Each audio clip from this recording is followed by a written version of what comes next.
Hello, hello! How is everyone doing? Man, it's been a while. And by a while, I literally mean 2 days. But 2 days without y'all felt like eternity. So I'm glad to be back. And oh man, are you kidding me? I thought I fixed my chat. Why is it broken again? That's crazy. Give me a second. Give me a second. I actually need to actually change the stuff. No, it's not good. It's not good. I need to change it. Wait. Where did I put it? 1 second. Give me 1 second, guys. I'm gonna try to reset the chat. Hello, everyone. Hello, Ezekiel, Drowsy, and we have Frankenstein. I finally caught your stream. You're an hour early. Really? I checked the time. It's supposed to be 7 p.m. EU time. But EU is not the same for everyone, so, I try to hit, like, Central. But I am on time. I checked it. This is going to be the fixed stream hour. I think it's the best for both EU and US. Just give me a moment. 1 p.m. Central. Discord says 1 p.m. Central. Where does it say that? I didn't see that. Anyway, give me a second. I don't. Stream alerts? Stream alerts 7 p.m., 11 p.m. EU. Where did you see it? 1 p.m. Central US. It's not true?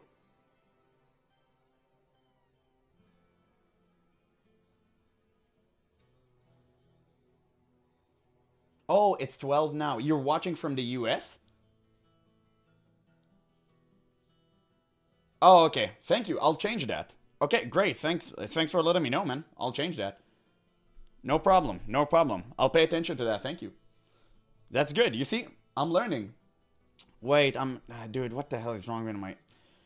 I worked so hard to correct the chat and it broke again.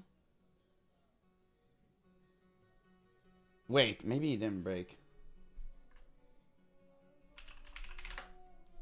Let me see something.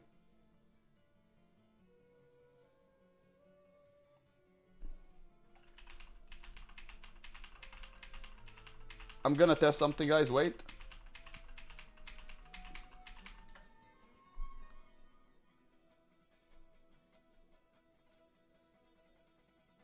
Oh, okay. No, it's working. It's working. It's fine. I just adjusted the thing.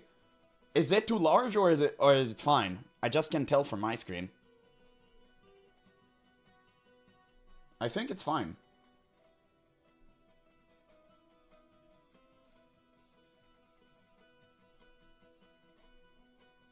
It is fine. I'm glad. I'm glad. Okay. Anyway, let's give people some time to connect. Well, let's give them like 5 minutes. Let's give them like 5 minutes and then... Okay, good. Good. So let's talk about something. How you guys were doing in the past 2 days. So much drama has like collected.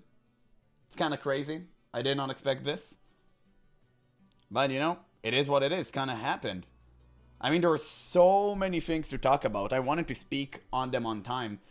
First, we have the PirateSoftware drama everyone is talking about. We're gonna start by like watching this video, and then we have like 4 WoW videos, but I'm gonna split them. I'm gonna do 2 today, 2 tomorrow. We have the numbers on Blizzard by Bellular.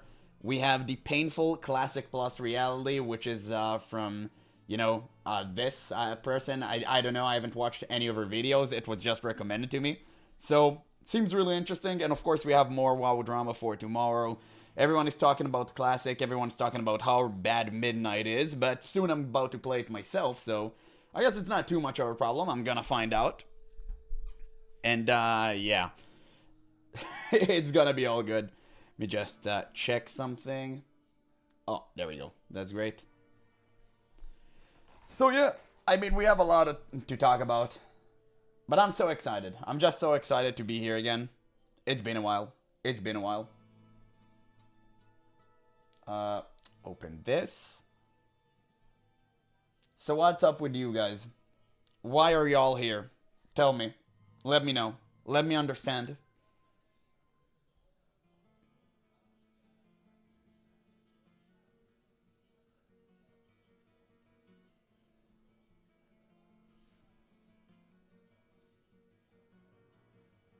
Your charisma. Damn. I guess you're not gonna be here for a while then. It's a damn shame. But thank you. I appreciate that. I appreciate that. I mean, do you... Wait, are you here for, like, the Guild Wars stuff? Because I know most of my USA viewers, they're not here for this stuff. They're usually for the WoW stuff. Oh, dropped WoW, went back to Guild Wars 2 only to see drama popping in, so I'm curious. Yeah, that's good. That's great. I cannot wait to actually watch this video. We're gonna start with PirateSoftware just to kind of get it out of the way. But this video actually is interesting because apparently the numbers are up. And so many people wanted me to check it out. Everyone in the comments are like, oh, look at WoW numbers, look at WoW numbers, it's doing great. And I have so much to say about that, but I'll watch the video and then I'm going to say it in context. I've been waiting for your stream so I won't play Valorant anymore. Drowsy, you were playing Valorant? Oh, no, no, no. Come on. You should play Counter-Strike. It's way worse in every single term, but it's so good, I'm addicted. I've been watching your video here for Guild Wars 2. Oh, that's great. That's great. I'm glad.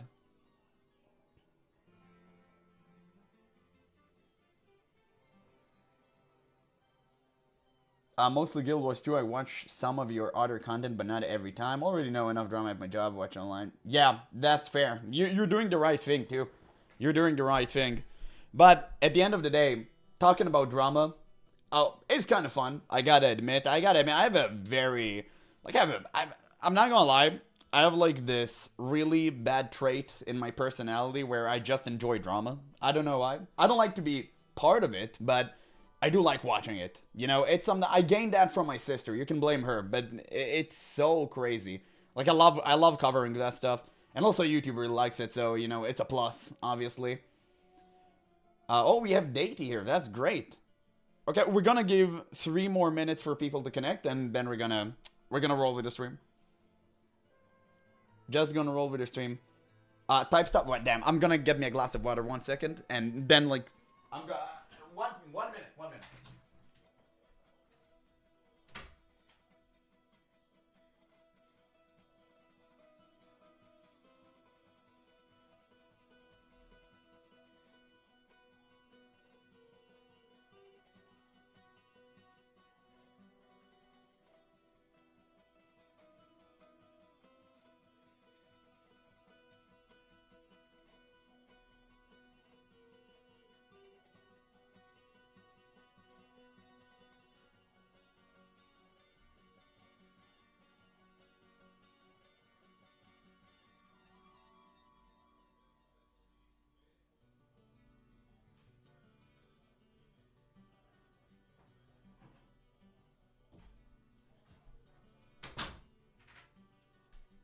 I'm back, sorry. For some reason, I gained immediate thirst.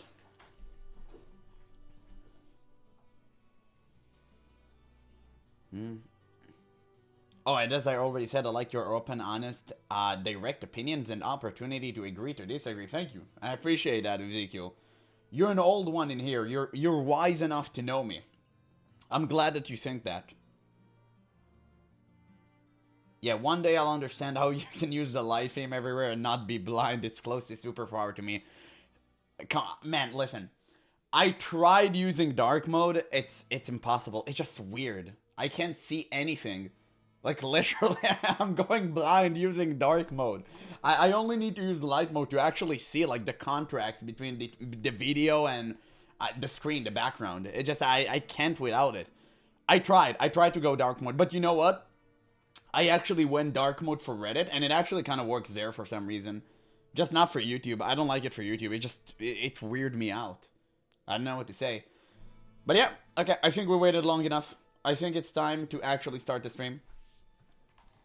It's time. So guys, on the table, we have 1 PirateSoftware drama and 2 WoW videos. One is about the numbers, one is about Classic Plus. So I intentionally chose different topics, so it's going to be more interesting. If you can't read what's on Reddit, I think it's a good thing. True, absolutely. Absolutely. Well, yeah, I think we're ready to go, right? That's more than enough. We have 18 viewers. Holy! Okay, usually it peaks up later towards the stream. We have like 30. I really hope to break that record and go 40. I think I went like 40 people on Where Winds Meet stream. Like, that was my peak. It was pretty good. I like that. Maybe we can break that. By the way, guys, if you're like on my videos, make sure you comment and stuff. Like that would be actually great, you know, for the algorithm. But boys, I've been gone for 2 days, and while I was gone, some serious drama has unveiled. So today, we are celebrating the fact that I've been gone for 2 days by talking about all the drama that occurred while I was away. And it's crazy how much piled up in just 2 days. Because not only I miss you guys, I missed talking to you the most. And today, we're starting with some juicy Pirate Software drama. As usual, Pirate Software is truly a gift that keeps on giving. Today, apparently, his entire mod team quit. Now, I can only assume it's due to his most, how do I say that? What's the right word? Charming personality, I guess one could say that. But we have to watch the video and see for ourselves. I haven't checked anything. I only watched the first minute to kind of make sure this video is authentic. But I actually know this person. I watched a couple of his videos before. He is on Pirate Software ass 24/7, just waiting for him to slip. And I love that. So with that in mind, let's see what Pirate Software has done this time. Surprised that I am making this video right now. And no, it's not because it's a pirate video. I'm not going for the sarcasm route here. Pirate Software's crew, more specifically his first mate, that being Kronos, his head moderator, and the rest of his mod team, Wait, isn't Kronos the guy Pirate Software gave money to keep the hype train going on Twitch? In case you don't know what I'm talking about, the hype train on Twitch is... It's basically a thing where if you keep on paying, the train keeps on rolling, and it ends only when no one subs or donate for special, like some time, right? So it's really weird that this guy was the one leaving him, because clearly he was in on it and he was really part of, you know, big part of the ship. Either been fired or jumped ship. And in doing a bit of research, there has been some very interesting details that have come out surrounding this mass exodus slash firing that has just gone down. Like Pirate apparently calling Kronos a parasite, as well as the rest of the moderation team seemingly starting to jump on the Pirate Software hate train. We had some sleeper cells from Quaker Nation infiltrate the very public Discord that Kronos has himself, where he hopped into a voice call alongside a lot of the other mods who seem to just be chatting, and it's... Oh man, you planted spies within his Discord community? Come on, man. Like, this guy, he's on a mission. I gotta respect that. You know, that's a man who has set his goals on destroying one person. That is crazy. I mean, at some point, you gotta admit, it's commendable. Seems that they were having some conversations in regard to their tenure. He ain't letting go. Pirate Software, and I would say the negative aspects of that, which are going to become very apparent. And I thought to myself, well, given the severity of what is going down here with a lot of the Pirate Software community, you know, leaving the community leaders, well, I guess to me it just feels like the Pirate Software ship is finally sinking. So I figured now would probably be the best time to bring back the limited time doubling down merch. Quick change, Quintio here. That is right. Ooh. We are bringing them back mainly because wait, I just what? Get another one. No way, dude. You actually created an anti-Pirate Software merch? It's not doubling down if you're right. Oh my god. He actually made merch to counter Pirate Software. Bro, that is some next level hating. I'm not gonna lie. This man keeps on surprising me. Because it's really fucking comfy. It's not called doubling down if you're right on the front. Beautiful. Switch it over to the back. The beautiful decal. For those that will scream, he's doubling down.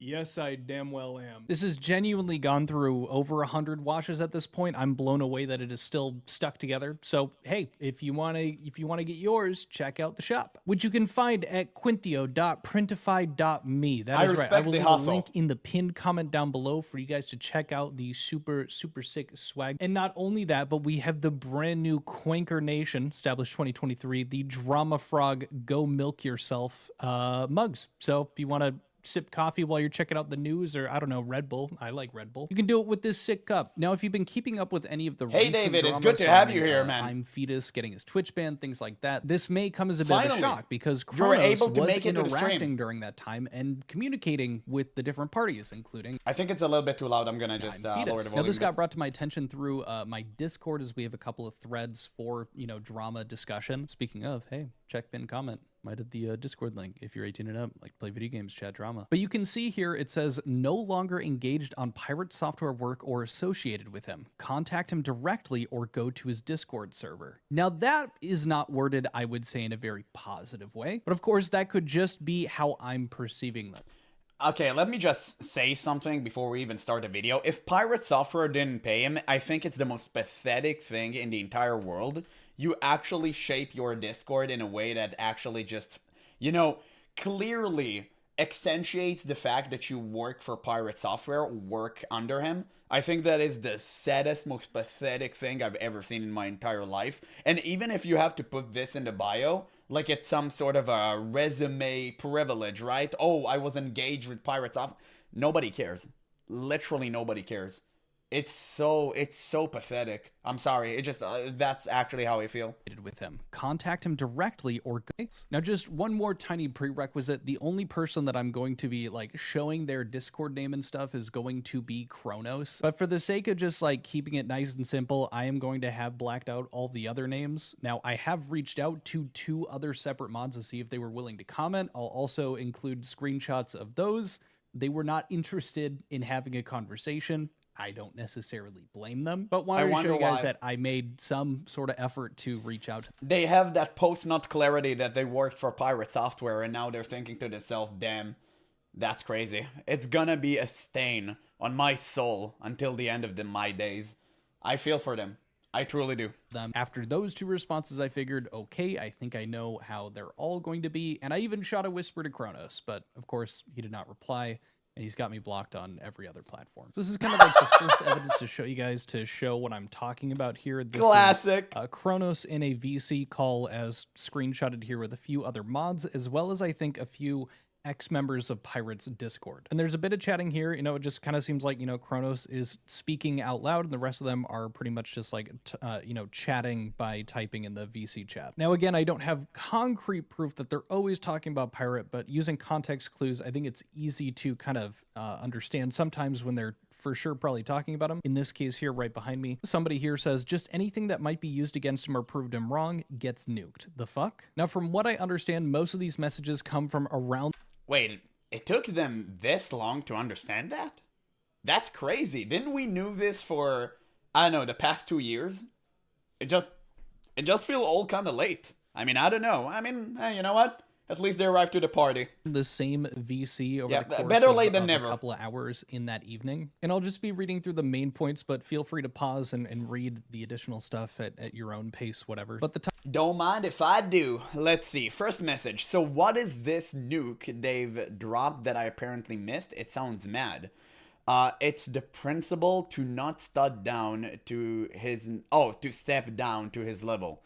Well, I did put the stick to the hornet nest for a bit of community 2 days ago, so Thor accused Kronos of being a parasite and removed his mod access to Discord, Twitch, etc.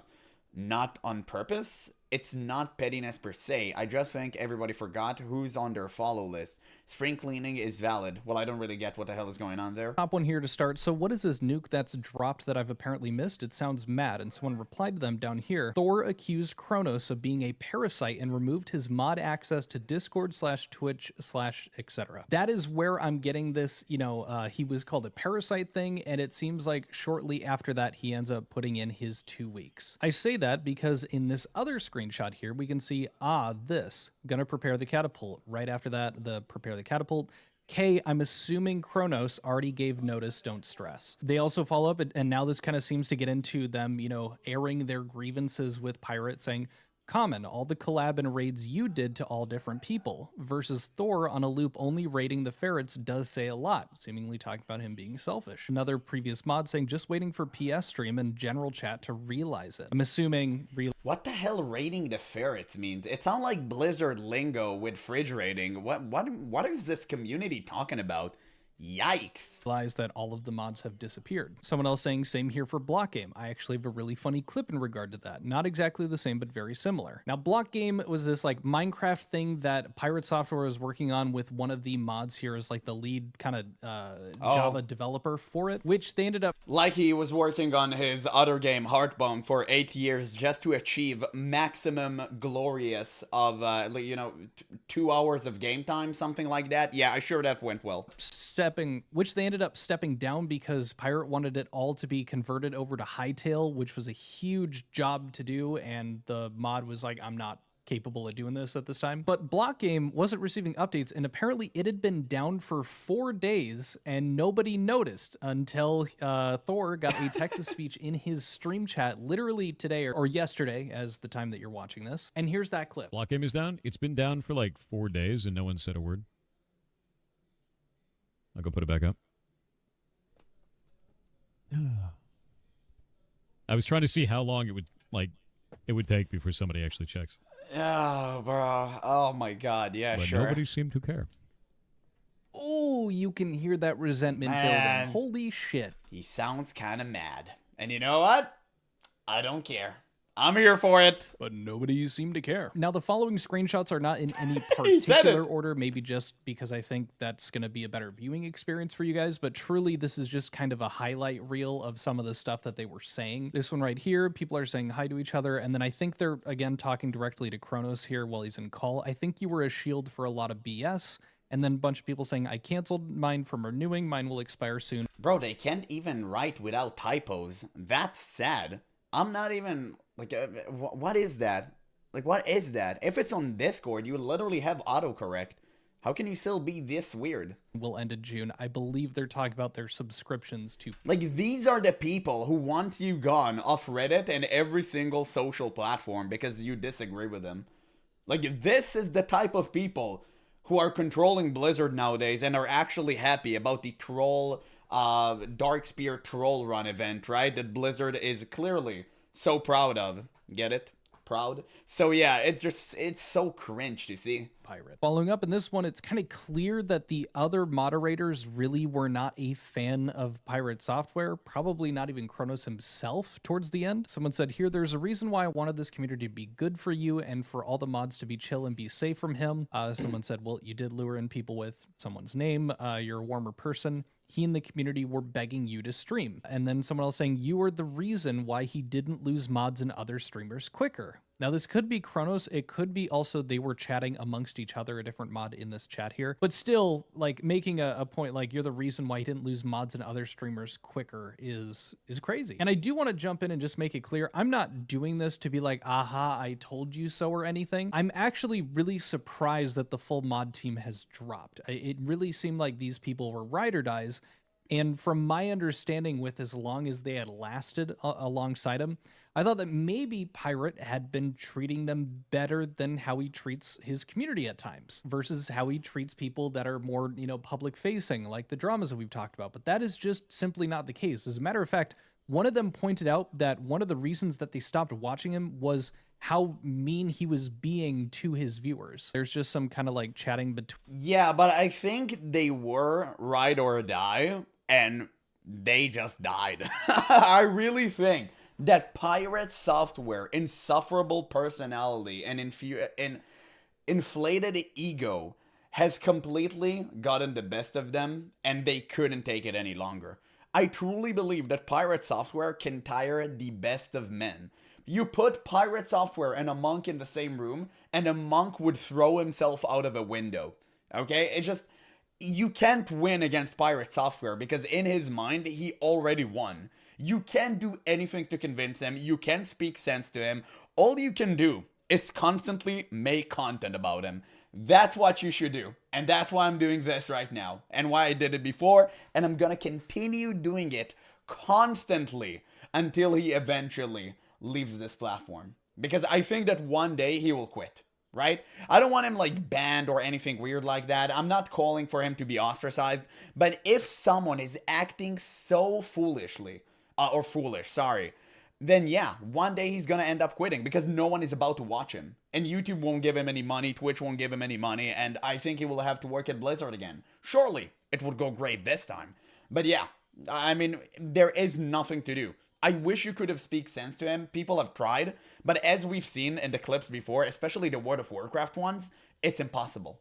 This man is an immovable object. You literally cannot move him an inch from where his mind is. Between them. And then right at the bottom here, my biggest problem with him and why I stopped watching him was the casual cruelty he showed to members of the community. And so again, this wasn't just reserved for, you know, just random members of the community. It was clear that it was also him treating his mod team like this, including Kronos, like calling him a parasite and all this after, you know, pretty much everyone has dipped on Pirate. Most of his fan base, most of the... Also, calling him Parasite after he tanked most of the blows whenever you did the Twitch hype train shenanigans, like, it's so crazy. This man literally took all the blame upon himself for you, and you threw him under the bus. That is crazy.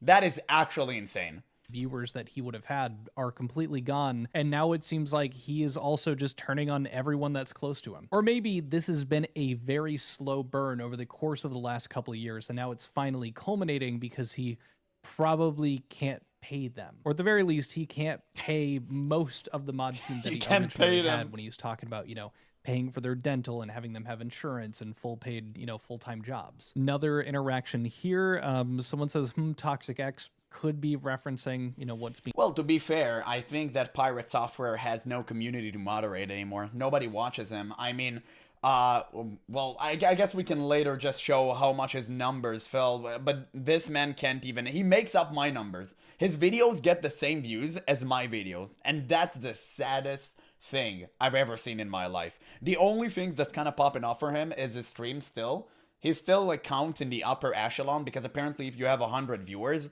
you're like a top 1% or something like that on Twitch. So maybe he still has that, but it's not enough. He has fallen off a cliff. There's nothing saving him or his channel. I don't think that even saying sorry at this point would actually rectify things. I think it's just like, he's gone. Like, it is what it is. It's just a matter of time until he stops uploading on YouTube. Chatted about and Twitch, etc. Some BS to community when you had mental... By the way, guys, why aren't you typing in the chat? People think I'm talking to myself again. You need to type. The reason I put the comments here is so people on YouTube can see that I have a community. Like, why are we doing this? By the way, if you're watching this on YouTube, for the love of actual God, please join the Discord and join the streams. I started streaming pretty consistently. I stream almost every single day from 7 p.m. EU and 12 p.m. US Central. So please, you know, come here, guys, right? Or 12 a.m., sorry. Yeah, noon time for US people. So please type in the chat, make it like go up a bit. They're gonna think I'm Frogan. Health day like AP stuff in December basically fucks with your days off. Now this could just be them, you know, like, oh yeah, and then when shit hit the fan, like when you had to be out, something was going on. And down here, sorry, you have a reasonable take on stuff, Kronos. Clearly it's a problem. I almost want to believe that that has to do with the fact that I was, you know, giving him a bit of praise here recently with the I'm Fetus stuff. It sounded like he was pointing out the fact that there were a few, you know, pirate fans that were also, you know, being a little too intense, thinking that, you know, Fetus was directly targeting Pirate in some malicious way when he was doing the parody shit. I'm truly just speculating there. I have nothing to back it, but that's, you know, the best thing that I could come up with. It realistically is one of hundreds of other issues that they probably ran into, and it just happens to line up with also what happened recently. Next one up, this one comes along with a clip to show you guys, but they're chatting back and forth, and somebody sent in a Twitch link here from one of PirateSoftware's streams, and I'll play the clip here. I wanted to ask, are the mods okay? Did you maybe lose the basement key? Notice they are less around. Just wanted to know. I don't mind if you won't explain. Was just wondering if everything is okay. Happy to be a part of this place. Keep on keeping up. Chat, remember to use bread and watch the noodles. Do you think I should pour some like noodles down there? Like, What? is there like a food that am I supposed to feed them? Now that you've got that context, they follow up here Has he lost his mind? What was he even talking about? What the hell? He completely avoided the question. saying, yep, Jesus. plus did try to make it a joke so we can dodge it in a funny way. Am I supposed to feed them? ... He, at this point, had lost pretty much most of his mod team. It was supposed to be sophisticated. Okay. Yeah. If not all of them, probably did the thing to Kronos. I think that's what led to all of the other mods also kind of dipping. And yeah, they weren't super stoked about it. Following it up, just seems like these people really prefer Kronos over PirateSoftware at this point. Someone is, I'm assuming, messaging someone earlier. Kronos is not PirateSoftware mod. Another individual says, Kronos, I'm sorry you have a community of people that prefer hanging out with you rather than Thor because you have a much chiller, cooler place with less drama that could have easily been avoided or reduced. So like, as much as it is just a good point, it's like, okay, you know, there's less drama over here, this community. It's interesting that they're making a point that there could have been less drama that was easily avoided or reduced, referencing that Pirate did not handle it well. And then somebody else down here, former mod, he has nobody to blame but himself. He sees enemies and then makes them his enemies. Sounds like, you know, describing how he was turning on like his mod team like Kronos. Sees Kronos as an enemy, makes him an enemy, even if that wasn't the case. Following up though, we have something where it seems like they're chatting about a situation, or Kronos is talking about something that happened to him and the other people are chatting, saying, when did that happen? Oh God, just always shift on mood is never fun to deal with. Doing something based on somebody's mood that day, that must have sucked. I'm sorry you went through that. That's not okay. Yeah, right. He has no empathy. Again, assuming that they're talking about PirateSoftware. Yeah. And then the last screenshot that I have to show you sounds guys like are it. them chatting more so, starting with quote-unquote friend. This is the same person chatting in these two that I'm going to read back to back. They say, well, it used to be better than corporate, referring to their job working under PirateSoftware. And then they said, that work environment didn't last very long. And then to jump back before that, someone else had said, friends, so long as you're super convenient. Person talking about how the work environment has changed says, Jesus Christ, man, I know, right? Followed up with, that was my problem with everything. He did very little to see things from any other perspective. Now, where have we heard that before? It is to some degree. Again, like you're saying this way too late. You could have said this about the WoW drama. You could have said this about Ashes of Creation and all of the 110 things that PirateSoftware had got himself entangled with. Like, why are we only talking about this now? It's just so odd. He had all of these problems with, like, the vibe coding of his game, with, you know, coding Jesus, essentially tearing him apart, like tearing him to pieces. You could have spoke about this, but you waited until it came to your door, and then you felt it. It's just so pathetic, man. Like, I'm sorry. Like, it is. Because they stood by him when he acted so disgustingly. And now they're feeling it for themselves. Now they're understanding how other people felt. How Ross felt, for Ross from Stop Killing Games movement, that, by the way, is now collecting huge W's. So yeah, now you feel how he felt, but imagine that he was alone for a very long time period until everything just popped off and people supported him like crazy and PirateSoftware just started going down a hill. And yeah, Ross for a very long time stood by himself against PirateSoftware. And now you feel exactly the way he felt.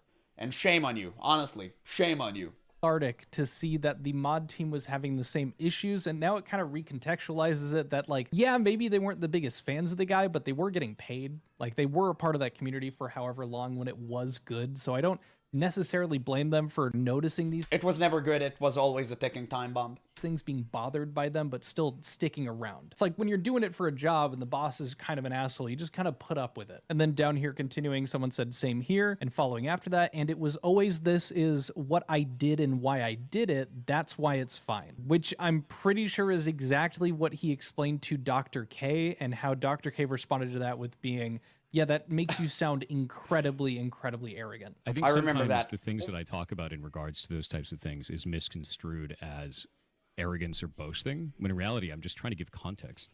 So that If is that the makes problem right there. So I want you to listen to this phrase. Sure. This gets misconstrued as arrogance, but in reality, it's this. Yeah. That is the most arrogant statement on the planet, bro. Yo, dude, Dr. K is such a G for that. He's a G in general. I watched like all of his videos until a certain time period. Like, he's such a phenomenal human being. He's truly one of the only content creators that I actually have respect for. This man is a legend, man. Like, this man is saved so many people's lives. I love him so much. Truly the best, like, the best thing that YouTube has ever conjured. But yeah, look at PirateSoftware smugness in here. He couldn't even accept the fact that he got in here. Like, he didn't know. He honestly is just not aware of how arrogant he is. And whenever Dr. K called him on the spot, he had nothing to do except laugh nervously. Why? Because he realized that Dr. K is right. He realized that immediately. And he had nothing to counter with. I'm wondering if he's going to actually show his response here. Like, tell me I'm wrong. Okay.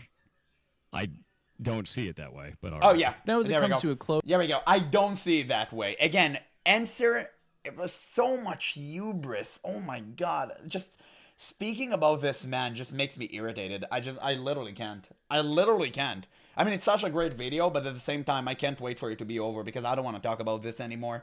It's so disgusting, man. He's such a deplorable person, in my opinion. it was just the last thing to show you guys, as I am a man of my word. Here are the photos from me trying to reach out to some of the mods to see if they were willing to have a comment on it. The most I got out of it was they don't wish to comment, also make better content. So I'm going to try to make the jump cuts feel a bit more natural with this one, out of respect for making a bit more quality content for you guys. And same thing with this bad boy.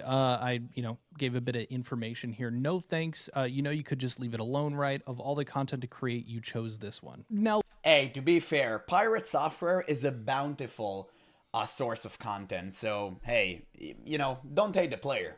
Hate the game. look, were they kind of being stinky to me? Yeah. But from their point of view, I for sure deserve it. And I'm sure that they wanted to be a bit more nasty to me than they even were. So kudos to them for being as respectful. No, you don't deserve it. You don't deserve to be ostracized for speaking the truth. Nothing you ever said was wrong. And I watched a couple of his videos before, never on this channel, just, regularly, right?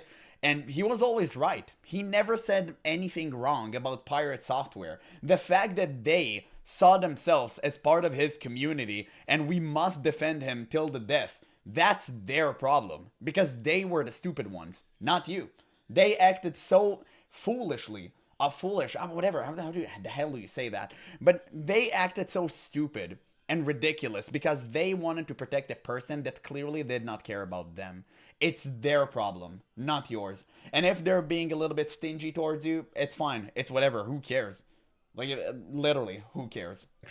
But you don't deserve it. In their disses as they were. At the end of the day, they've been dealing with this drama, and this drama has led to them kind of leaving. I don't know how good they had it with PirateSoftware during the glory days of working with him, but I can't imagine that they would be very kind to anybody, including myself or anyone else that has made videos covering the PirateSoftware drama.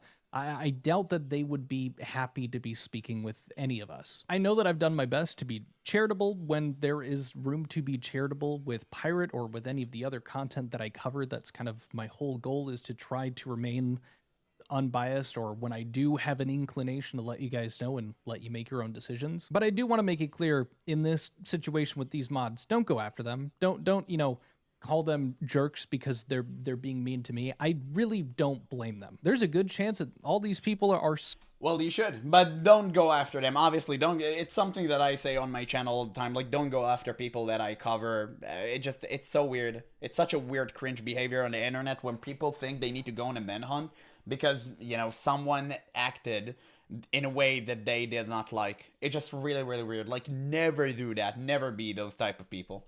Well, people. Yeah, because if you be them, you become them. It's so disgusting, right? If you act like them, eventually you're gonna turn like them. Never do that. Never do that. It's what they do. It's not what us people do. We believe in positivity in here, of course. but we also believe in calling out the bullshit. I don't necessarily doubt when they were saying things like, hey, you know, you guys, the reason that mods and other streamers didn't immediately leave the community and that they were slower to leave, these were people that probably kept this community together more than just about anyone else. They can fundamentally disagree about the utility of a channel like mine talking about this stuff. And so again, knowing their side of things, I don't blame them. And it's why I've censored their names, because I don't want, you know, these people getting got after because of absolutely how, you know, they were chatting about stuff, or, oh, they're hypocrites, or, you know, why were you sticking around when you guys also didn't like this guy? They were doing their jobs. I'm sure it was not nearly as bad as it was at the end as it was at the beginning. But yap over, I hope you enjoyed my coverage of the Pirate Software stuff. Again, this is looking like yet another kind of cycle to the end, unless Pirate does something on his own volition by himself. Hell, maybe it's actually even more possible now that he really doesn't have a moderation team, which if that does inevitably happen, you damn well know that you will be informed. Check out merch. Yep. I mean, we're glad. We're here for it. What a great video. I love this guy. I'm gonna obviously leave a link in the description. You guys should watch his channel and watch his videos. He's such a phenomenal content creator, so go leave him a like and a sub. But absolutely, it's so funny to see how PirateSoftware House of Cards is slowly starting to crumble. I mean, there was like the big fall, right? Eventually it kind of plateaued. People, you know, just didn't really care anymore. But every now and then, PirateSoftware still reminds us that he's the same exact person as he was before. But yeah, I guess that's everything. I mean, it is what it is, right? Well, let's move on to the World of Warcraft stuff. Just let me click this, and we are good to go. It was such a great video. I enjoyed that. Guys, why aren't you typing in the chat? Why are you embarrassing me in front of everybody? You should be ashamed of yourself. It shouldn't be that case. I want people to see that my chat is moving, and you're not doing it. Like, why does it happen? Why must you hate me this way? Wait, let me just check the thing. Okay, there we go. We can talk. We can talk about World of Warcraft. I don't know what happened to my YouTube there, but okay. So let me just do that. So apparently, Bellular has made a video about World of Warcraft numbers being up. Apparently, Blizzard has published their numbers, and I really want to make sure that you guys watch it live with me. I haven't checked any of it. So many people have told me in the comments, oh, you gotta see that video, you gotta see that video. So here I am. After 2 days of being gone and giving Blizzard a little bit of respite, now we're gonna go back to the thick of it. It's time to talk about numbers and World of Warcraft. We've got a bunch of sources, and the reason why is this game was once on top of the world. Everyone heard of it. Yes! Pickup trucks were advertised with it. But since then, gaming has grown, and WoW seems kinda niche by comparison. It feels like WoW is shrinking in the world. But now I can finally tell you if that is or is not actually true. Because recently, show me the numbers. I came across a fairly shocking stat. It comes from Newzoo. Now, Newzoo's game... Fairly shocking stat. Blizzard Milk storage has gone off the roof. Like, Blizzard Milk purchases have tripled themselves in the past decade. Game Performance Monitor is considered the industry standard here. It's actually used in industry, and loads of publishers contribute their real sales figures to Newzoo. The reason why is they all benefit from having good analytics. So what happened is they released their recent ranking of PC games, and I have got to say, World of Warcraft is not where I expect it to be. 11. So then, in March 2026, WoW was the 11th most played game on PC. That's fairly huge because that means it's above PUBG, Apex Legends, and even GTA 5. It's sitting right below Dota 2, which is of course one of Steam's most consistent hits. And this game is heavily monetized too, so you always need to take that into consideration. Dota 2 is free, Rocket League, I think it's free, Valorant is free, Overwatch is free, PUBG is free, so you really need to take that into consideration whenever you're watching this. Having a base game being paid for and a subscription model at the same time with cash up, insane.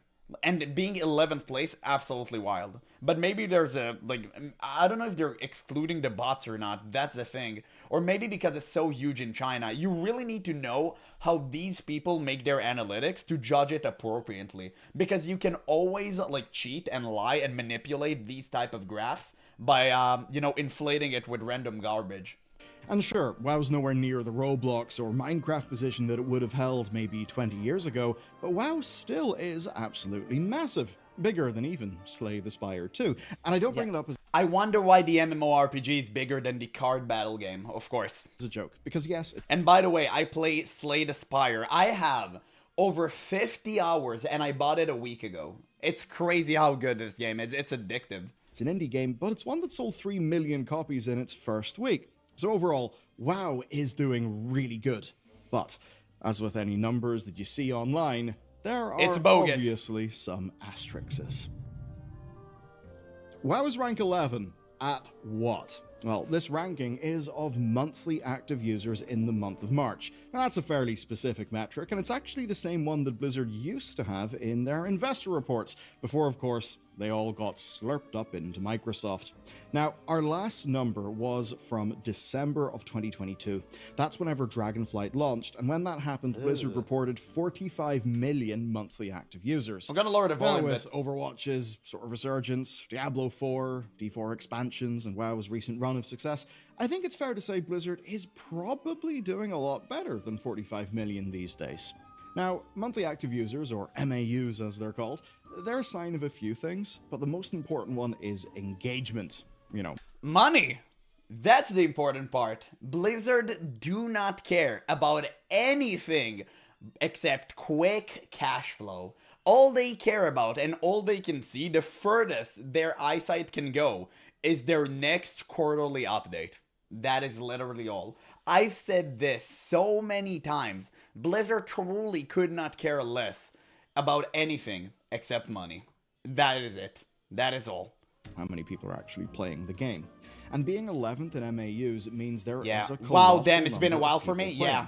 And not just It's a good because of thing. the midnight launch. You see, WoW actually moved up 2 places for the month of March. In February, it was actually 13th. And that tells me the pre-patch had a whole lot of people coming back to the game preemptively. They weren't waiting for midnight reviews or anything like that. Maybe housing snagged them in, but suffice it to say 13th on this chart is still really good. Now, sadly, Newzoo doesn't give us direct numbers, and Blizzard haven't. Yeah, wait. Okay, that is actually huge. Now that I see the top of the chart, Counter-Strike 2 and Go is number 1.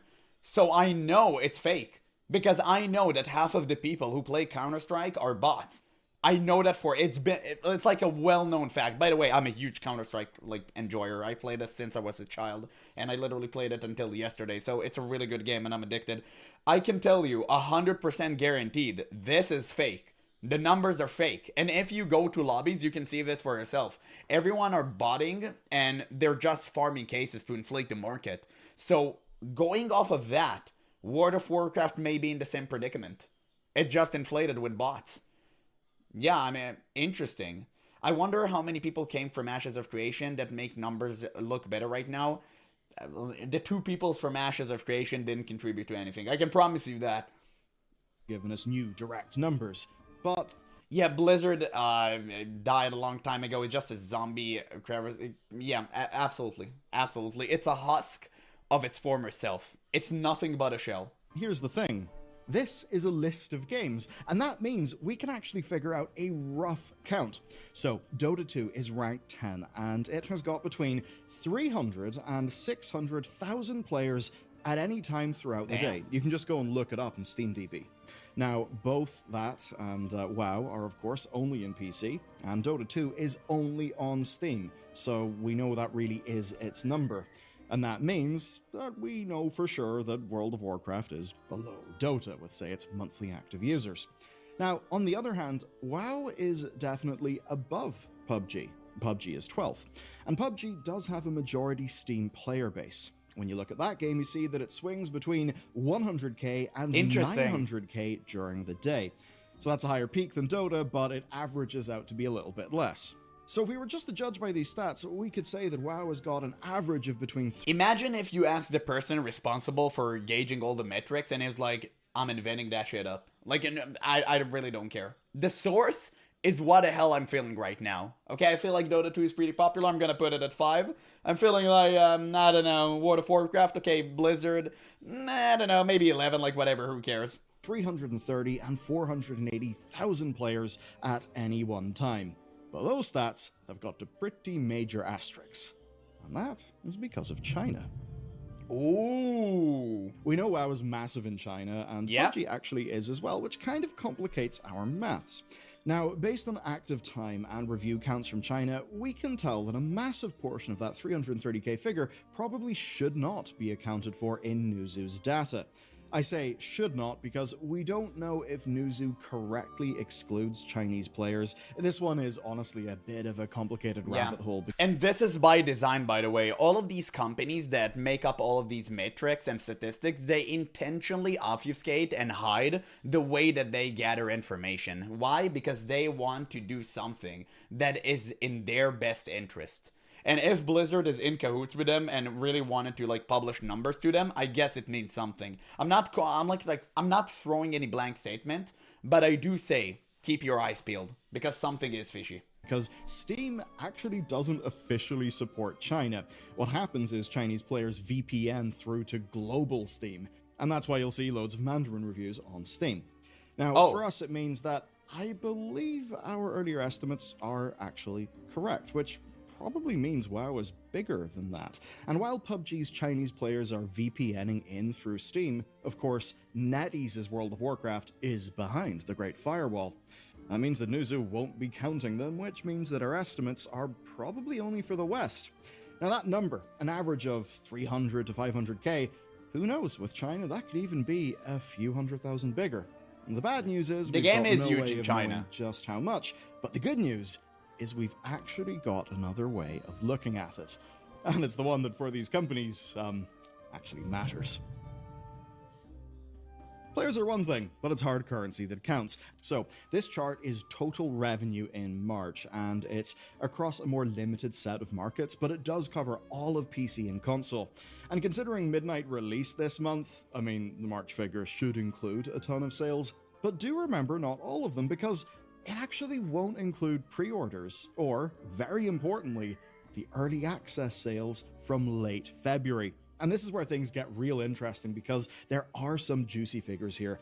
Let's take a look at Slay the Spire 2. It ranked 9th, one above World of Warcraft. Damn. And to break out of the story for a second, is that not absolutely goddamn mad that an indie game can compete at such a high level? Absolutely amazing. Anyway. Yeah, because indie games are starting to take over, finally. I've been waiting for over a decade for this to happen. AAA companies has completely drew every bit of water out of the well. And they spit in it too. Like, there's nothing left for them. I think indie companies are going to take over. And I really can just hope that the indie companies themselves won't become corrupted like their, parent companies, right? Because most of the people who created these successful indie companies are offshoots of like other big companies. They're basically, they just left their big companies because Expedition 33, it's a bunch of guys from Ubisoft, right? And you have all of these people who left Blizzard and made their own companies, and all of the people who left like Bethesda, and we can go on and on and on. So I really hope they themselves won't become like who they were once was. Like their parent company. So it is what it is, right? Not exactly parent company. I'm just using it as, like a phrase here. It was ranked 9th, one above WoW, and it's made an obscene amount of money. And we've got a fair idea of how much. So a Newzoo director told PC Gamer that in its first week, the game sold 3 million copies at $25 each. Damn. Now, another analytics firm claimed that it made $92 million in 2 weeks. So probably well over 100 million in all of March. And again, that is only in Steam. So that's above WoW. But below WoW on the chart is Marathon. Bungie's... Yeah, indie companies are what video game companies were in the 90s before investors took over the gaming industry. You are 100% right. I'm so glad that you actually said that. That is 100% true. Every company started from nothing. Like Blizzard used to have, how do you call it? Like 3 Vikings? That's how the game was called. They started with that, I think, and eventually they built themselves to Warcraft and all of these games that eventually became super successful, right? All of these franchises that we once all knew and loved. So it's just crazy to see every single company started as like nothing. And the good thing about the companies in the 90s is that they all had competition and they all tried to one up each other, and it ended up creating the best games possible. Do you remember early Civilization? Not like humanity Civilization, right? Like, don't be a smartass. Like, literally, Sid Meier Civilization. Do you remember the early days of it? It progressed so fast. You had, like, the first Civilization game, which was really rough around the edges, and then they eventually built themselves up to Civilization 3, which was groundbreaking in my opinion. Civilization 5 was insane. I started playing during Civilization 6, and it was crazy, but it was never good as the other parts. And I think 7 kind of sucks balls, so I have to wait until it's on a discount to purchase it. But I have like 100 of hours on this game. It's so crazy. Extremely stylish extraction shooter. Now, analysts claim that it pulled in about 55 mil before the end of March. So, for World of Warcraft, we're looking at somewhere in the $70 million to $90 million range. That's just from launch month revenue. That doesn't include China. NetEase will obviously be taking a nice wee cut of those sales. But now that the Chinese version of WoW is caught up to midnight, they will be selling like big full copies of the new expansion as well, and plenty of them. Now, it's key you understand that this is what we call gross revenue. A lot of games on this list have got to give about 30% of their revenue over to Steam. Now, okay, not really, because if they're on this list, they're almost certainly qualifying for maybe the 25% split or 20% split, but basically, they've got to give a big chunk of change over to Steam. Now, Blizzard built Battle.net, and that means that— Oh, that is so old. Holy... My God, I don't think I even existed at the time. No, I actually existed because I'm old as hell. I'm pushing 30. But, I mean, I've never played Blizzard games. I didn't have any money, and my parents believed that putting their credit card info online was instantly giving it away. And to be honest, it is more true today than it was before. But, you know, it is what it is, right? So I couldn't play any Blizzard games, unfortunately. But, hey, it's still really cool to see. Every game felt unique and they all took risks. Now they're playing it safe and each other feels the same, of course. Because now what happens is that one company is taking the risk for everyone. The game is immediately successful and every other company is trying to make, you know, a mock-up of that game. You can see it with the Battle Royale craze. Nobody tried to do something different other than Epic Games with Fortnite. And the reason they did it with Fortnite is because they already had everything set up for it. Fortnite's supposed to be a zombie survival game, and they just took their assets and converted it into a battle royale mode, and it ended up, like, you know, skyrocketing, obviously, right? But I think PUBG kind of started that trend of battle royale. It was truly a revolutionary, and it was crazy. But everyone tried to do this, even with MOBA games. Everyone tried to copy League of Legends and Dota 2, and the only successful MOBA that came from that area is Smite. And right now, even Smite is dying. So the only MOBA left after this entire craze is League of Legends and Dota 2. Nothing was changed. At the end of the day, we had two giant MOBAs. And they were the one remaining after the entire MOBA craze. Nothing works. Why? Because nobody tried to innovate. And that's such a huge problem. Such a huge problem. Oh, I remember this well. It was insane back then. Yeah, wow. Battle.net was such a leap in tech back then, and it was pretty crazy. I know. Because Blizzard were actually pioneers of technology. They didn't, nowadays, they cannot even fix one problem without causing 10 different issues. It's crazy. You literally have talent trees inside of WoW Midnight currently that don't work in tandem with your leveling experience. So what I mean by that is that you have a talent, you literally get a talent for an ability which you couldn't possess. It's insane because you get the ability at like level 20 and you get the talent point at level 10. It's the dumbest oversight I've ever seen in my life, and they still don't fix it. It's crazy. And almost every class in the game has one of these. It's insane. Every cent spent in World of Warcraft, Demon Hunter is the best example them. of that. And hell, even games like, say, Fortnite that are huge and Oh. do have the Epic Games Store, they still give over loads of money to the platforms because they've got loads of console players, meaning that Sony and Xbox get their big cut. So, Blizzard are raking in money for WoW, they're getting to keep all of that money. So where does that actually leave us? In the Right, what shadows. does all this mean? Well, it means that WoW is the 11th most played game in PC, and that's probably excluding the gigantic Chinese audience that's even got its own unique content. We don't know how much Yeah. exactly, but we've estimated How do you feel about that China World of Warcraft is actually getting updates and fixes on the spot while you have to wait 1 month to be get rid of bots stealing your Black Lotus? Isn't it fun? And I believe that even the Chinese server for World of Warcraft has different abilities and all of that stuff. I actually read about that. It's crazy. It's literally insane. that WoW Yeah, sad that nothing can beat League. In my eyes, Riot Games is just another money-hungry company that would do anything but fix their games or make them fun to play again. Of course, every company that reaches these that magnitude is bound to be corrupt. There's nothing you can do about it. The best way to keep games good is to make sure the companies won't, Icarus themselves, right? That is the best course of action. But unfortunately, that's not how nature works. Because if a game is good, plenty of people are going to play it. And eventually, some corporation is going to get involved and your game is going to be cooked. It's just a matter of time. Now, the reason I have faith and hope in indie companies is because they learned the lesson. They learned not to merge with big corporations because it would lead to their company demise. So I believe that we're going to see less and less of that in the future. I believe that we're going to see passionate gamers creating games for gamers. But maybe it's just wishful thinking. averaging 400,000 people playing during the day. And remember, that is average, that is not peak. If they're to look like the peak numbers of, say, PUBG, then there could be upwards of, who knows, 1 million players at peak times. I cannot wait to raid in Midnight. I actually have to say this. Maybe in Classic, the raid looks pretty good. I know for sure that a lot of it is in Midnight. That's because the player data is for launch month, and the revenue data is also for launch month and Midnight launched, well, in that month. And to be top 10 of all PC and console games is a fairly big thing. Now, there's a pretty massive blind spot with mobile, though, and that's one that Blizzard, especially when partnered with NetEase, will be trying to figure out internally. Of course, they've got the likes of Diablo Immortal, but while Hearthstone has managed to trundle on, say, Warcraft Rumble, well, hey, at least we got some really cool 3D printing files out of it. But for right now, Blizzard, of course, I think we'll have to be pretty damn happy with how all of this has gone, and not even with WoW either. Overwatch's relaunch actually pushed it to the 7th most played game in March, and it was the 6th in February.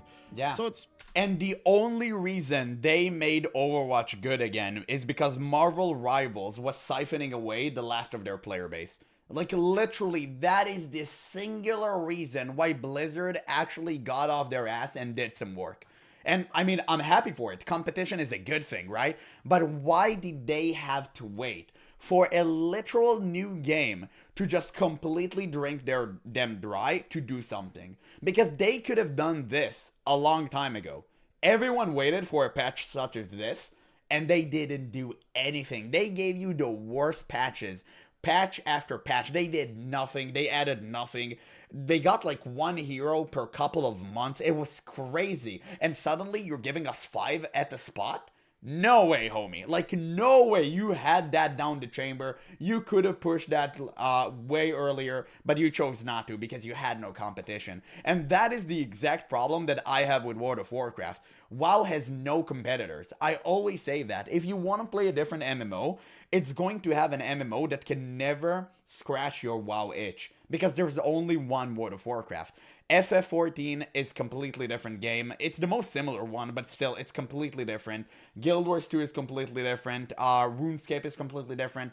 None of these games, none of these MMOs is going to satisfy you if you're a true WoW player. I know, because I'm one of them. I'm one of them, right? So... And by the way, I played all of these MMOs except for RuneScape. I played so many MMOs, I can't even count them.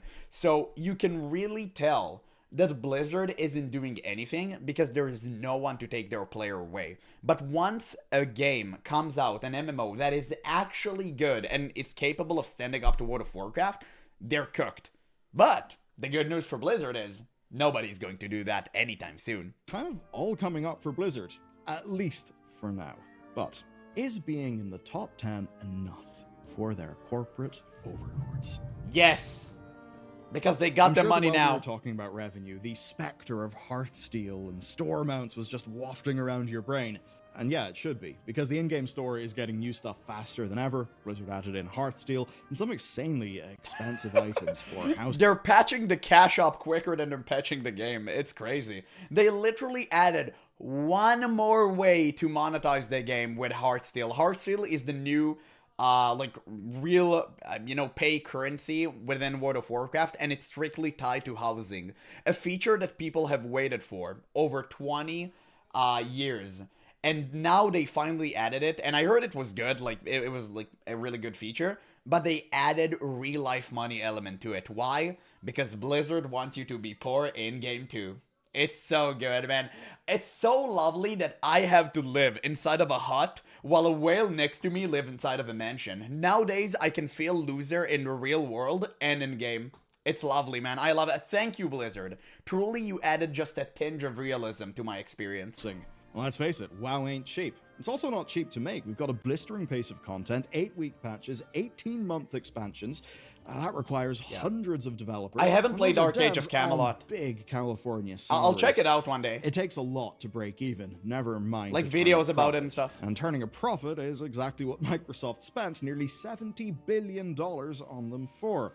Profit, and lots of it. Now, a while back we learned that Microsoft were asking Xbox for a 30% profit margin. Now, this was widely seen to be fairly absurd within the gaming space just because of how, yes, the kind of unit economics of games work, but also how some of the time horizons work, because, well, gaming is an intensely R&D based industry, right? Pre-production, production, you've got to do all of these things for years before you even get money from your game. Now, in Bloomberg's reporting, that they is said true. that the rest of the industry was And a lot of people don't understand how heavily you need to invest to make an actual game. It's not even, it has to be a good one. It just, you really need to invest a lot of money, time, and effort into making video games. That's why whenever I see a big company fumble on a big game, I always laugh, because I know how much they spend on it. averaging between 17 and 22%, meaning that targeting 30%. Yeah, and by the way, for that same exact reason, sorry for pausing constantly, but for this exact same reason is why companies are trying to play it safe nowadays. Is kind of insane. Maybe even a little bit impossible. I mean, it's almost twice the margin that anyone else is making in the industry. It was almost like Microsoft was setting this new Xbox division up to fail. Now, the funny thing is, they've since denied that They would never. target. But obviously, we remember Microsoft's post-acquisition act, right? There was fairly brutal cost cutting. That meant many layoffs, it meant project cancellations, even apparently of projects that were looking really positive, really promising. Even ones like Blackbird, which was from ZeniMax, so the Elder Scrolls Online people, where Blackbird had been in development for nearly a decade, and apparently recent reviews with top Xbox executives basically involved them praising the game and thinking it was really strong. Really? So it sure seemed like Microsoft were being short-termist, even though they do deny that 30%. Now, in terms of game output, Blizzard seemed to largely avoid the consequences, except for Odyssey, the survival game. That being said, there were a lot of cuts to, say, support services and centralization of things over to Xbox that will quite deeply impact the customer experience. I think many of you guys have perhaps noticed that if you've made a GM ticket as of late. But what we got to keep in mind here, basically, is that as part of Xbox, filling up the company coffers is Blizzard's responsibility as well. And that's where we have some interesting news.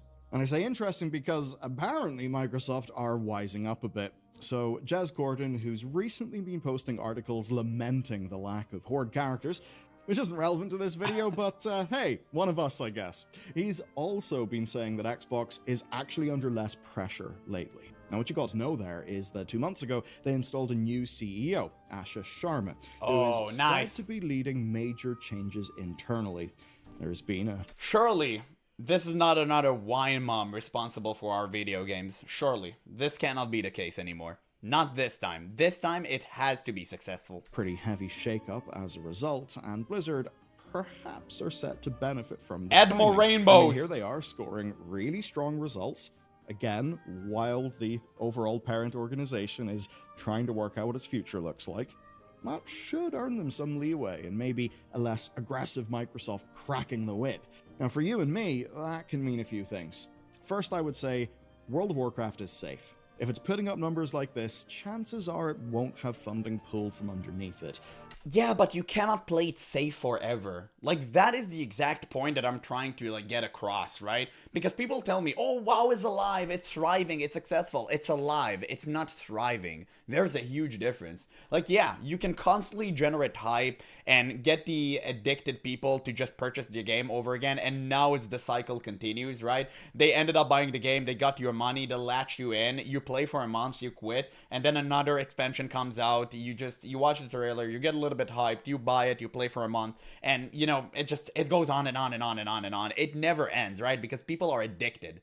That, like, everyone knows that World of Warcraft players are a captive audience. They cannot do anything else but play World of Warcraft because that is the only MMO they actually enjoy. It is what it is, right? And Blizzard is utilizing that to the utmost effect because there is nothing these players can play. They have no alternative, and it just sucks. The only alternative is to quit, and that is what I've done for 8 years. Now I came back for Midnight because I'm starting to make content, and obviously, like, laughing at Midnight is good content for me. But it's so stupid because after that, I'm not gonna give Blizzard my money ever again unless they release Classic Plus.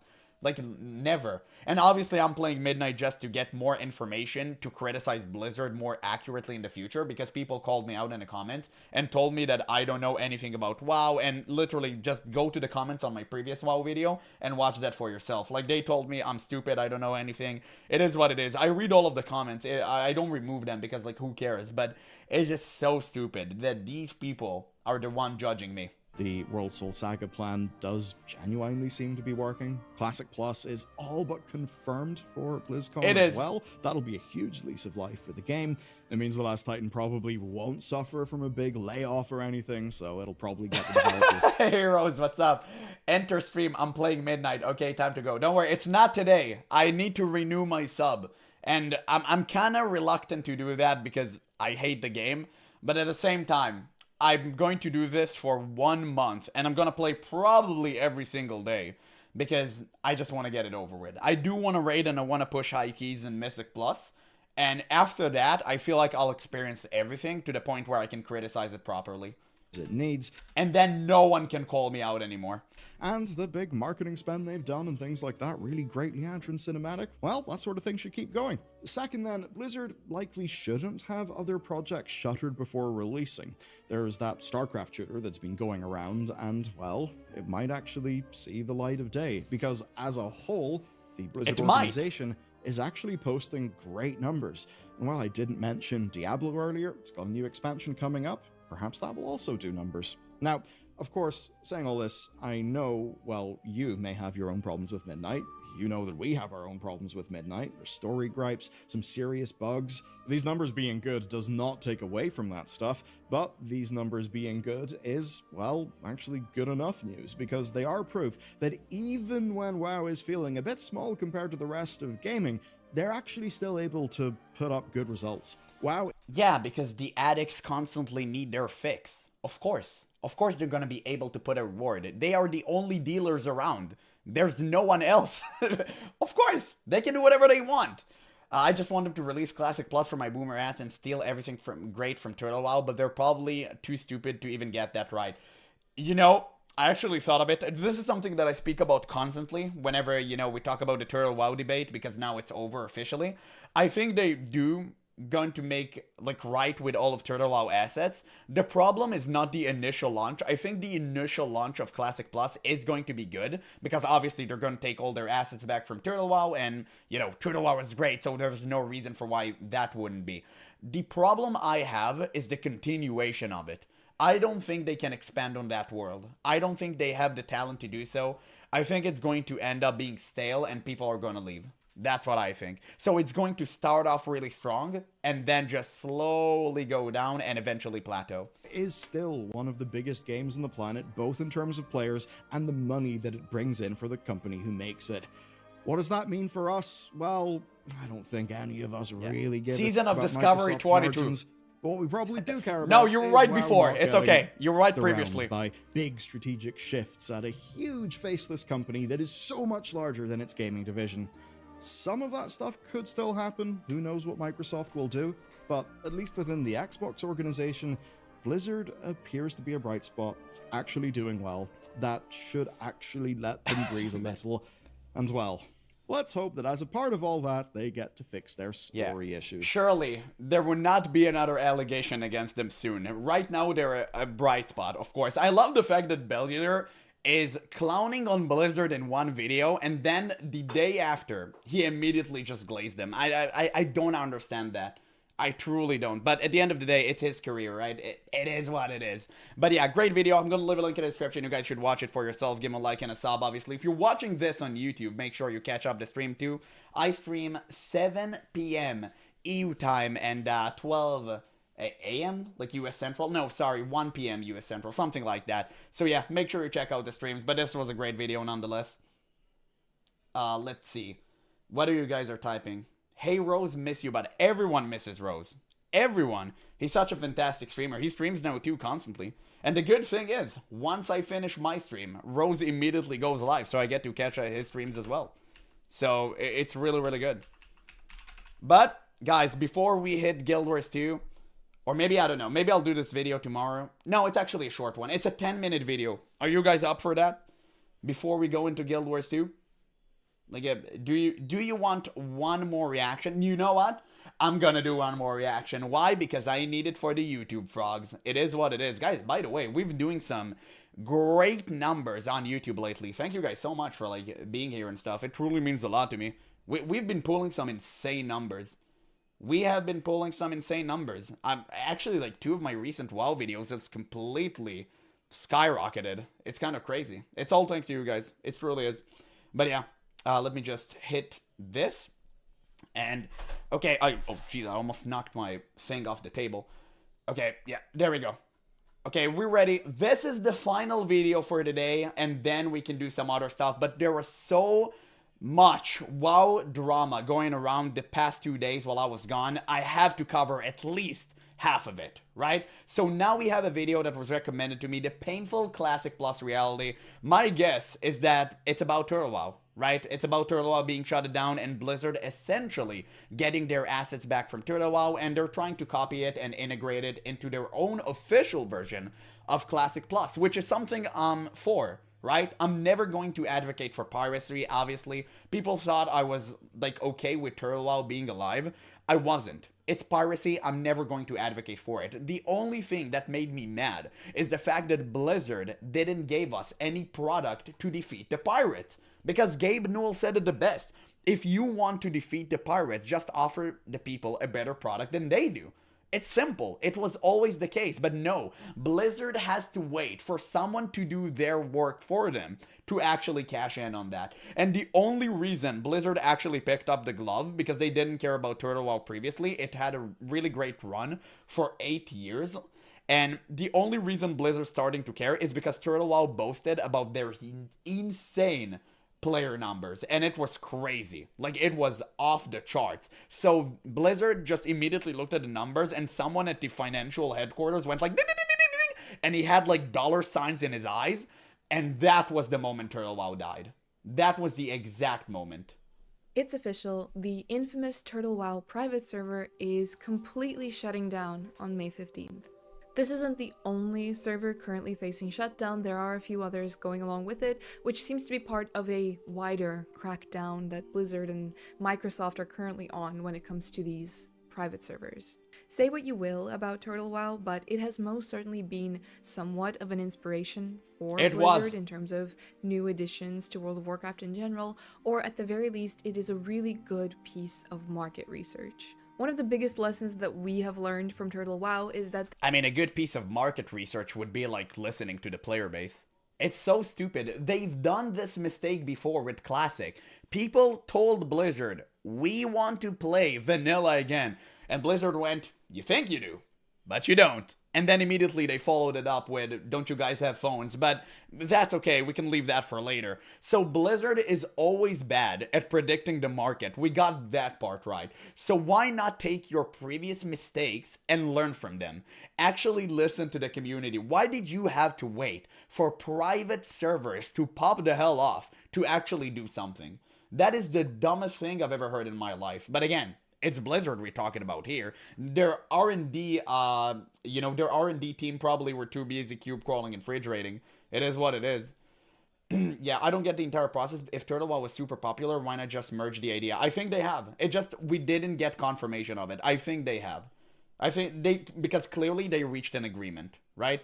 If you can't beat them, shut them down situation. That's how Blizzard operate. That's what they do right now. Because they cannot create anything good. So they would just try to take out the good ones. There is a huge demand for a Classic Plus. Now, of course, this is something that was already probably known, but in the case of Turtle WoW, it has actually proven that there would be a dedicated player base if they did in future explore a proper Classic Plus. And with that, I think we really need to be talking about the profound impact that such a server has had on the community.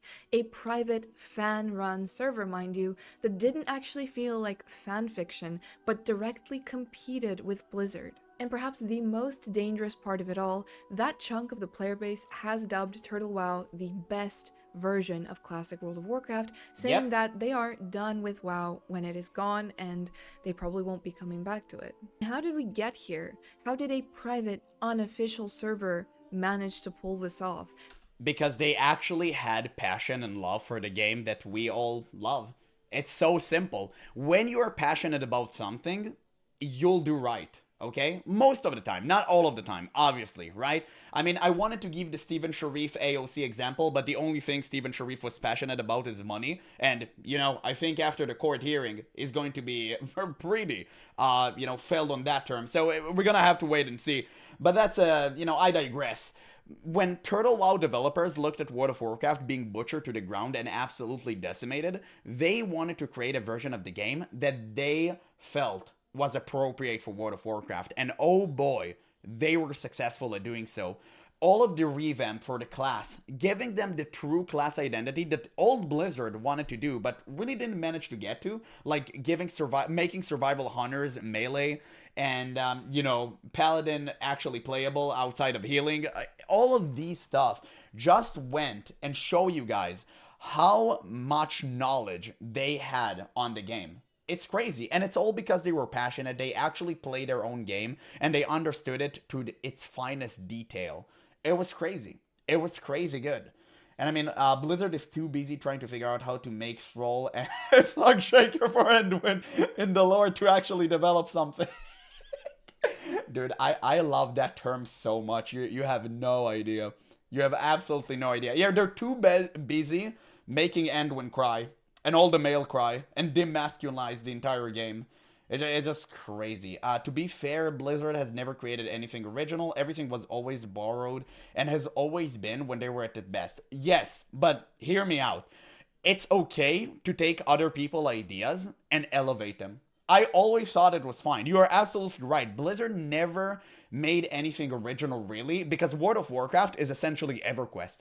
But if you pay attention and you actually know anything about old Blizzard crew, you know that they were huge EverQuest gamers. And I'm talking about they sank hours upon hours of their lives to play EverQuest while working at Blizzard. So World of Warcraft was just a love child of EverQuest, and it was fantastic. Right? Because it took EverQuest and it elevated the formula in every single regard. So I don't care about that. I think that taking other people's formulas, change them, and elevate the process, it's a good thing. I don't think it's a bad thing. I don't think you can call it like a copycat. Managed to get such loyalty from the community. And the truth is, when it comes to Blizzard, the trust just isn't there anymore. And a lot of people, myself included, really doubt that there's anybody left at Blizzard that would be able to do justice to a true Classic Plus. No. Or at least half of what the Turtle WoW team did. We're gonna have another Dark Spear Rainbow Rush event. Yeah, that's great. We're gonna have it in Classic too, so be ready for that. Because all we have inside of the games are wine moms and Labubu millennials. They are the only one responsible for World of Warcraft these days, and they literally cannot create anything good anymore. Well, anymore, you know, they never created anything good in my opinion. But hey, I'm just one person. Make sure to let me know what you guys think about that. Now, there are several important lessons to take from Turtle WoW, and especially if this is Blizzard's way of saying that they will be going ahead with a Classic Plus, hence kind of cleaning up everything else. But the most important takeaway, in my opinion, is that it needs to be made by players who truly love the game and the content. World of Warcraft, particularly the classic version, is like a plant that needs to be watered with genuine passion. Otherwise, it will wilt and disappear into nothingness. Nostalrius, for example, was a massive teaching moment for Blizzard, and in my opinion, they really did learn something from that, because in 2019, when they released the official servers, they were great. That was like peak World of Warcraft right there. Some of my favorite memories from playing World of Warcraft, like the classic version, was from those official 2019 servers. But unfortunately, the corporate greed set in around TBC when they started to introduce the level 60 boost. And players that were... Of course. You know, they have to make sure you still remember it's Blizzard here, right? And they're gonna introduce the WoW tokens, they're gonna introduce the mount, and all of that. Because why? They're Blizzard. And you fool forgotten, you got too invested into the game you once knew and loved, and we have to remind you where you're truly at. So run, hamster. Run. You're on the wheel, and it's never ending. They should hire PirateSoftware again. I bet it could solve all of their problems, yeah, with his dwindling channel. He's truly the king of marketing.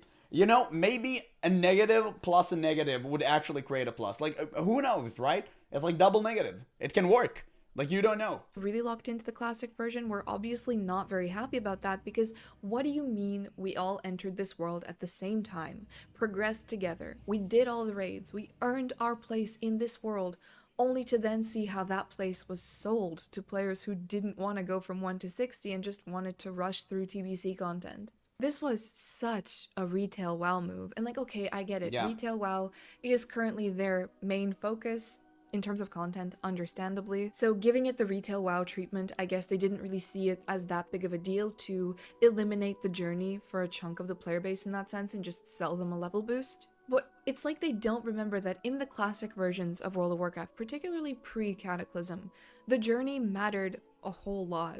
And maybe we did have some of that as... They do remember, they just don't care. They want to sell you more stuff for profit. I mean, clearly it works. Everyone bought the TBC mount. I remember that. I remember where everyone told, and it was Asmongold at the time that did the slash spit movement. Whenever you saw someone with a mount, you do like slash spit emote. And what Blizzard did, do you remember? They disabled the slash spit emote. Immediately. Immediately after launch, they disabled it. Why? Because they know. You need to understand, Blizzard is aware of every single move they make. They're not stupid. They just put their focus on monetization rather than gameplay and fun and longevity, because Blizzard's scope is not the next year or two. It's literally their next quarterly update. That's it. All they care about is appeasing shareholders, not the players, not the people, nothing but money.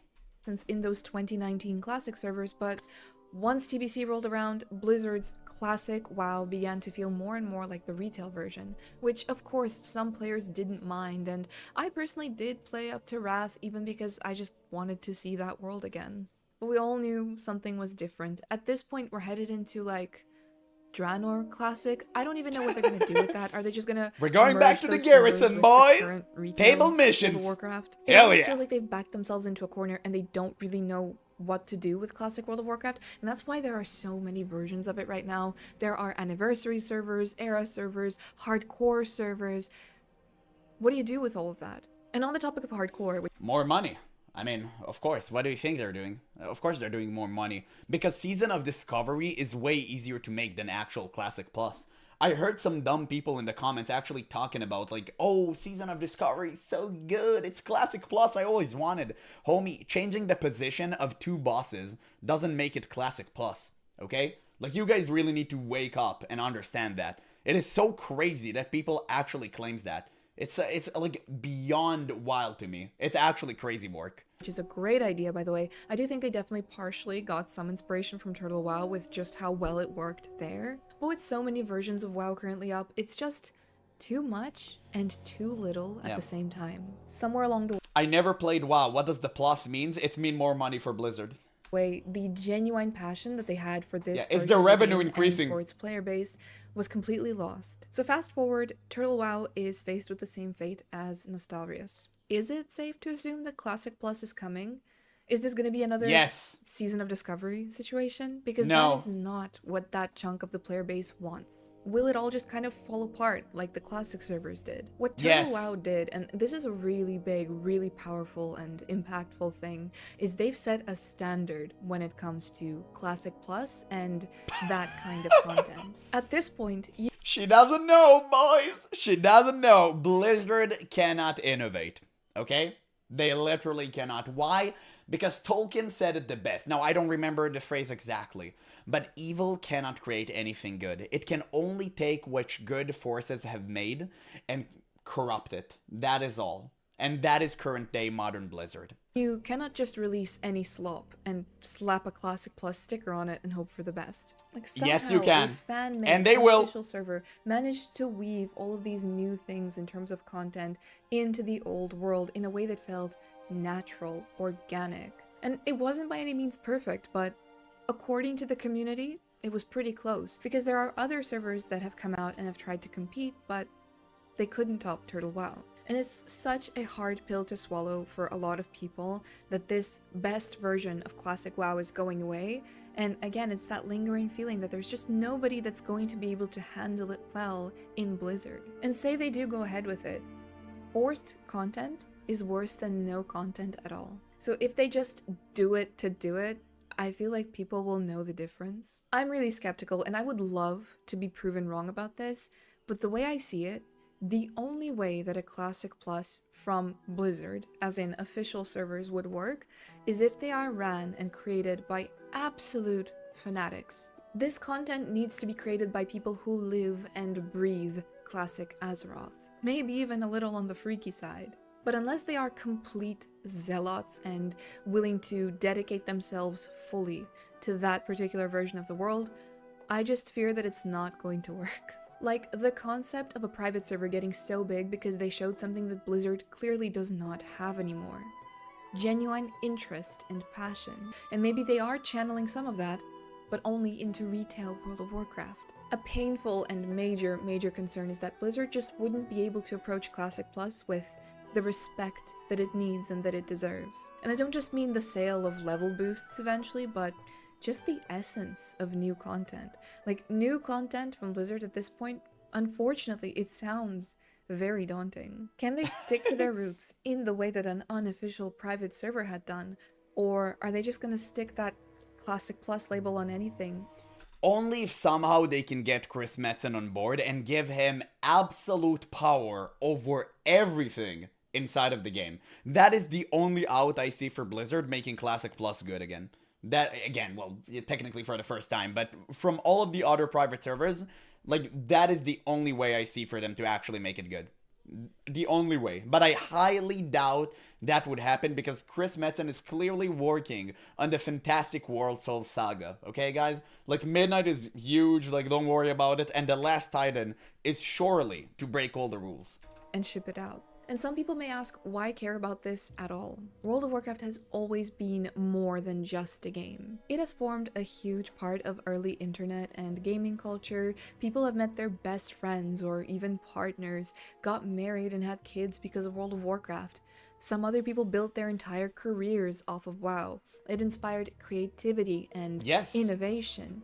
And for many people, it was just this safe space to retreat to. Pulling this off would be a massive win for gaming culture as a whole. Because if an unofficial private server is an entire movement in itself, can you imagine a Classic Plus that would be allowed to stay, would be constantly evolving, and would be true to that classic world? It would be a world insane. that encourages communication again, player-led events that are supplemented by devs, roleplay, and not just the Moonguard kind, but like actually nerdy immersion and escapism. Honestly, there's no other place quite like classic World of Warcraft, and I'm tired of pretending that it's just nostalgia. Turtle WoW has proven that people are very open to seeing an expansion on that classic world, and that there is a desire to actually see it evolve. And the community from that server has proven their love and dedication for such a project. I feel like with Retail WoW, they continuously try to make the world bigger, but it ends up feeling a lot smaller, and other people have said this too. Old zones become irrelevant, people just stay in their hubs, there is phasing, it's like a bunch of separate Fortnite lobbies. Yeah, because WoW should have died with Wrath of the Lich King. Everyone knows that. Cataclysm should have happened way further into the future, if at all, right? Because Cataclysm should have never been, oh, we're changing the world completely now. It was so weird, and it created so many problems that just continued to fester as time went by. So it is what it is, right? At the end of the day, Blizzard did a huge mistake by not creating WoW 2, essentially. And they just kept on piling expansions. And if you go that route, you should make do exactly like Final Fantasy XIV. Because what Final Fantasy XIV did is essentially putting every single thing inside of the game on one character that has all the classes. And you need to experience the game once from start to finish. Top to bottom. You have to do it once, and once you're done with it, you don't have to do it ever again. Unless you want to. And you can open another character. But you don't have to. And that's what Blizzard should have done with FF14. But they haven't. Why? Because they're too lazy and incompetent. They don't want to invest their money. They don't want to invest their resources. And they don't want to do what is necessary to make sure WoW is sustainable for the long run. Let's see. I messed up on it. I missed a few comments.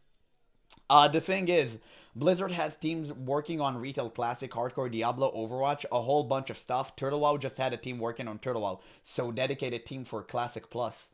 I mean, who cares? Blizzard has literal billions. Just pay a couple of dudes to just be on it. I was like, it's so easy. Like, it's literally so easy. Just pay them money. It's honestly that simple. Yeah, Kata should have never happened. WoW 2 or, SCMMO should have happened instead. Yeah, you could have taken it both ways in my opinions. I have no problem if, like, I would have had no problem if Cataclysm would have happened, like, 1,000 years into the future, right? Personally, I wouldn't mind. But either way, World of Warcraft should have died under, after Wrath of the Lich King. 100%. In Turtle WoW, they made the world bigger and it felt bigger. And I feel like that's the point of a true Classic Plus. It's really an art in itself, and it's one that I think many people, including myself, really hope that Blizzard will study. And of course, the effect that it has had overall is insane, and I think that if we do end up getting a Classic Plus, and it's good, hopefully, but doubtfully, Turtle WoW will be partially to thank for its existence. And yeah, that about covers it on... Not partially, fully. It's only because Turtle WoW actually boasted about their insane numbers that Blizzard picked up the mantle. It was only because of that. If Turtle WoW would have stayed quiet, it would have survived. I believe it 100%. I do.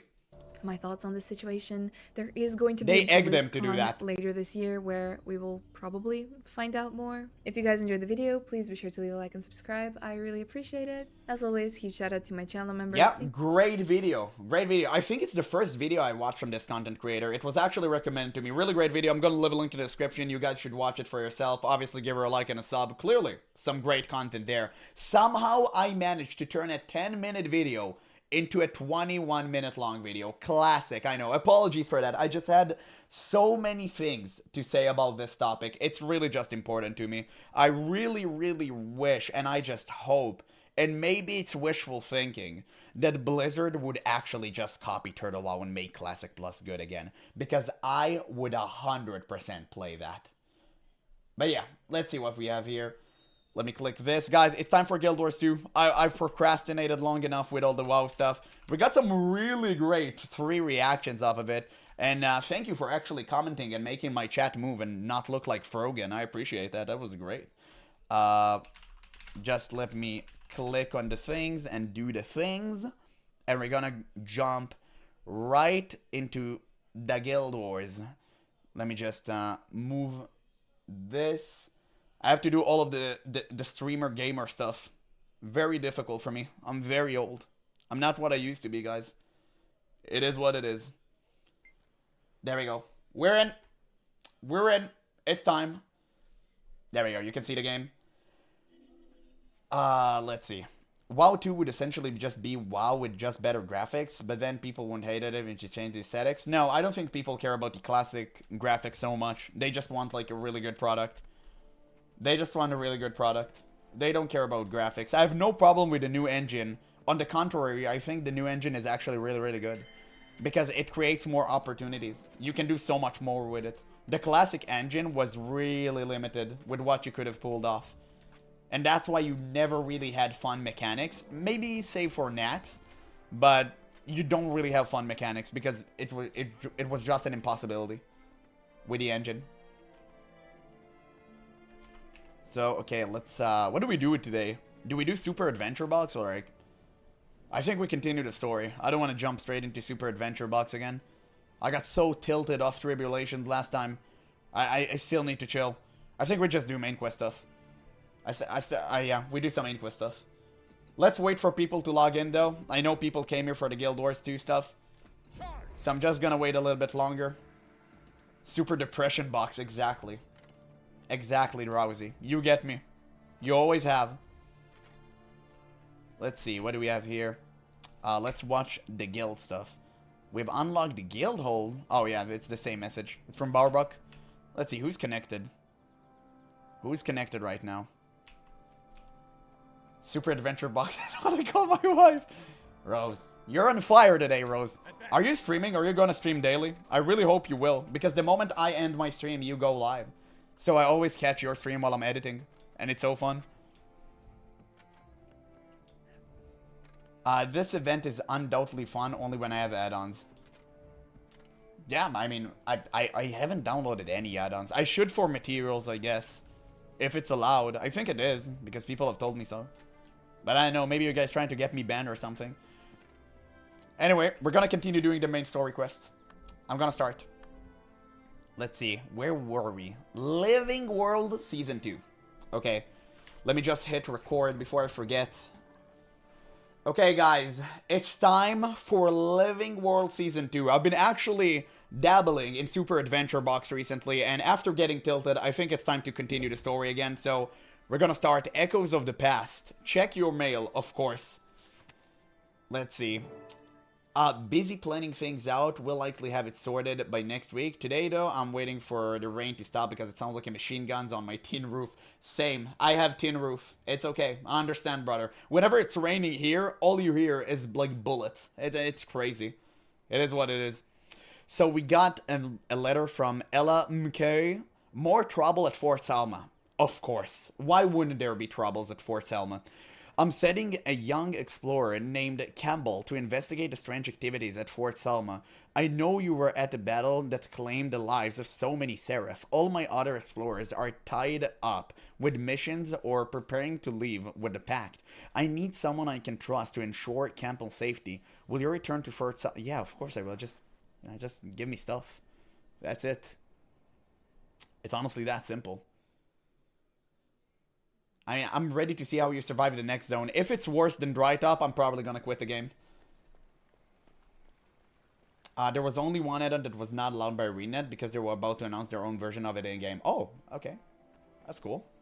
I play old through RuneScape, for example, and to me, if you require add-on client run light, it just goes to show you can actually play the game and you need to be told what to do. Exactly. I agree with you 100%. I think that add-ons shouldn't be a part of any MMO whatsoever. I think the moment you add add-ons to the game, you lose not only immersion, but you just lose, like, so much on gameplay. Because why would I need an external program inside of my game? All I need to do is click play. You could never convince me otherwise. All that players have to do to enjoy a video game is click play. And maybe it's because I'm old and I grew up in an era, where, like, old PlayStation games and all of these old games were actually so good, you just hit play. you put a CD inside, you fired it up, and you could actually just have the best time of your life. You could have gotten lost for hours. But nowadays, that's not the case. Luminary is a wacky spec. I know. I love it. Why do you think I'm playing it? I'm a wacky personnel. That's why I want to create an Elementalist. Okay, please tell me we're beating some Inquest. No! We're beating humans? Oh, wait, they're ghost people. Okay, ghosts are fine. Ghosts are fine. I'll accept it. You have to use the wiki. Yeah, I know. It is what it is. But I guess it's just the horizontal nature of, you know, Guild Wars 2, right? There's so many things have piled up. It is what it is. It's what I love about vertical MMOs, where people, you know, love to clown on me. You Guild Wars 2 people do really love to laugh at me for it. But I really love about vertical MMOs the fact that you don't need to remember as much. It's really good.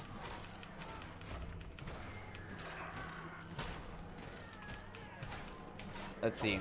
But then, because you require these add-ons, a lot of players won't even try the game out because they don't want to install a bunch of unfamiliar third-party software. Of course. I know. And you shouldn't. Like, that's the thing. You shouldn't. Why would you ever install all of these programs just to play a game? It's dumb as hell. MMOs should be simple enough and have all of the tools built in inside of them to play. You don't need to do anything but click play. Like, literally. Oh, damn. I'm not a Mordrum. You're confused. I'm not a Mordrum. Belinda Jane Delacroix. Halt! Margie, what's happening? Belinda.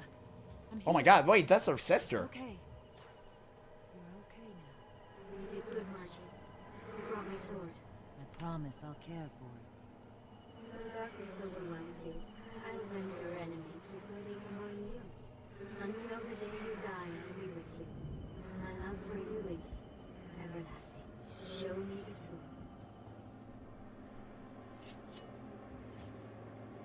Damn, that's such a sick sword. Man, I love Marjorie. She's actually, like, an okay-ish character. I would have said she's better than Bram, but that's not a high bar to pass.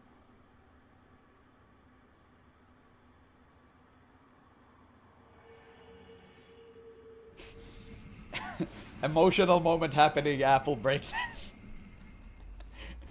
Come on, I can't. I'm sorry. Oh, damn, she blessed her sword. She enchanted it. It has Mongoose. Jory, Crazy. are you all right? Belinda. Oh, you're all Guild Wars 2 player. You don't know what Mongoose is. Her spirit. She fused herself with the sword. Are you okay? I What? think so. That's We're kinda here for cool. you.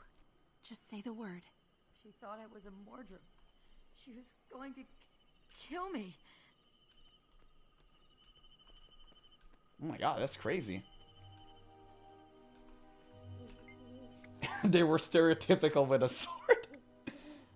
Mongoose is an enchantment. Nah, okay, you came from don't be smartest. I know you came from World of Warcraft.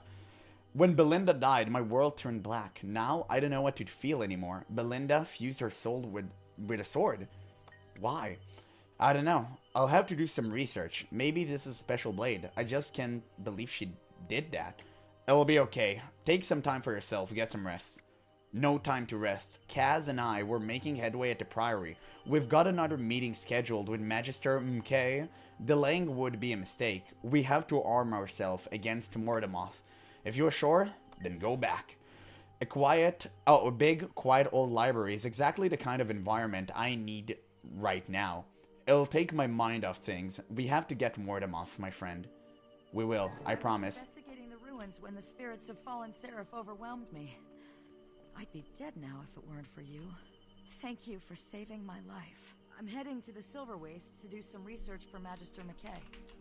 Come find me if you're ever there. I should have waited for you. The ghosts almost got me. Why did they think I was murdering? I suspect it was their trauma. They died so suddenly they were confused. Nice, even the ghosts are traumatized. Poor things. Well, I owe you a debt. After this, I'm heading to the Silver Waste to further my research. If you find yourself in the area, look me up. I'll treat you for a nice meal. Thank you. I appreciate that. Okay, we got infinite rewards, as usual. Wait, what? Contain minor sigils. Rune bag and sigil... Whatever, I don't care. Why do you have so many stuff? I think Guild Wars 2, what it probably does the worst is giving you, like, an assortment of items that you have no idea what they are, and they bombard you with them. It's just too much inventory management inside of this game. Just way too much. Let's see. Your presence is requested. Of course, why wouldn't it be? To Commander GeneralApple, we're planning our assault on Mordemoth at Camp Resolve, our new staging area in the Silver Waste. The time has come for all to stand and... It's the same text over and over again. The Seraph of Kryta have rooted... blah, blah, blah. I don't care. It's... The problem I have with Guild Wars 2 story writing is that they repeat themselves constantly. It's the same regurgitated content over and over again. That's what I truly have problem with. Like, that is where the dog is buried. I mean, it's just so annoying that I have to hear at every single turn, Commander, I heard about your efforts. I love you. You are my hero. Please help me defeat some Asurans. Okay? Like, why? Why? Just make the story flow naturally. That's what I liked about Classic Plus so much. Classic so much, not Plus. Like, just Classic. The story was the world, and it was weaved in so meticulously. But in Guild Wars 2, it doesn't happen. It just don't. And it sucks. Like, every single letter is, brother, I miss you, I love you, I need you, I want you. And then you're just off to do something. And it's like every single time. It's so annoying. And I do love the story at times because it does pick up, but only when Terhern and Logan are around. The rest are just cringe. Hashtag stop the Azura hate. No, you made a mistake. You need to drop the hate from that. Just stop the Azura. Watch where you step. Something is odd afoot. I don't know if I can take you seriously after that pun. Oh, I get it. Accidental, I swear. Damn, wait, what the hell is he playing? What the... Yo, dog, what is he playing? That is sick. What the hell is a Vindicator? Is that a Reverend? I think that's like the third one I found.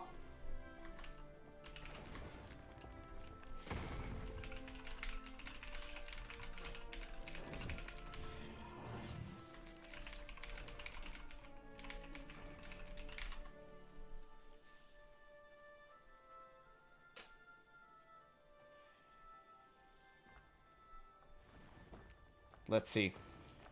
Man, people really like the Asura in this game. Okay, there we go.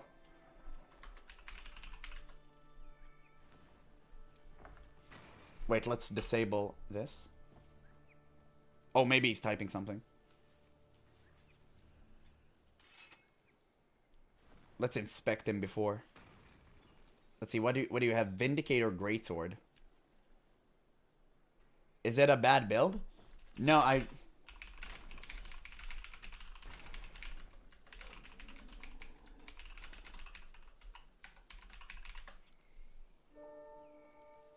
He doesn't know he's on stream. Boys, don't tell him. Don't tell him. I enjoy stomping out the Inquest. My brother. I knew you were one of us. How do I do that? Just...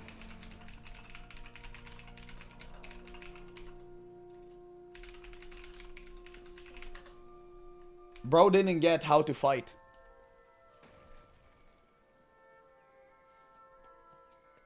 What the hell is that creature? Psymoth. Okay, main is dodge. Whoa! Wait! That's sick! What the hell? Man, he's... Oh, damn it, look at that dash! What is he doing? What's the idea behind Revenant? I don't understand the abilities. It just looks like he's doing random garbage. Go. He's just jumping around. Revenant is pretty cool. I main it. Oh, you're one of those 5 people? That's crazy.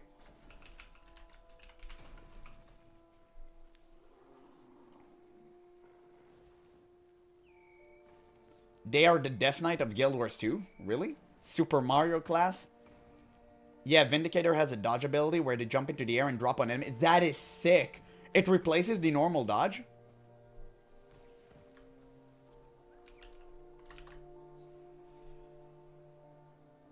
Oh my god, that is insane. I also main Revenant. Guys, why are you Revenant mains are in my chat instead of the game? I never see you in game.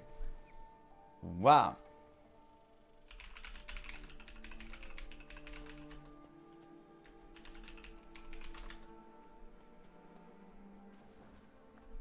Ah, it's bad at range. Okay.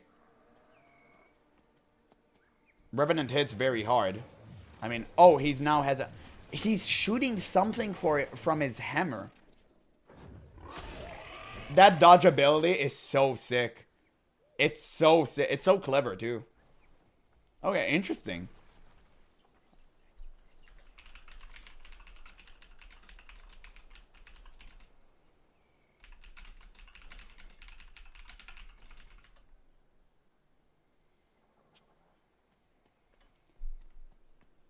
I too shoot things from my hammer sometimes. Rose, you gotta make it like that. Hey, dude. Let's go.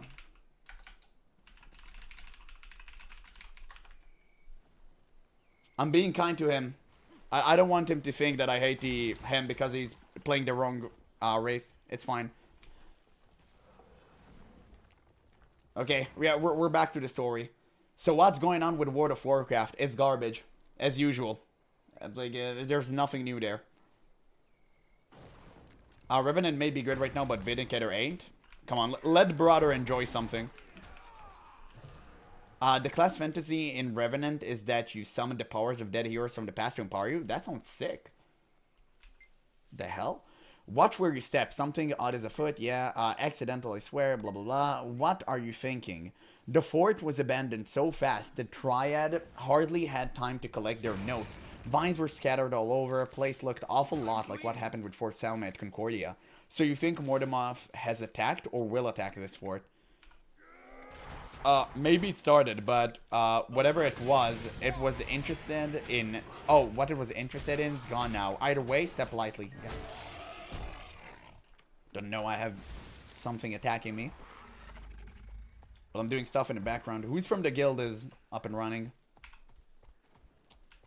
Almost no one is online. Interesting, interesting. Okay, what do we have here? Oh, the Silver Waste. Oh, that's a new area. Damn, that's great. It's time to watch a new zone, boys. I'm ready. I'm ready. There we go. It's time. Please don't be worse than Dry Top. Please, for the love of God. Just don't do it to me. Okay. It looks like Dry Top. I don't like that.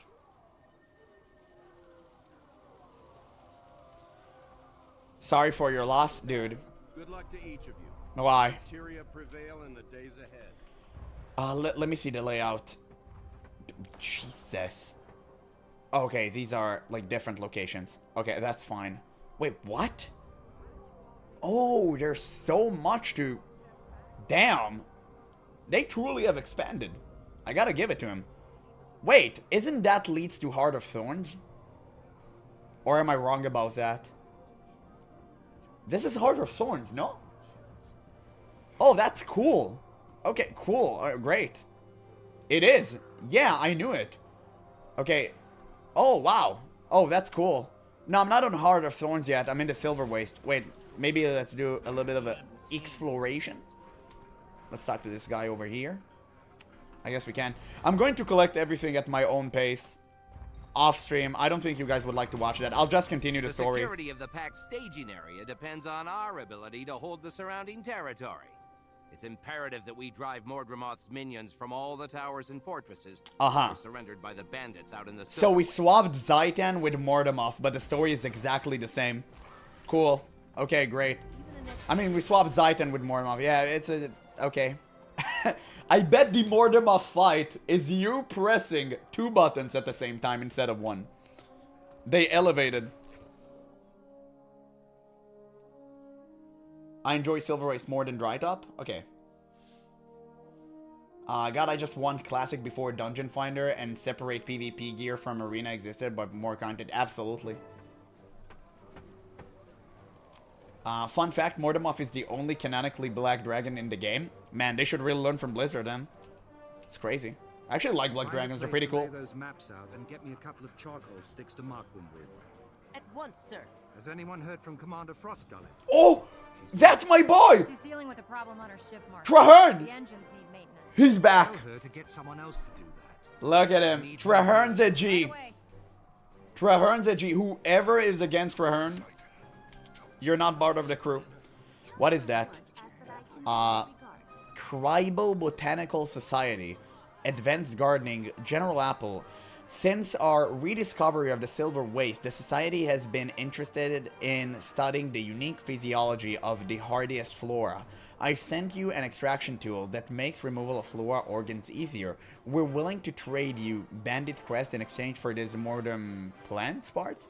The fragile nature of floral organs means only toughest specimens yield viable samples, so the plants must be of considerable strength and stature. I hear there's an underground chamber filled with such creature in the Silver Waste. Use the extraction device I sent you when you're ready to fight one and bring the parts you extracted. Happy harvesting the silver... What? What is that? It's a buff? Consume. Double click to consume. Mordem Dissector. Helps kill a Mordem boss to collect its organ. Gain the ability to extract only one extraction may be activated at a time. Interesting. Okay, I'll keep it, I guess. I don't know if I need it now exactly. Oh, go look what Mortemoth looks like and you understand what I mean. I mean, I'm going to reach there, right? Traherne is a homie, absolutely. Finally, a streamer that recognizes Traherne's BAM status. Who else but me? You know, I played WoW for years because the masculine characters. Traherne is a little bit on the leaner side, I gotta admit, but he got heart. He has the spirit, so I respect him. How to join your guild, Apple? Whisper me inside of the game or join the Discord and ask Bearbuck. He's responsible for adding people. Wait, who do I need to speak with? Discuss the situation with Traherne. Oh, he's up. Male salads are W. There is this other person who's a male salad and is extremely based. I forgot his name. Marshal, I have news. How are things progressing? The Northwest Man. is overrun with Mordrum and Strike. Zeus, you're always rage baiting me. Troops need Always. reinforcements. Tell Commander Quentin to ready his I like that. Yes, sir. Everyone disperse. The commander and I need to talk. Yeah. Everybody out. Go away, fries. You're unneeded here. Let me fill you in on what's been It's time for the Giga Chats to speak. Move. I took what you said to heart. The fleet's arriving gradually, and we're preparing to take the fight to Mordremoth. The cities have all sent troops to fight with us. And we've begun preliminary forays into the surrounding area. I've contacted your friends from Destiny's Edge, and they've all agreed to join the battle. All but Ritlock Brimstone. Yeah, Ritlock is still literally inside of None us hell. know where that portal took him either. We're gathering as much information as we can on the enemy before we launch the main assault. We definitely need someone with your skills. Yeah, Kanash. Kanash, absolutely, this guy. He's insanely cool. Ritlock is a Revenant. I know, that's why he's based. Ritlock is probably my most favorite character. I mean, I haven't learned much about him, so he's not #1, but he's most likely going to be. Thank you for coming on such a short notice. Of course. I thought you might be busy with post-summit diplomatic concerns. Right now, the Pact is in high priority list. I'm glad. The staging base is our launch point for an early attack on Mortemoth. Before the dragon gets too strong. Exactly. We're fortifying as quickly as we can. We believe Mortemoth is west of here or south. Perhaps its jungle seems to be separating eastward. You have a mission for me? I have a mission. I have a squad missing. They were on a scouting mission, and they should have been back last night, but they didn't return. Who are they? Our friend Keith and the diplomat sent here by Crichton government to investigate the situation. His name is Kanash. Oh, both are very capable, but maybe outnumbered. Yeah, we know him. We need to look for them and see if they need reinforcement. Would you be willing to lead that mission? Of course.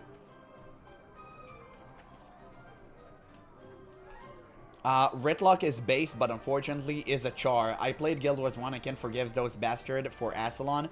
It was such a lovely place. Yeah. But when you blow shit up, it's way cooler. So you should learn. And also, it's not like the humans didn't use the ancient scrolls to just completely bombard the entire world. Okay, so let's not pretend like the humans are fine here. Oh, it's you. Hey, I saw you meeting with Traherne. What did you want? Do you have things to do with the pact? Marshal Traherne is requesting my help. You're the perfect choice. Thank you for the glazing session. So it seems, of Soulsworn. I'd offer to come. Guys. But I've got to make sure. Time is safe. She's looking for a pact engineer to toughen Scruffy's armor. I'll never forget how close she came to dying in that Inquest attack. Me neither. We showed up in the nick of time. She was so scared. I'll keep an eye on the squirt. You're gonna be okay, right? Of course, I won't be alone. No way they did not intentionally phrase it that way. So weird. Advance. Wait, I have more questions. Oh wait, it's Tiny. Was Aaron working for Scarlet? Not to my knowledge, miss, although I suppose it's possible. I never met any of his friends. Then what are you doing out here? We came looking for a safe place to land. Wait, you can't just leave after saying that. Why would he attack you? You never did anything to hurt him, did you? Of course not. We welcomed him into our fold, but he grew violent. It started with episodes of confusion and aggression. We just decided to confine him when... So where's the Master of Peace now? We need to find him. Excuse me. Excuse me! No, wait! Why would he go off alone? We believe he's still searching for a place where we can all be safe. We saved him. We tracked Aaron through the wastes and found him before he could kill your master. That was you, huh? We found Aaron's corpse and assumed the master had killed him. Nope, it was the boss and me and the others too. We trapped him inside Spurbend Canyon and fought him there. We are profoundly grateful to you, miss. To all of you. But we really must go now. Huh. Master of Lightning. I'm told by this delightful young miss here that you saved the life of our Master of Peace. It seems you have a knack for commanding the aspects. Aaron was out of control. He had to be stopped. I'm GeneralApple. How did the Master of Peace look when you saw him last? Was he injured at all? No, he seemed hardy. He's determined and of course the best among us. If any one of us could survive out there on our own, it would be him. Nevertheless, you're risking your own lives trying to catch up with him. Whenever I hear the name Master of Peace, I just remember that one Yu-Gi-Oh card. I don't know if you guys know it. Just makes me so tilted. We fear the day would come when he will need us. We want to be there when he does. We won't keep you any longer. Safe journey. Talk to Timey. You look so serious. Zoja wears a similar face sometimes when her experiments are especially dangerous. What are you going to do? I'm going out to find Kaif and Kanash. Bram is going to take you home. Out? You mean out into the waste? Bram should go with you. What if something's happened to you? I can't die. I'm literally like, I'm the G. I'm the commander. I'm meeting up and leading a pack squad. I won't be alone. I can find my engineer and then get home alone. You don't need to watch over me every second. Seriously, I'm not a baby. You two will be safe together. Don't worry about me. I'll see you later. Cool. So we're getting ready. Guess it's fine. I love this song of Displays. Prepare to fight. It is a cool song. Guild Wars 2 music is absolutely fire. Such a phenomenal design for music. I really enjoy this. A lot about Guild Wars 2 reminds me of classic World of Warcraft, but unfortunately, it all fades away the moment you step into the world. And everything just happens so fast. Let's see. So we already spoke with this guy. Yeah, I'll just do the map revelation. I'll run for the quest. I'll just do map revelation whenever I'm, you know, I'm playing alone. I'll do it off stream. Or maybe whenever I'm finished with, like, the story and I can talk to you guys and do this in the background. Like, that would be fun. I think. Oh, damn. There's a vine growing from me. That's crazy. Look at that. Wait, what? It's a dead end? Oh, I need to go up. I see. I see. There are insane jumping puzzles in this map. I love jumping puzzles. I'm glad you said that. There's a vista in here. Let me just click. Let's watch the vista. Let's soak in the experience. It's so crazy that Guild Wars 2 copied vistas from World of Warcraft. World of Warcraft Midnight Vistas are way better. I mean, Guild Wars 2 is coming pretty close, but it's so crazy that they copied it. But I guess it is what it is. If you copy a good thing, I have no problem with. Like, whatsoever. Ooh, this location looks great.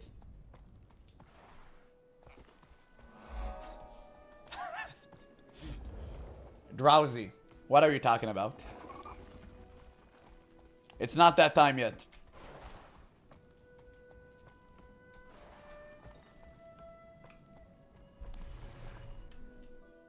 Oh, damn, who's that? Cave? Oh, it's Cave.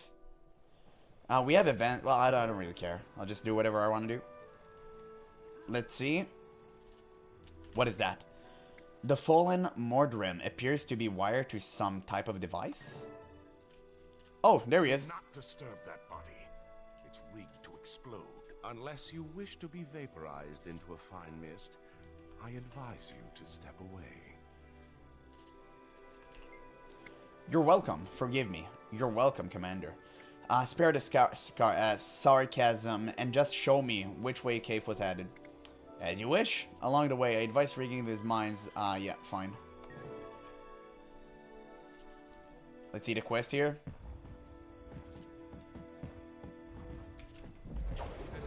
Damn, it's so cool I have Dawn now. It's such a great weapon. If we're sly, we can buy. I literally failed one achievement. Oh, I guess I need to listen to him until the end. Interesting. Oh, damn! He almost one-shotted me. What the hell was that? Let's mine it up. Did it work? Yes. I mean, let's see. How much do I have for Living World Season 1? Not much, and then it's Heart of Thorns. I'm actually kind of excited. I really cannot wait until we reach Heart of Thorns. I've seen some of the maps there, and they look fantastic.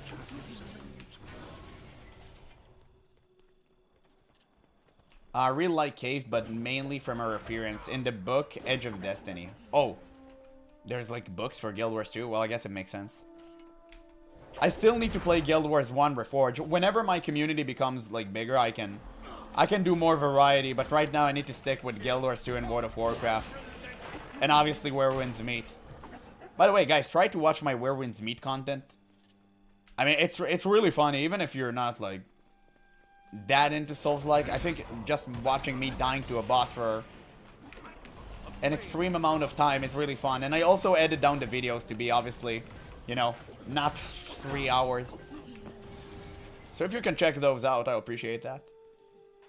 But at the very least, leave a like and a comment on the videos, right? Because it truly helps the algorithm a lot. Guild Wars 1 is different. You can just read the main things for now and do it later. No, I do want to play it. It looks really fun. I really love the vibes of it. I really like the aesthetics. I think the aesthetics were dope. Absolutely. And I don't care about the fact you can jump and stuff. I'm an old MMO gamer. I literally do not care. I played Sherwood. I literally could not care in the slightest. Not under my command. Find Keswell without losing any of your soldiers, of course. It's that easy. What did I get? I got something. Help me. I'm dying. What in God's name did I get? Okay, never mind. I feel like I've seen her before. Maybe in a dungeon. She does look familiar. Welcome to the Silver Waste, get GeneralApple. You have my little brother Kanash in tow. Oh! You're brothers! I was told you might need some extra help out there. Nothing I couldn't help do. I appreciate the sentiment. Has your squad found anything useful? Not yet, though my instincts tell me we're close to finding the source of these Mordrim incursions. Judging from their increasing numbers, I'd say we must be getting close to something important. If so, I imagine they will be increasingly belligerent. Feel free to hide when the action starts, Canuck. Are you willing? Oh, it's Canuck. I'll show you up, Cave. Damn. Jumping is overrated and bad for the knees. True. I'm pushing 30, so that sentiment couldn't be more based and true and real. Have you seen what they've done to Sherwood? I have. It's a pay-to-win hell. But, I mean, who cares? I already enjoyed it as a kid. You can't take those fond memories away. Played it so much. You get 5 keys, there are buried treasure in the map. Oh, cool. Damn, they just exploded. Mine every possible corpse. Oh, okay. I knew it was one of the quests.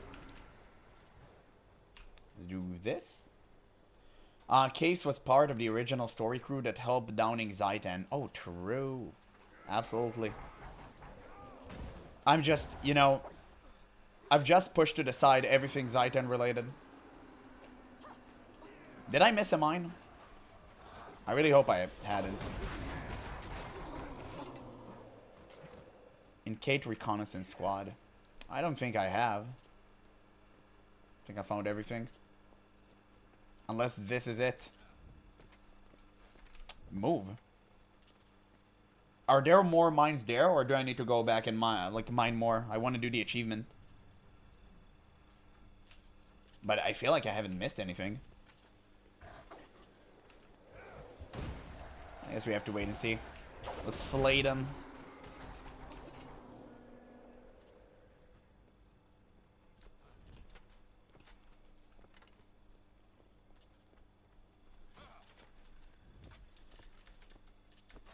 Hello? Anyone is here? Let's see. How do you do? Damn. I mean, it's a cool looking area. Base of operations for the local Mordrum. Do you see that glow? Yes. What could they be up to all the way out here? We have Mordrum inbound. We are deep in their territory, and we are vastly outnumbered. We should send up a flare. I hope the Pact will see our signal and send help. Katie is the reason why Logan and Ritlock did not kill each other, and why later they're like, oh, okay, cool. Truth and knowledge are two That different flare things. attracted more of the Mordrum. We have to relocate. We're boxed in up here. Let's take the fight to the bottom of the slope. Sure. Well, where are we running to? Oh, just a random wolf. Okay, we got him. Now what? We just, oh, survive the assault. Well, those vines will tear us apart. Yes, surely they will. Just like everything else inside of this game. Nothing possess a true threat to us. But apparently, according to y'all, it's going to be changed with Heart of Thorns because enemies are tougher. Not really sure.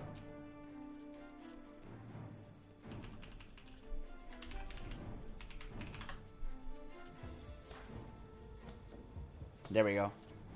We still need to wait? Okay, in the meantime, I guess, guys, what do you think about my build? What do you think? Isn't this the greatest Guardian build you've ever seen in your entire life? There are too many of them and too few of What's your us. opinion about that? This location isn't defensible.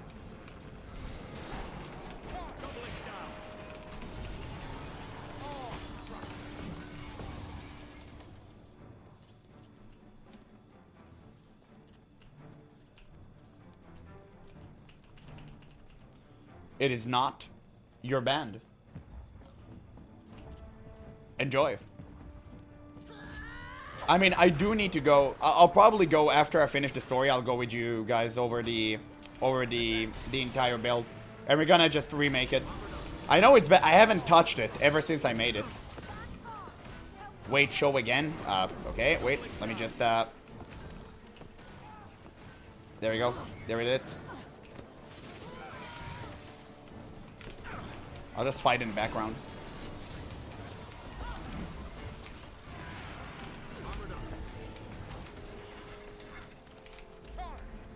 You see? That is the build.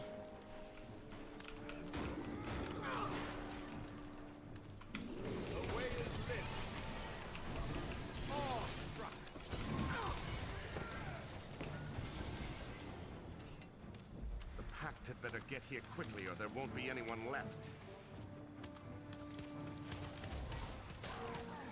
Okay, I'm about to die because I tried to res. Okay, they're resing me. It's fine. They know what's up. Just heal everyone.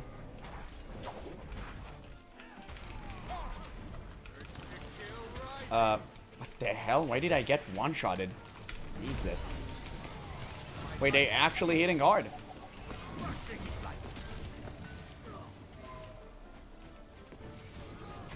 Wait, what?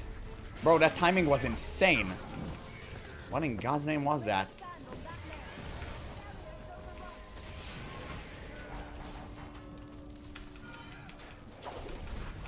Yeah, the tendrils. It's okay for starters, but you want to optimize later for big content. Yeah, obviously. That's why I need your help. Don't blindly follow meta builds. They're not always survivable unless you're good at using them. Sure.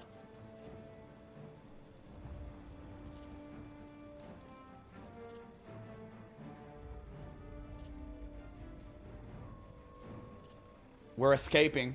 We're making our escape.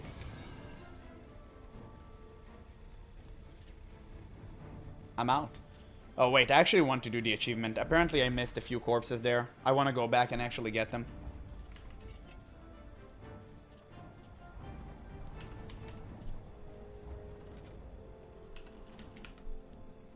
How the hell did I miss them? Literally impossible. You will have to follow meta for endgame, else you get bullied. It's fine. Also, I'm used to being bullied. But I'm a World of Warcraft player, right? I don't really care. Like, I follow the meta stuff. It's fine for me. I love that. But I guess we'll have to see, right? It is kind of interesting. I mean, I really want the pistol, but it's so far away. Oh, there it is. Somehow I missed that. There we go. We got him. We got a book. What is that? Double click to choose a recipe for crafting gear with a sinister. What is good? What is good? Draconic set. What is the best thing I can create from that? Yeah, I believe in you. I appreciate that. I would drag you to the weight CMs. Thanks. I mean, obviously, if you're part of the guild, we're gonna start like raiding and stuff and all that together. Do not matter, just pick one. I'll pick pants. Whatever. What will you choose? Oh, Sunshine, you were here? Man, you were silent. Okay. That's how it's done. We're out. We out of here, boys. The commander have experience with dragons. Is this predictable behavior? Elder dragons are far from predictable. Their minions show a sort of situational awareness. Did you already get the legendary gloves or fractals? No. But I am doing fractals, and I am climbing tiers. Are you married to the Greatsword? I found a good luminary build for open world, but requires a weapon with better symbol application. I do love the Greatsword. It is fun. But I have a secondary weapon, which I do not utilize. By the way, look how cool this sword is. I recently got it. I earned it. Really, really cool. What now? Where do we have to go? Oh, check your mail, of course. Calling in a favor. We've hit a dead end here at the Durman Priory. We'd like to interview the resident dragon expert, but he has retreated to a secure location deep within the Priory. Unfortunately, they change the access cipher to that room on a regular basis, and no one here knows the latest one. Remember the young explorer named Campbell from Fort Selma? Magister MK believes she has the current cipher, and she's doing fieldwork in the Silver Waste. Could you look into retrieving the cipher for us? Of course. Why not? Why not? Where are you? Oh, there it is.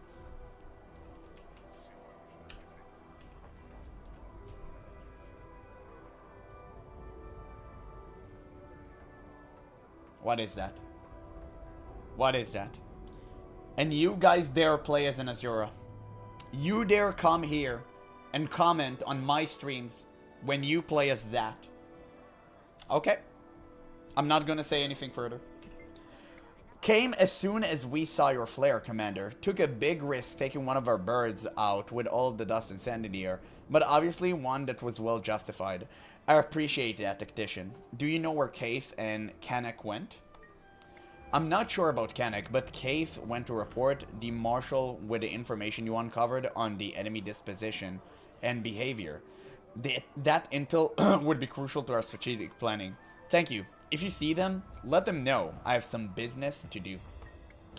Absolutely, Commander. Anything else I could do for you? You can go the hell out. Actually, yes, I'm looking for an explorer by the name of Campbell.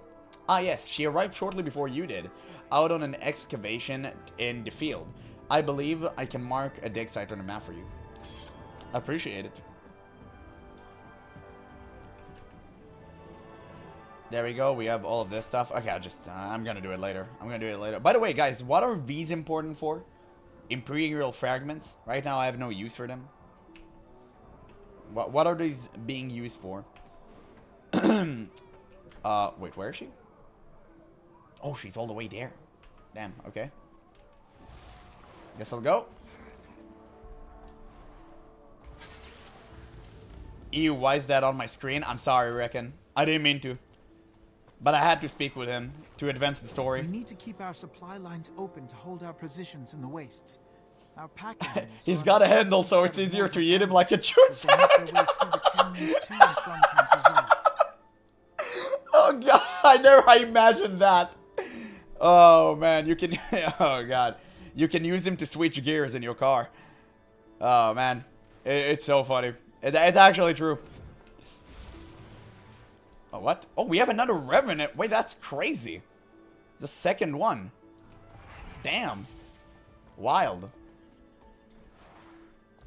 Wait, scorch marks.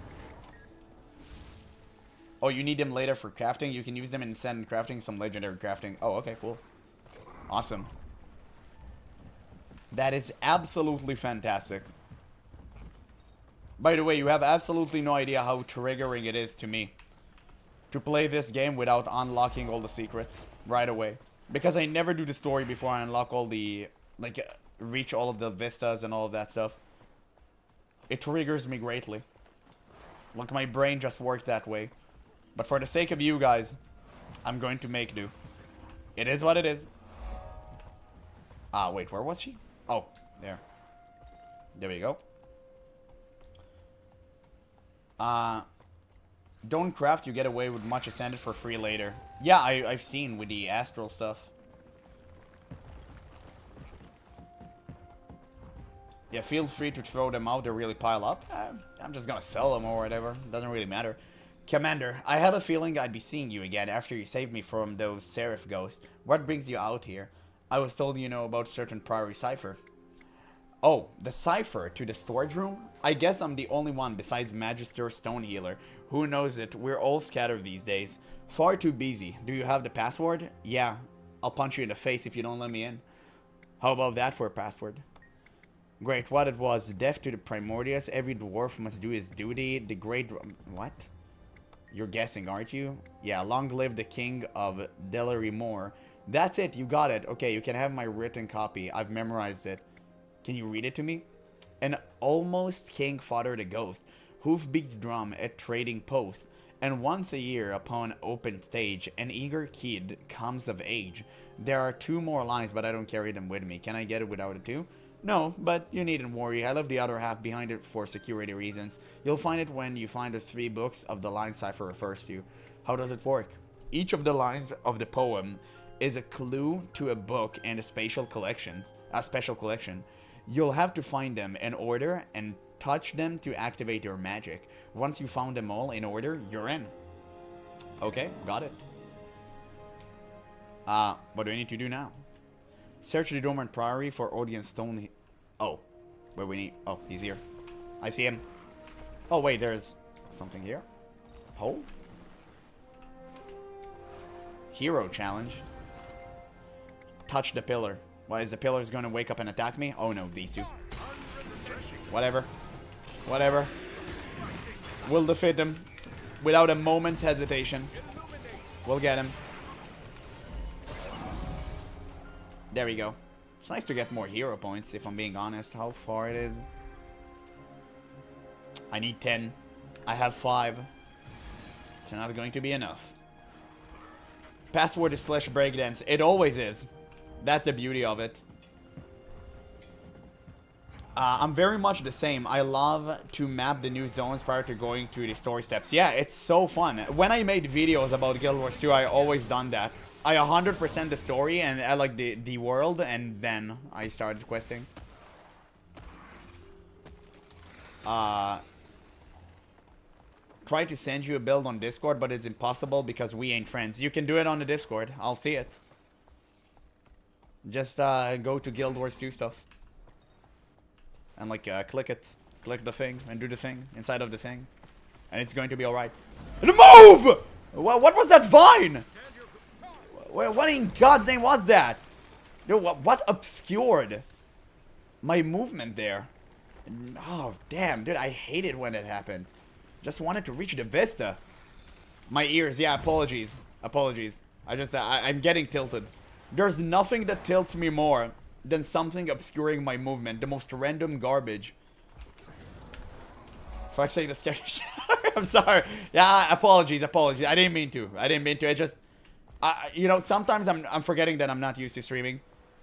I need to get used to it. I just hate it when the most minute stuff like stops my movement. It literally pisses me the hell off. So annoying. You guys shouldn't play horror games with me. I'm just as terrible, if not more. No problem that was just sudden. Yeah, I know. It just triggered me. I'm sorry. Yeah, it is what it is, guys. Just, I don't know what was that. Like a vine, whatever. It was so annoying. Oh, we need to go back to Brisbane. My ears were still ringing. Great. You're going to remember me for tomorrow. It's going to be the next stream wake-up call. Wait, where do I need to go? Why didn't I just teleport? Ooh. Dormant Priory. Sent you the link on Substuff on the Discord channel. I'll check it out later. Wait till you discover pointless infinite walls. Oh, man. Why you just told me about it? Now I'm sad. It is what it is. Let's see how many viewers are we. 32? Damn. We have tripled the number. No, actually we doubled the number. It used to be like 15. That's great. I don't even know math. It's okay.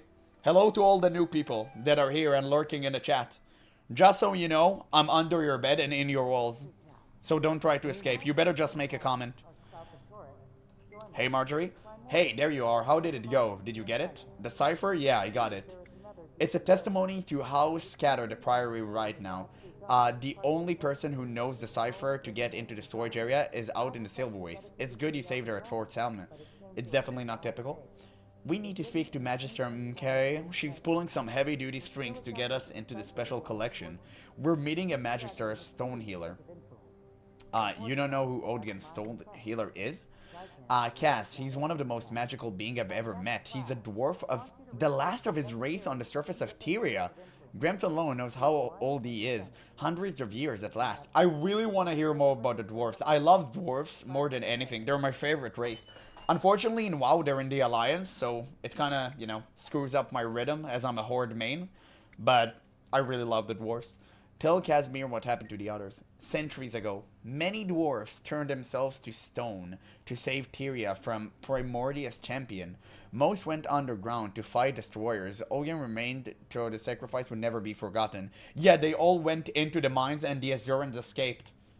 Now do you know why I hate the Azurans? I hated the Azura before even knowing they did that. Because I knew they were slimy. I knew that. It was obvious. Azura are similar to dwarfs. Damn, I didn't really want to ban you, Deity. I really loved you. It's a shame. It's a shame. Odin is a Guild War 1 callback, so good. Oh, really? Oh, that sucks that I don't know that yet. That explain the area of expertise, dragons. Yeah. It's like all they know about.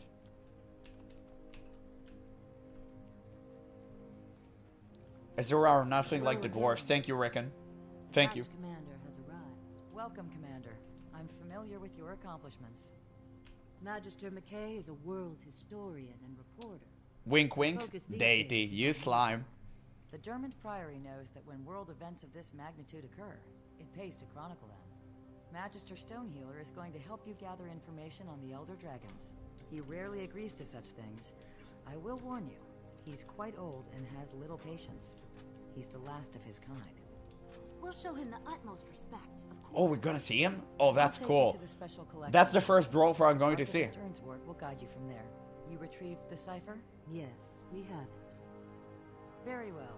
Follow me. Alright, cool.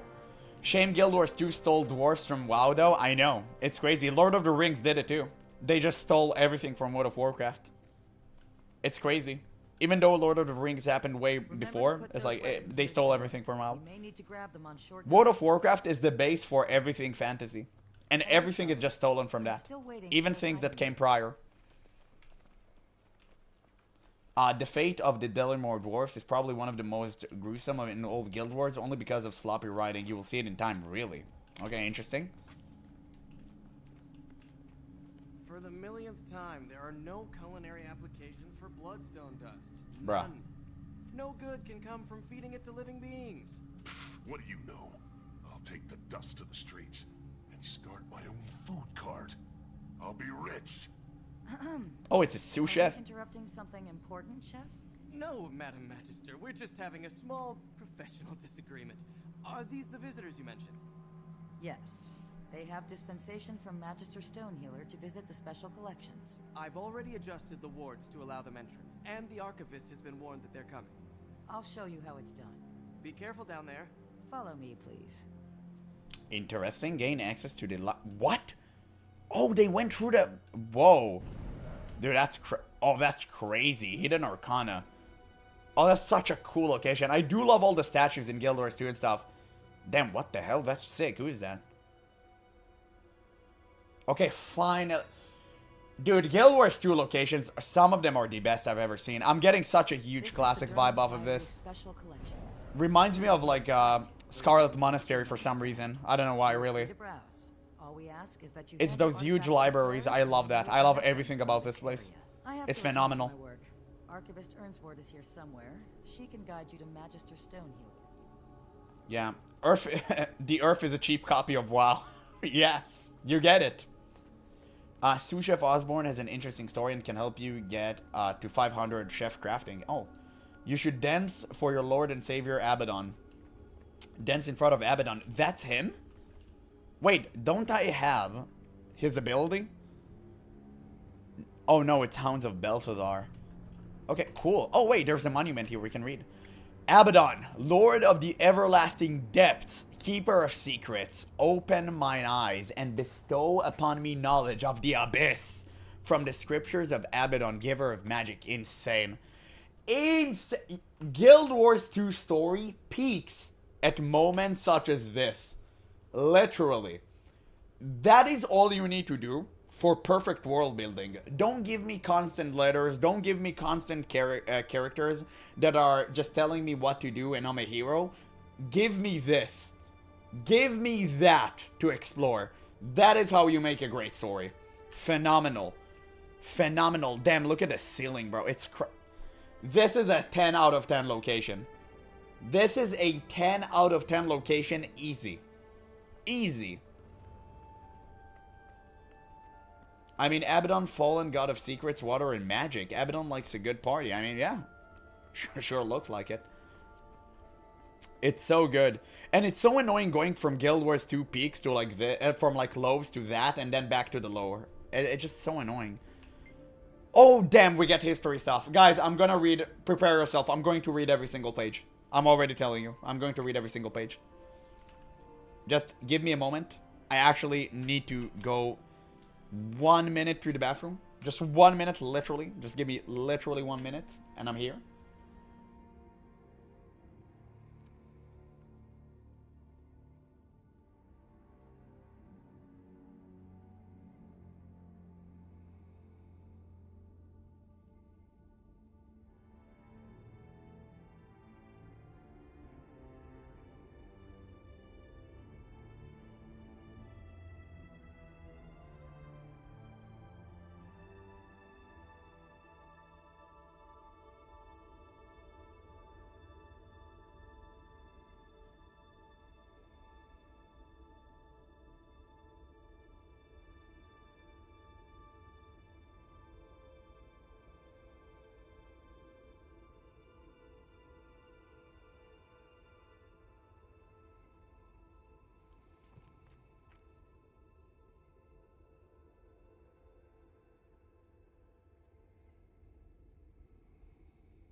I'm back. I'm back. Apologies. Slash dance in front of Abaddon. Okay, sure. Let me walk here.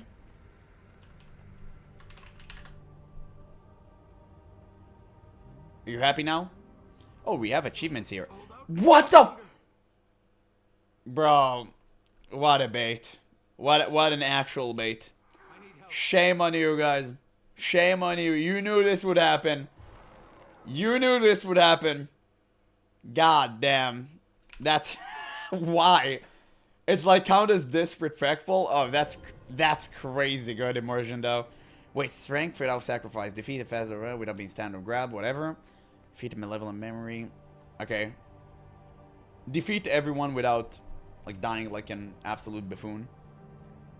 Sure. Okay, I'm gonna read everything. I'm gonna read everything. Hey there, Barbok. Nice to see you, my man.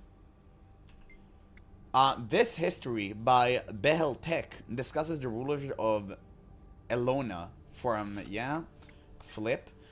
The arduous task of unearthing what happened during the rule of primeval kings is compounded by the devastation of the Scarab Plague at the end of their reign. The golden age of Elona was all but erased by the chaos that ensued when people succumbed to insects that eviscerated them. An adept researcher can discover the truth about Elona's splendor during this period. A socio-nomic divide can be seen at the architecture of devastated Far Nor. Copious servants were available to serve the royalty. These royals had relics from Far Escrita and a strong archmental infusion that they ruled without opposition for 600 years. So basically they were G's.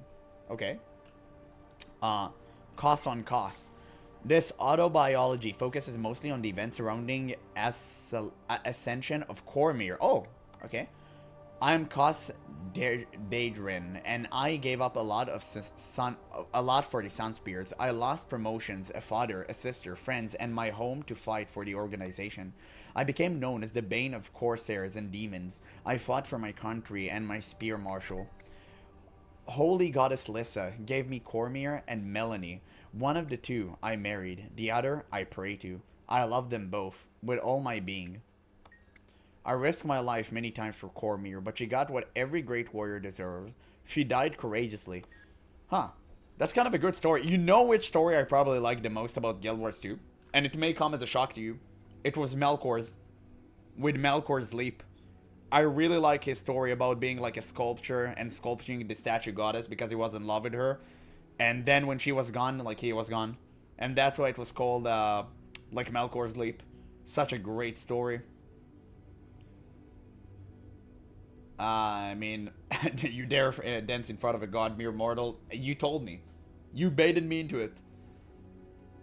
I mean, thanks for not screaming at the explicative lol. Yeah, I'm trying. I'm trying. It's a Guild Wars 1 reference. That's why I want to play Guild Wars 1 so much. I really the sculpture guy. Zeers, you're always trying to rage bait me. And you're so good at it too. I need to learn from you. You gotta give me like sessions on that. High Priest Alcar of the Delarmore Dwarfs explain why a letter tome must be secure beyond the reach of any. I have just rescued, with the help of a heroic human, the Tome of the Rubicon from the Stone Summit. The idiots were attempting to read from it and summon the Great Destroyer. I have translated it in portions, but ancient language is difficult to understand. I do believe there is a prophecy here, however, one that mentions the Delarmore line. Once the translation is complete, I will secure the tome until such time is needed. Fear not, it will not fall into ignorance hands again. Wait, so he has a tome that can destroy the earth? That's crazy. Bloodstones. What are bloodstones? Yeah, Diablo reference, of course, of course. From notes taken by young Nicholas Sandford in discussion with his friend, historic figure, Dormand, a renowned historian.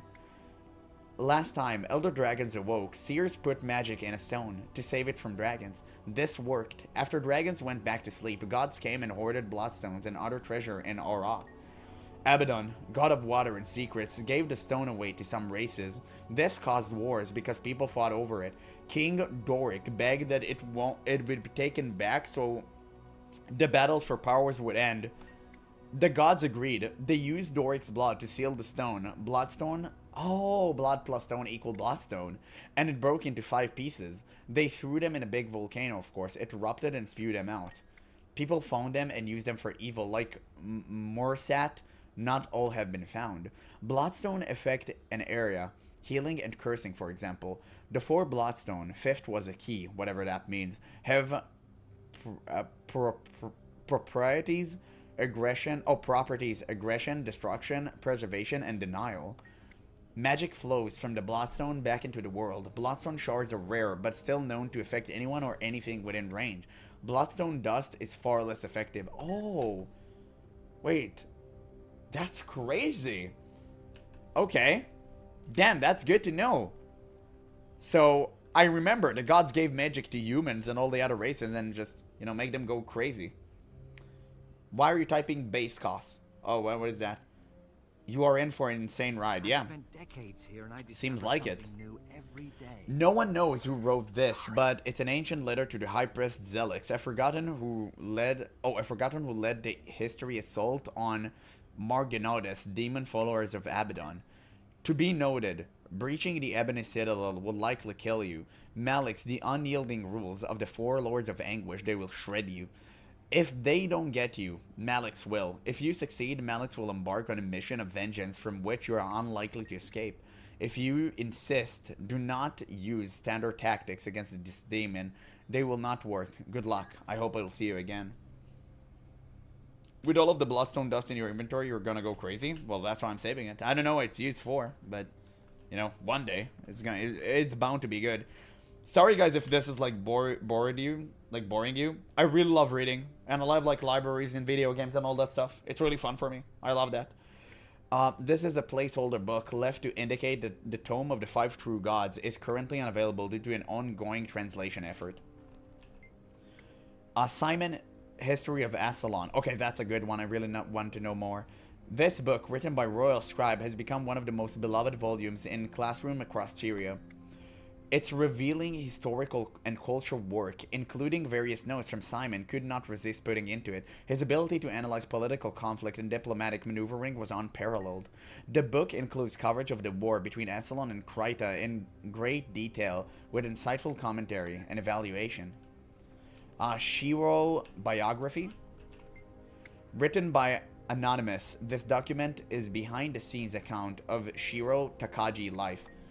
In the early years, Shiro was a loyal guardsman and hero to the Kanfen Emperor. He fell under the influence of demon fortune tellers sent by an ancient being named Abaddon. So Abaddon wasn't one of the good guys? He was one of the 6 gods, but why did he do shenaniganry instead of being good? Shiro turned on his own ruler, slaying him, and was killed by ensuing battle. His death veil unleashed all magic he'd stolen and being gifted in what has come to be called the Jade Wind.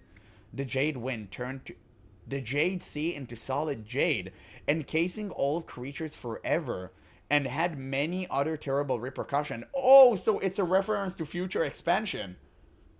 I forgot which one, but it's the Jade expansion where we have our guild hall. Shiro returned as a vengeful spirit, leading an army of magical construct known as Shiroken. He attacked Kantha, but was eventually defeated and casted into the realm of torment. Once more, he returned to fight Abaddon's general, ruler of the realm of torment, only with great difficulty, where the heroes of Tyria were able to defeat him in time. He's not been seen since. What? Wait, I want to read this again real quick.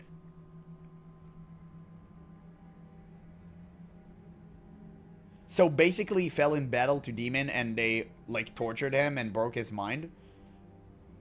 That's the principle of it. That's crazy. That's such a great story. Such a phenomenal story. Yeah, oh sorry, I missed a few comments, guys. Yeah, Koss and Melanie, Guild Wars 1 reference. Yeah, I really want to play that game now. I play the same way, gotta read everything. Yeah, I'm glad. It's cool, enjoy lore diving. Absolutely, that's good. There are a lot of books and readable things in Guild Wars 2. Yeah, I want to read all of them. Wish they made a library which can deposit all the books. Yeah, I mean, that could have been cool. Guild Wars 1 spoilers. It is what it is, guys. I'm gonna have to read it. And their location with parts of the JSC and place where Shira fought. That sounds cool. Stone Summit Siege Weaponry. These appears to be hands-down plans for siege weapons. The note on the first page states that they're all original drawings done by Stone Summit dwarves. A brief historical passage reveals that the Stone Summit dwarves once enslaved the Dredge until overthrown.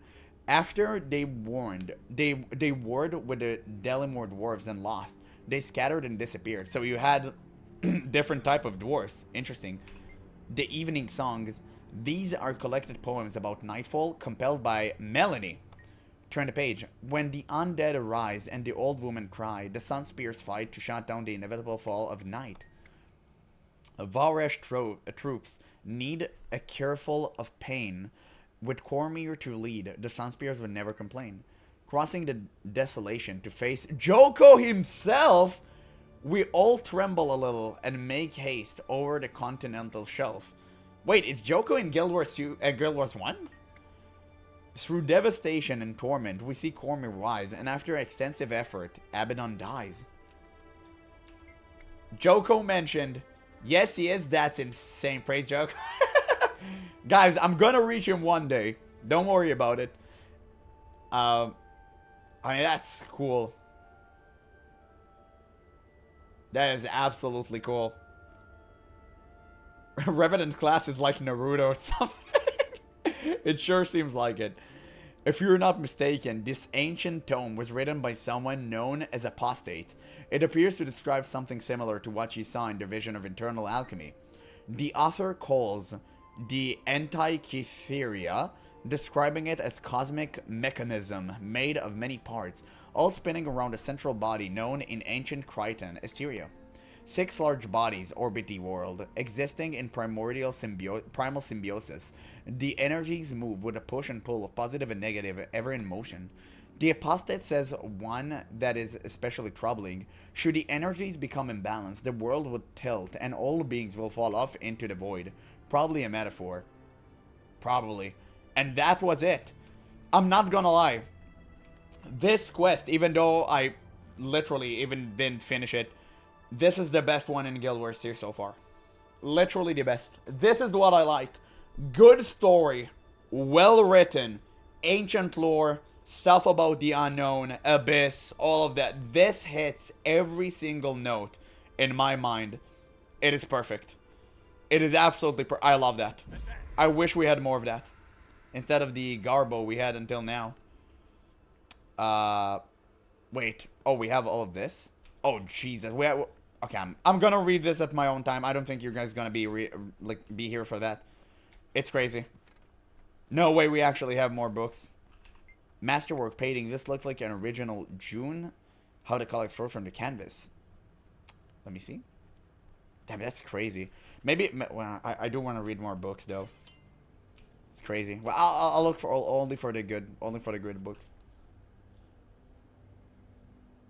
If you like this, they're starting to do more going forward with a hidden lore scattered everywhere. That's great. I mean, damn, I really want to read all the books. I really want to read all of them. But there's so many. I'll just pick the good ones. Let's see. The Politics of Kryta. I don't mind if you read everything. No, we're gonna be here for like a decade. In a missive to Nima and the Grove, firstborn of Dragon Noet, describes the court politics of Crichton royalty. Dearest Nima, I write you from this beautiful gardens of Divinity's Reach. One day you must really visit. You would be amused by the political maneuverings I witness here. The kingdom has 2 ruling bodies, the Queen and the Ministry. Although the Queen technically is in charge, the Ministry goes to great lengths to get what they want, and are often successful. The Ministry is led by a bombastic human named Legit Minister Lord Caudicus Beetlestone the Wise. I kid you not, and if you think his name is dazzling, you should meet him. He's quite a charmer. We have. But he's no Queen Jenna, and try as he might, the people would not love him as they love her. Who wrote this? Logan? She's the ruler of the diminished society of humans, the combination of Kryta and Ascalon. I'm ever impressed with their ability to pull the people together and defend each other. Their territory and their beliefs, humans and many flaws, but their nobility is something as sincere as ours. Let's see. In consideration of sacrifice...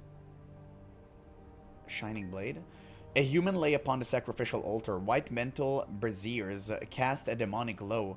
Mursat, they didn't touch the ground but floated above it, as too good for our land. Still, just recruits, my fellows and I, had rushed into the depths of Megama jungle to make the difference.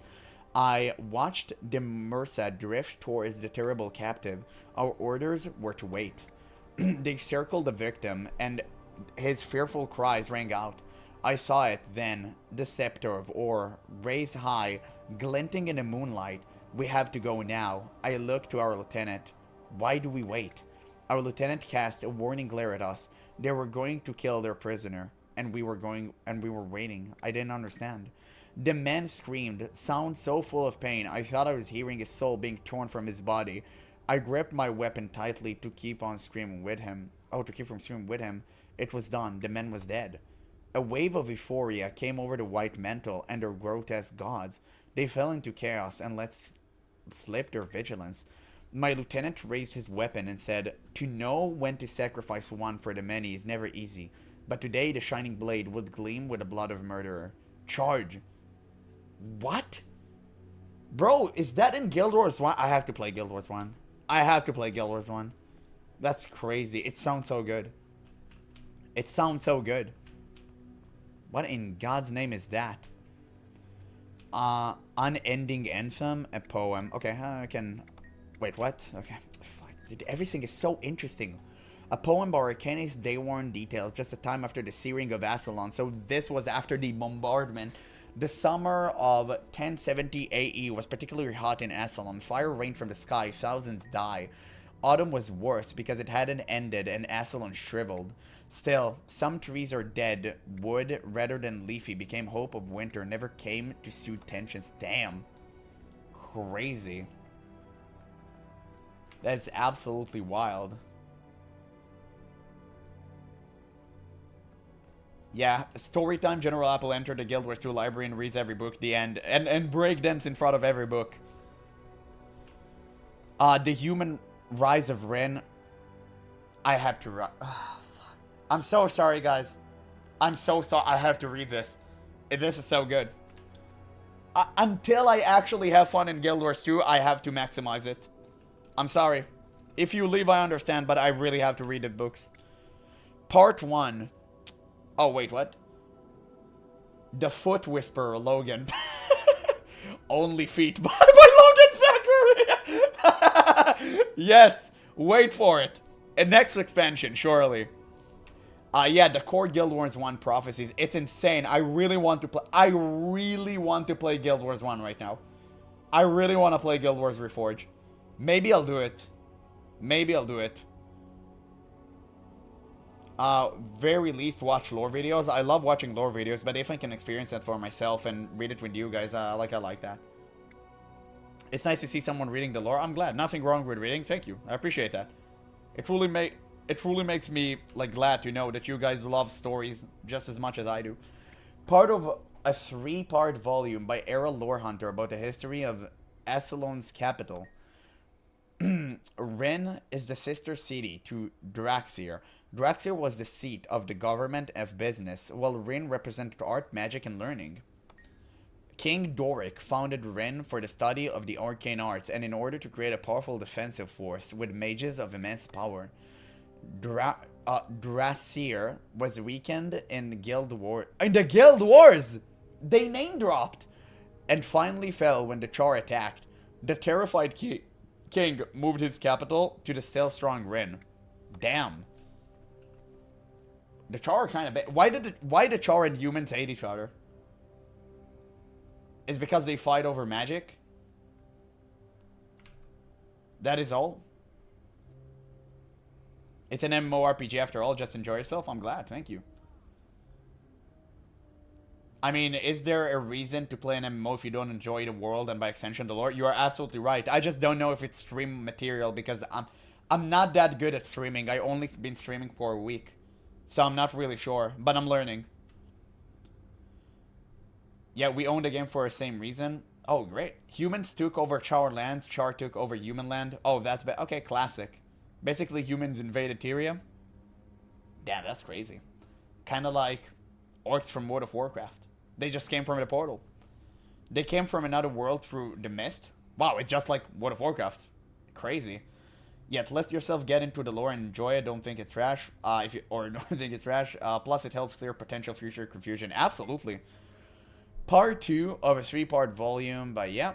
Human lost most of what made Rin special during the Searing when Flame Shamans destroyed Ascalon. Flame Shamans are so cool. They're part of the Burning Legion, right? King Adalbern moved out of Rin, but kept it as his capital throughout his life. The Sorcerer King loved Rin. Adalbern's son used Stormcaller to cripple the Char, but eventually Bonefaz burnt Fur, and his warband overran the city of Rin. Damn, that's crazy. Wait, so let me read this again. So Draxir was where the government was, but Rin represented everything the humans enjoyed, like magic and art and stuff. And Char are basically cat people. All they do is fight and do shenaniganry, so they didn't like that. Char builders replaced the crumbling stones of human capital with strong iron and renamed it the Black Citadel. Oh! So the Black Citadel is lying on the ruins of Rin? Some of the pitiable stone architecture can seem south of the bane of the Black Citadel. The Imperator has left the ruins as a reminder to our soul. Char society has flourished and taken root in the land that was once called Ascalon. We have returned home. Damn. That's based. You gotta admit that's based. Holy. Holy, that's crazy. Humans are the aliens of Guild Wars 2. Humans spawned on Tyria and said, hey, look, this land looks good, guess it's mine. And the Char didn't like that. Hey, you know what? It is what it is. They were never in this world. They came through the mist and started conquering. Really? That's interesting. Seems like most FF14 players do. Skip all the story and only go for raids in the later expansion. Actually, they do enjoy the story. I watched the entire story of Final Fantasy XIV. It was really good. Remember the 3 ArenaNet founders left Blizzard during the making of WoW? Yeah, it's actually really interesting. All the ruins in the Char lands came from human cities and settlements. Crazy. That's crazy good. Let me just blaze through this. Nightmare Courties. I guess it's about the Nightmare Court. Written by Lorf. This work is a psychological and historical look at the Nightmare Court. It offers several sound theories for how the court tortures and kills so indiscriminately. Second-born Caitlin founded... Oh wait, second-born Cadrin founded the Nightmare Court, gathering its members from the Sylvari who had darkened their hearts and cruel minds. Firstborn Faolain was one of the early converts. Nightmare Courties believe that in order to have a balance, one must allow darkness in. They seek to inject nightmares into the dream by torturing their fellow Sylvari into breaking their minds. Oh. Okay. Interesting. They have no empathy for other creatures and will massacre a whole village if a citizen gets in their way. The depth of their depravity has never been fully measured. Firstborn Faolain herself took over the court Grand Duchess, obsessed with Kaith. She has tried numerous occasions to induce Kaith to nightmare and convert her as well. Kaith continues to resist, though Faolain has taken extreme measures, including poisoning Kaith with nightmare and forcing her to participate in nightmare activities. The Nightmare Court rejects Ventri's tablet and its philosophies. The more time that passes, the more dangerous and unpredictable they become. So they want to achieve balance by injecting nightmares into the dream. Okay, that's fairly simple, actually. And also kind of based, I guess. Ebonhawk still human, BD Chars. Lorf is a reference to Iron from The Witcher. Really? I didn't even pay attention to that. World of Guild Wars 2 feels 10 times better when you know at least something about the lore. There are no just random assets just for design. Every single time I play World of Warcraft, I feel the exact same way. That's why I love Classic so much, because if you played Warcraft and you play World of Warcraft, it's insane. It's absolutely crazy. The one Sylvari name drop is there is Kaith's girlfriend, Kaith Lover. Oh, really? Okay. What is that? A first edition collected quotes of Vintari, the centaur beloved by many Sylvari. Oh, there is a good centaur in this game? There was once a time when humans and centaurs lived in peace. What? But that was long, long ago. I'm afraid I will not live to see such time to come to Tyria again. The outside world is a violent place, where the seeds of chaos are sown with innocent tears. Centaurs are a proud race, fiery with passion. They would not see humans as equals. Against the odds, they fought. The human rose to crush them. War consumed those lands, and my home with it. Hey, finally, the humans actually did something right. Forging the path of serenity from the mind to heart is more difficult than any battlefield with steel. The only peace to be found is within the self. This place is home. As bloodshed casts its shadow, we shelter beneath this place of solace to live a life as it truly meant to be, in harmony and unity, regardless of race or caste. All are welcome. All of this began as seed that Ronan gave me. He fought the white mantle who slaughtered my people. Those battles cost him his life, his wife and daughter. In his grief, he threw down his weapon. Perhaps he, Ronan, was looking for an escape, or a place to die, to end his suffering. There, he lay a broken man, and in that moment, he found that seed that would become all of this. Live life well and fully, and waste nothing. Do not fear difficulty. Hard ground makes stronger roots. The only lasting peace is the peace within your own soul. All things have to grow, has right to grow. The blossom is a brother to the weed. Never leave a wrong to ripen into evil or sorrow. Act with wisdom, but act. From the smallest blade of grass to the largest mountain, where life goes, so too should you. Insane. Wow. Wait, I actually need to process all of this. Where was this story instead of Bram? Why do I get 98% of Bram and 2% of this? They had the capability to do that, and they didn't. I'm actually super disappointed. I'm not gonna lie. I am so disappointed. I can't believe they actually did that. Like, you're clearly capable of doing something good. Why didn't you do it? Why do you give me this garbage? Why do you feed me garbage just to give me hope in the term of books, and like in form of books? It's crazy. It's absolutely crazy. His teachings are written on the table that Sylvari used as a guideline on how they should live and behave. Oh. Yeah, try not to spoil, guys. It's okay. More Nightmare Harbinger. It's their religion, basically. Really? Wait, so the Sylvari follows who? The guy I just read the book from? The Centaur? Vintari the Centaur?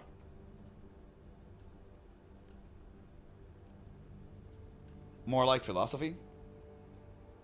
Interesting.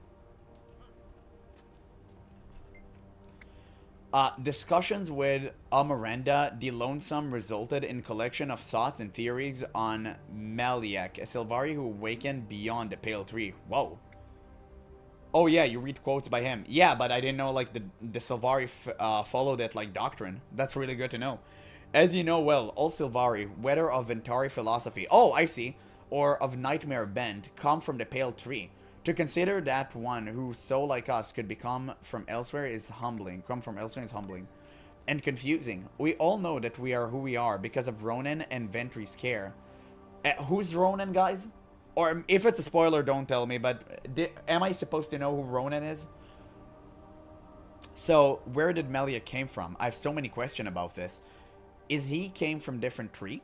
Then, where did he get his knowledge of the world? Is there another dream out there somewhere? Why does he resemble humans as we resemble Ronan?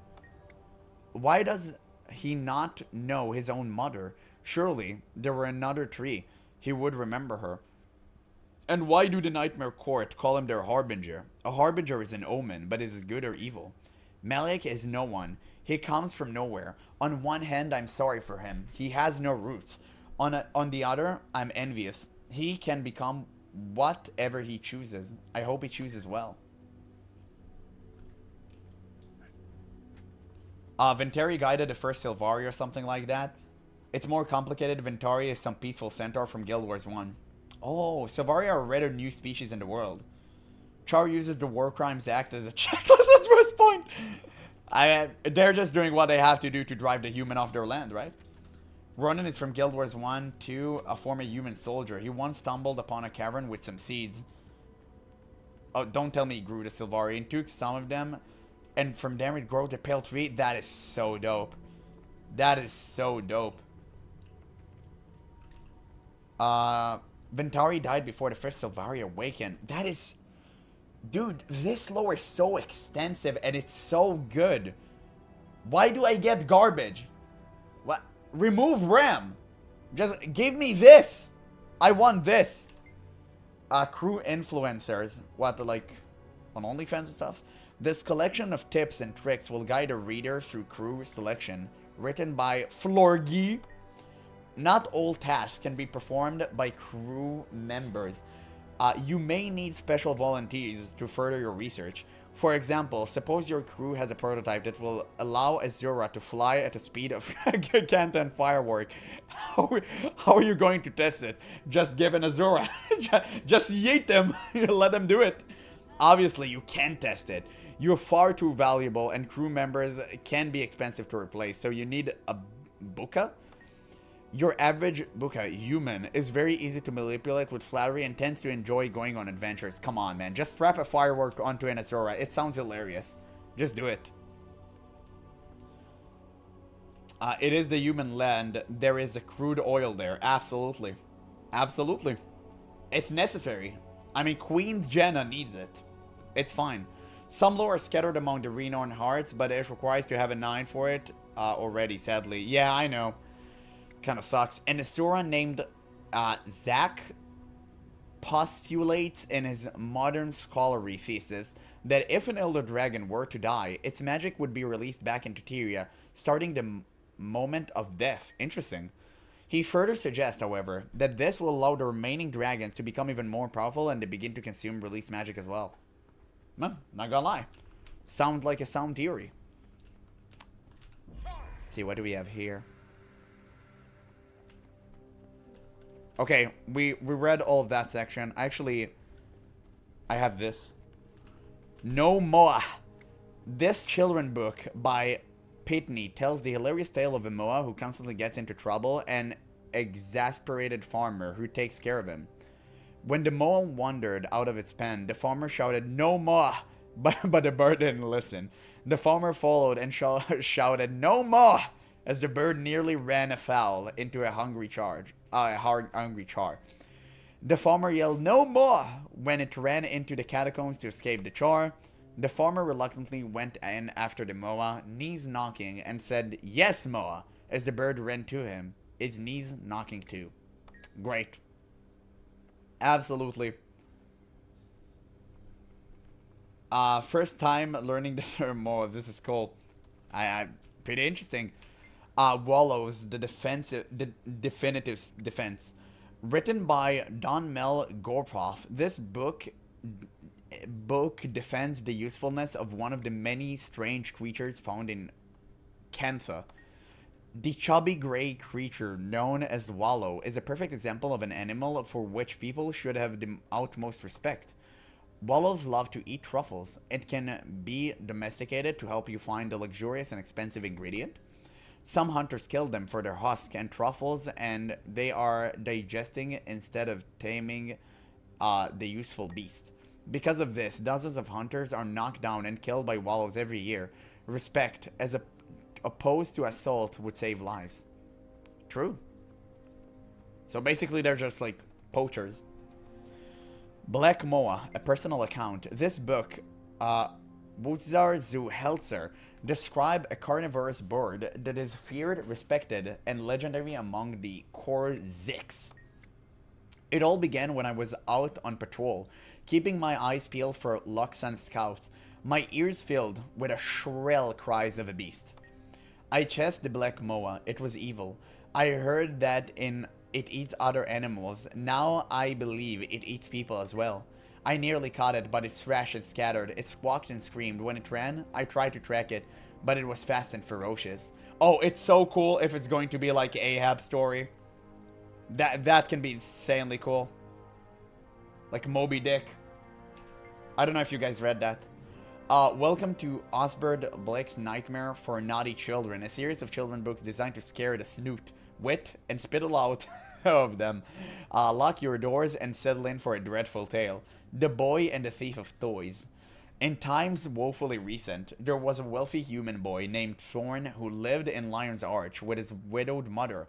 Thorn had many luxuries, including a box of toys that he kept all to himself.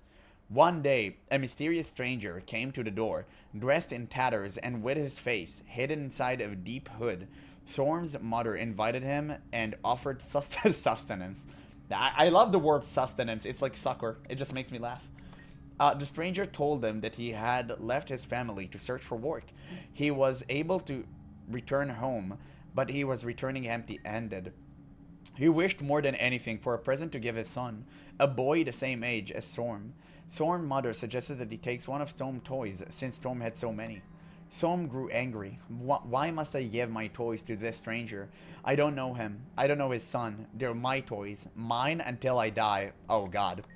The stranger watched as Storm's humiliated mother fled to her bedroom, and he asked, "You will not share even one toy with a child who is so much less than you?" Thom shook his head. "For your mother's sake," the stranger told Thom, "I will take the least valuable and most useless item in this house." He touched Thom's arm and murmured and the curse. The curse hardened Thom's heart even more. It turned him to wood, carved and jointed. The mysterious strangers tucked Thom under his arm and headed for home. That's crazy. He turned him into a statue and took him as a toy for his son? That's based. Holy. That's absolutely crazy. I want to see Apple in the JW expansion reading the 50 Shades of Grey, but Bear. Oh god, no. Black Moa is extinct, but I can have it as a pet if you can make an achievement in Guild Wars 1. That sounds crazy, indubitably. Yeah, I agree. I love that word as well. Flora to fawn over. This book by scholar Alain goes into meticulous detail about the various species of plants. Okay, I guess... okay, cool. I guess that one is kind of insignificant. Bust. Wow, that is one ugly... I'm not sure what it is. Okay. Okay. So, okay, this is the only section, right? I'm just making sure. Yeah, we read all of that. We were here. Exotic bird. Then that's a chicken. And we were here.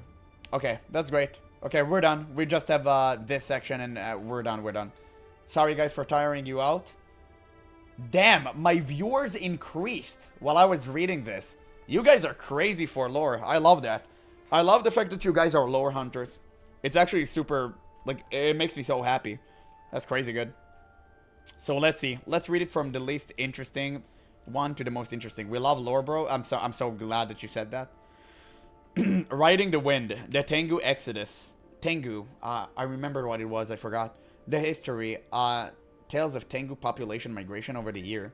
Tengu have always built perches to watch the world turn, but sometimes we're pushed off great gusts. My people had to flee home. We made it for millennia in Kentha when the Ministry of Purity blew us north of Tyria. When the great tsunami hit, we built our dominion on Sanctum K to defend against Zaitan minion. Now we see the world ripped by dragon teeth and send message of survival to all the races. We believe in taking flight. Oh, that's crazy. We ate good tonight, boys. Exactly, we live for this stuff. Average Guild Wars 2 players. That's insane. That's absolutely insane. History of Tyria. Oh, that's a good one. As summarized by Wilhelm Sannhauser, associate with Archivist of Durham Priory. By the way, can anyone in the comments explain to me about the Durham Priory a bit? I haven't read anything about it, and there's no knowledge outside of the wiki. If anyone can like, give me the abridged version, I'll be super stoked for that. Our world has seen the rise and fall of the Serpent Kingdoms, the arrival and exodus of the gods, the renewal and limitations of magic, the devastation of Dragonfire, and the saga of humans. Cults and conspiracies have... Yeah, cults and conspiracies have fought to destroy civilization, yet heroes have risen to defeat them. Evils long forgotten rise again, as history repeats itself with new form and guises. The Shining Blade, once exiled and revolutionaries, have restored the rightful ruler of Kryta to her throne. We venture into the countryside, no longer fearing the oppression of the White Mantle. Races once locked in bitter war now live in the same streets, work the same neighborhoods, and trade the same marketplaces. And today, Tyria unites in the struggle against the dragons. Damn, that's cool. Did he encounter the only Tengu in story prior to EOD? I actually don't remember. I kind of heard of them. Maybe one day we'll hear some reading of Snargle Goldenclaw novels. The Dormant Priory is the CIA. Yeah, I got that part. It's one of the 3 orders. Yeah, you have the Order of Whispers, the Village of the Vigil, and like the Dormant Priory, or am I wrong about that? Or I'm mixing those up. Yeah, Tyrian CIA. Oh, okay. They're focused on gathering knowledge and secrets, some mage archaeologists. They have insane knowledge. These motherfuckers have nuclear... they're already bombarded. Like, they know. I would definitely be a fan of Snargle Goldclaw. He sounds insane. It's a scholar faction. It's part of Trifecta with the Order of Whispers and the Unga Bunga faction that I cannot recall the name. Oh, okay. Great. Basically, the Science Committee to gather all the knowledge and history to use forgotten knowledge to reduce dragons to non-existence. Whispers in the CIA. Okay. And what is the White Mantle they're constantly talking about? What is that? Before I read The King of the Dwarfs, because that sounds sick.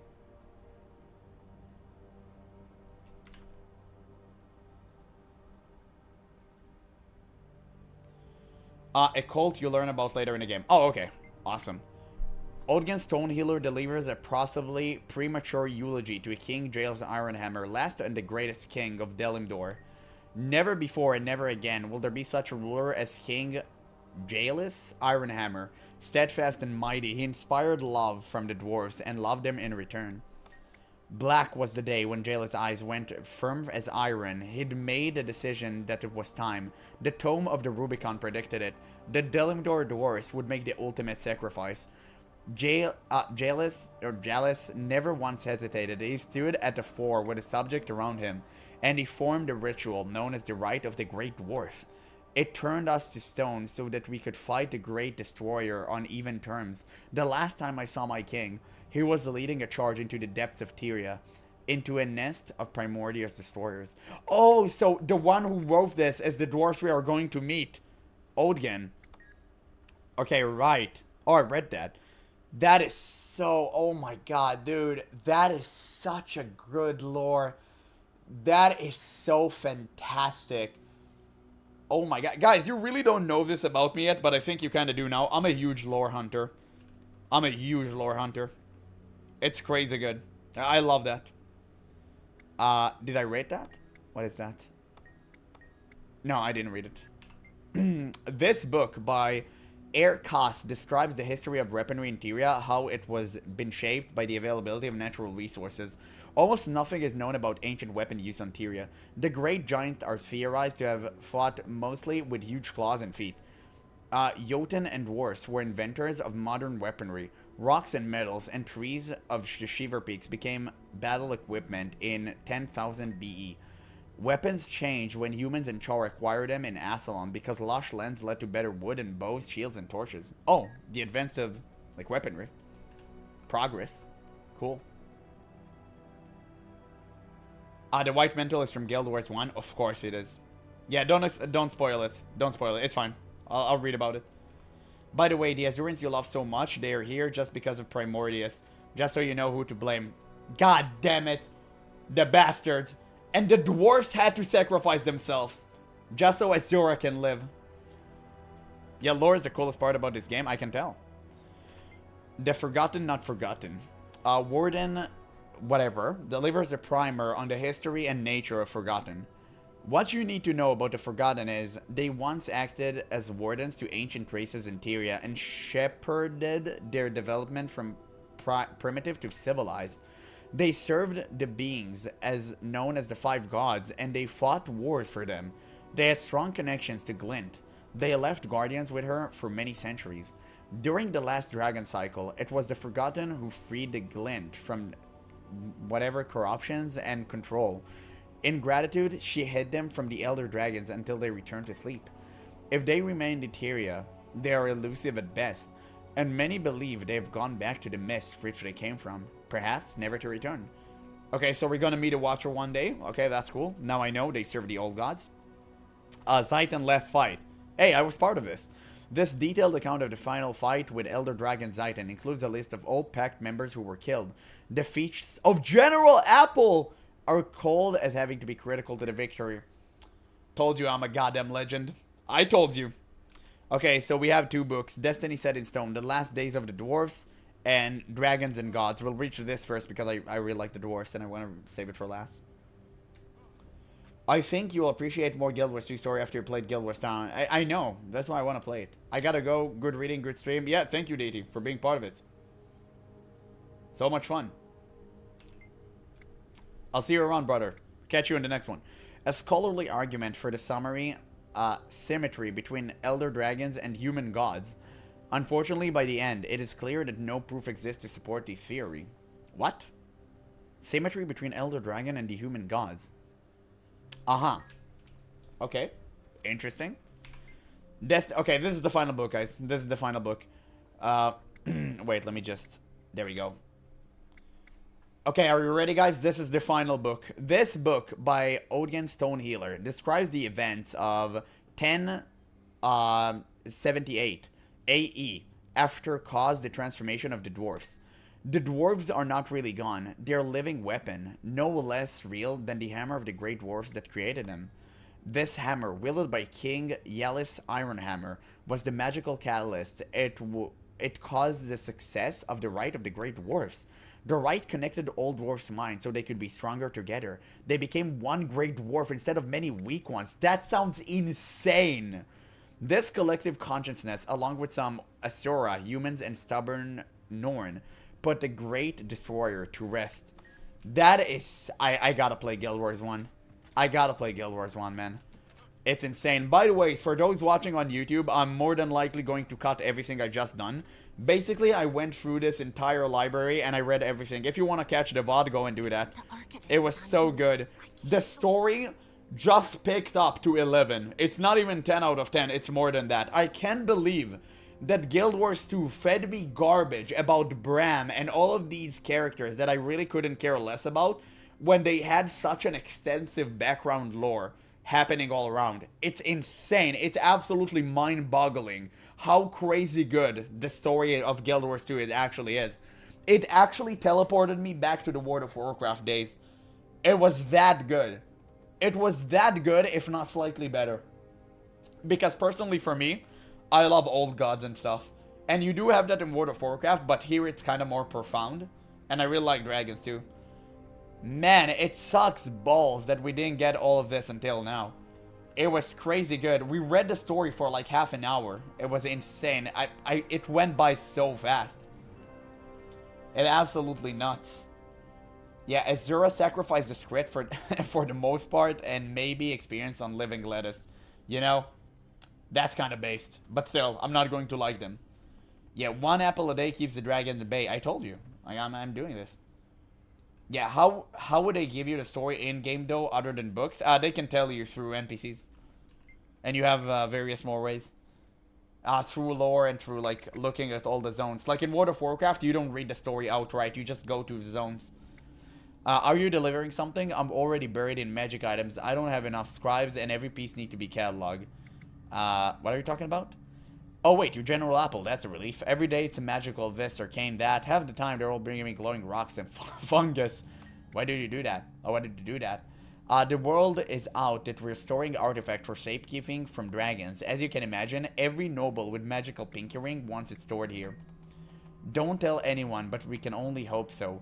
Our best defense... Oh, so they're basically making the Library of Alexandria here. That's cool. I may stay a while after I mate with Magister and Stonehealer. Let's get you on your way then. What can I help you find? Oh, he has all of these books. How do I cipher the shelf numbers? The N reference to cardinal direction in the main annex. Some alcoves are on the south side, some on the north. The second number tells you which floor, and the last number is which alcove. This is exactly what I needed. Much appreciated. Okay, cool. Oh, jeez, sorry.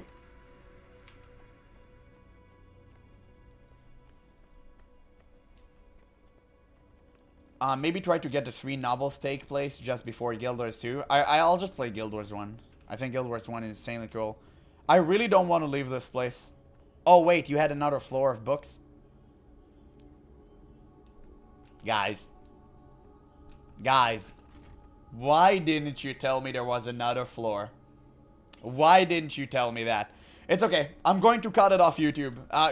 For those who are watching on YouTube, just catch the VOD. Catch the VOD on my channel. It's up and running by the time you're watching this video. I'm gonna read every single book in here. It's still good. It's still good to be skipped upon.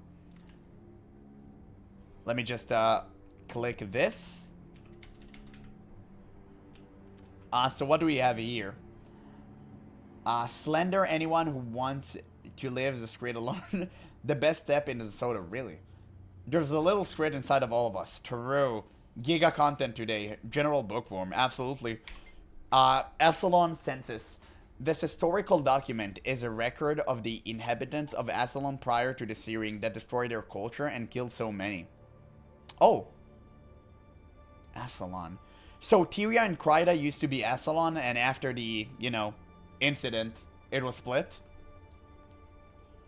The Quotations of Ben Millen. This book is the first printing and compiles the work of Crichton philosopher Ben Millen. General is Azure at heart, can't leave a book alone. Please remove that comment. All humans contain vast amount of hate. The key is to release that evil in prayer to Granth. If magic and power are too strong, quell them with monotony and routine.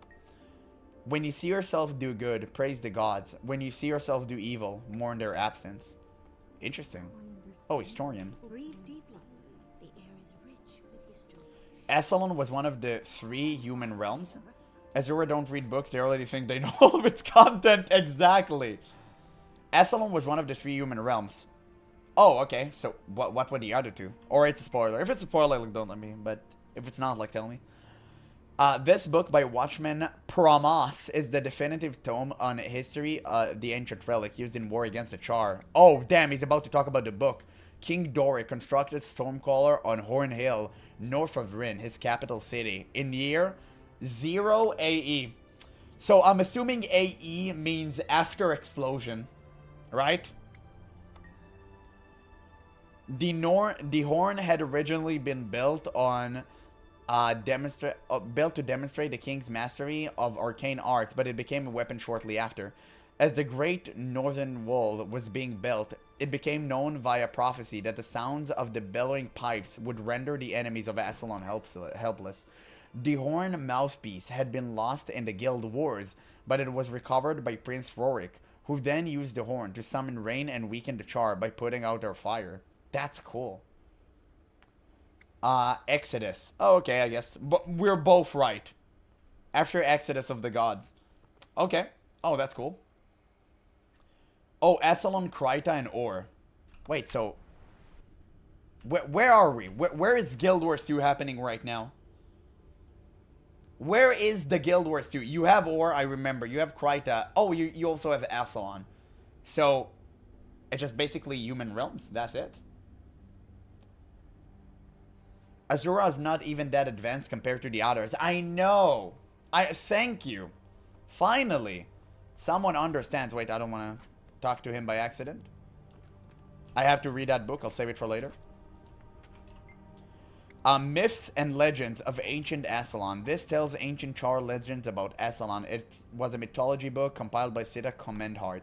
Once fearsome beasts walked the land. These giants ripped smaller animals apart with their sharp teeth and kicked rocks miles away. The creatures had claws longer than Char arms, and they used this to spear and cook their prey. These creatures died because they did not work in war bands. When dragons attacked, they fought and died alone. The Char ruled Assalon differently. We made warbands and legions. We made armies. Then humans arrived and pushed us from our land. You mean humans came in for the oil? We retaliated and took it back. Damn, humans are kind of assholes. Now that I think about it. 250 years or more after Guild Wars 1. Oh, I see.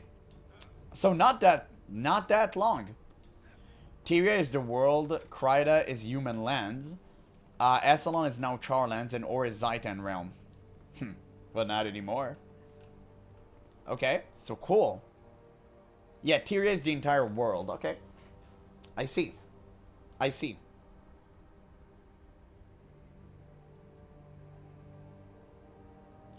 Kreta, Assalon, and Or are in Tyria continent. Okay, I get it. The Six, being or playing God, more editorial than historical work. This book by Zax, published in 1326 AE, deconstructs the nature of gods worshipped by humans.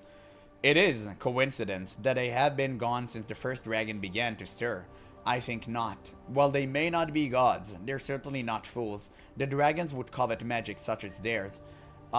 These beings are benefactors, often reluctant, sometimes misguided, and occasionally vindictive. To say that they created our world is ridiculous. Did they bring humans to Tyria? I cannot argue against this. It is the ancient belief that no proof to support or deny it. Perhaps humans are constructs created from clay and bone. Perhaps they were brought here from somewhere else in the mist or some other realm within the eternal alchemy. I think either of these plausible, given the power wielded by these beings. But are they gods? I say no. They are what we all become if we're given amount of magical energy they possess and allowed to live as long as they appear to have. That's such an interesting take. Man, this is so good. It's such a, I'm sorry for saying it all the time. Such a good story. Such a good story. I love stuff like this so much. It's so goddamn good. It's truly just that good. Okay, we're done. It's time to do the main quest. I hope I read everything. Let's see. Damn, almost 4 hours of stream and I still haven't finished the main storyline. God bless. I've been in for an hour. Humans had rights to their place. The gods promised that land from them 4K years ago. True. Noted. Apple likes the zero takes. No. Wait. Let me explain. Let me explain. Fuck. Okay. Now we finally can continue the main quest. Ashford History. Duke Barradine. Written by Ella McKay, this collection of historic facts reveals the life and death of one of Assalon's most notorious dukes. Though first in line to the throne, Duke Bardane did not object when the people called for Edelburn to be king instead. He spent his life on the Barradine estate, making wine and training warriors. Barradine's daughter, Elpha, was betrothed to Prince Rorik, sons of King Edelburn. Elpha was murdered by Char, and her ghost remained restless until renowned hero returned her ashes to Barradine. I'm assuming it's a quest in Guild Wars 1. Duke Barradine was caught in the Four Fire, and his ghost now causes regular trouble for the Char in the plains of Ashford. So basically the ghost humans that annoy the Char constantly in Assalon, they are just people who are restless because the Char bombarded them? Is that basically it?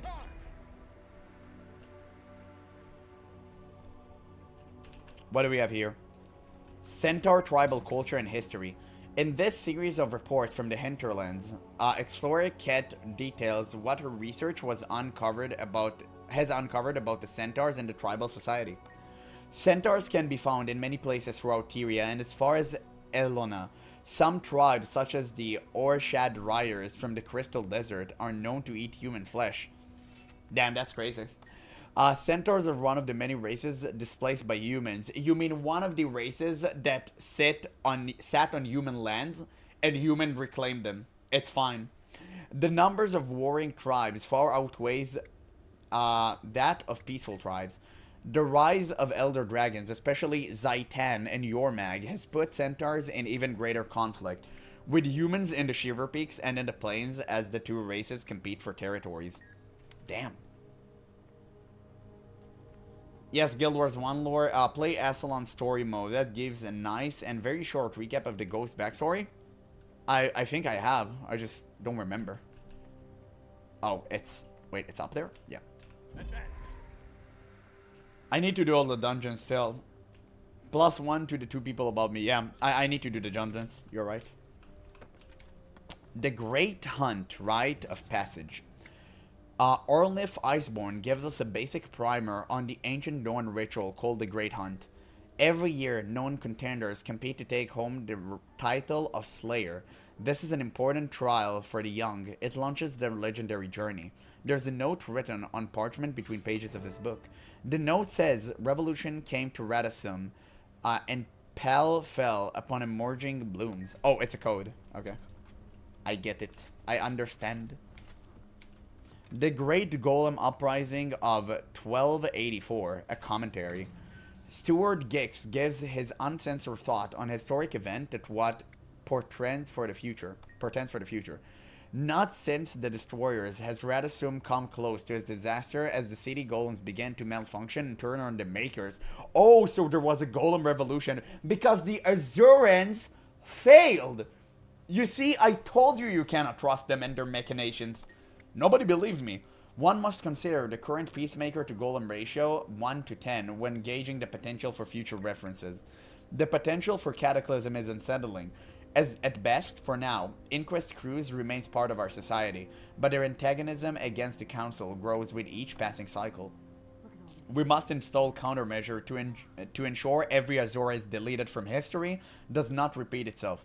This time, with even more disastrous result. I agree. What a great book. What a fantastic book. I agreed with all of its contents.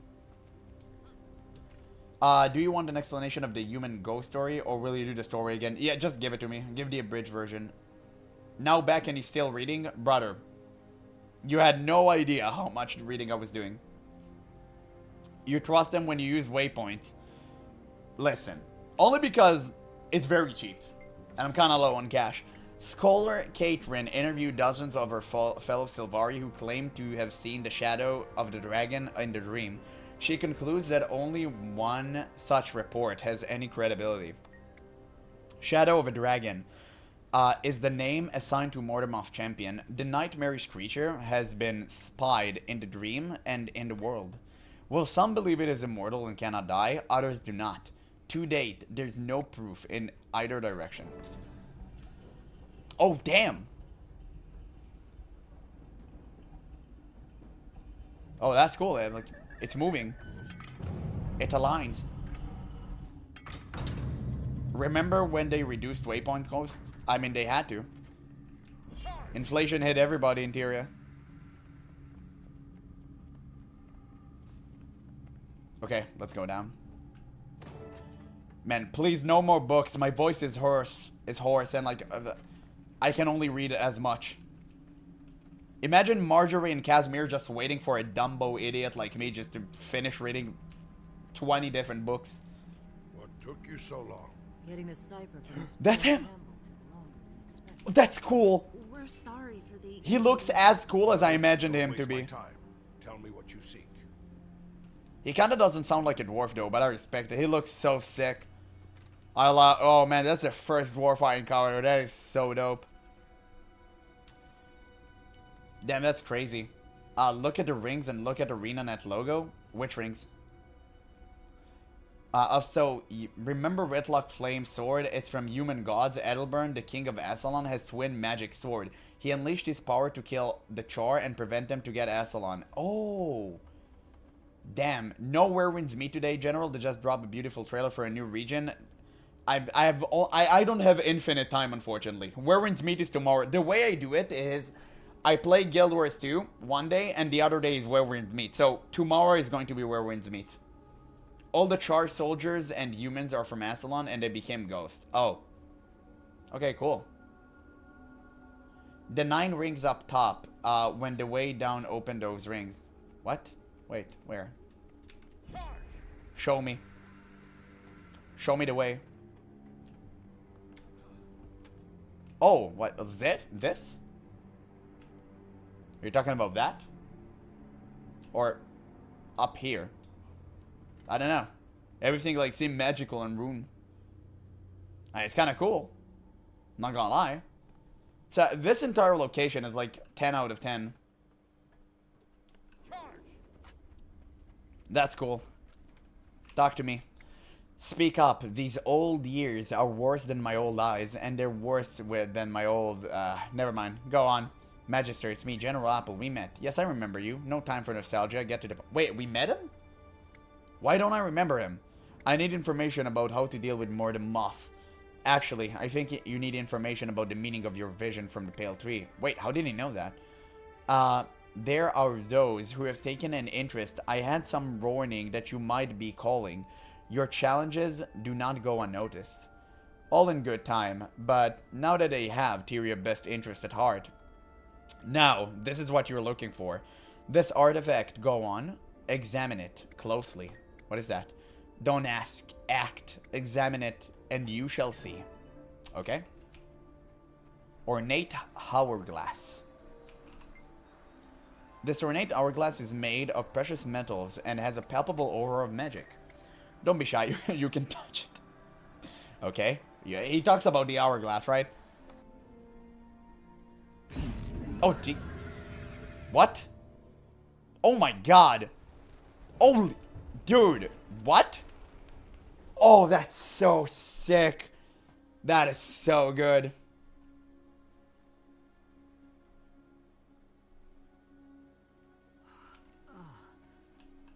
What just happened?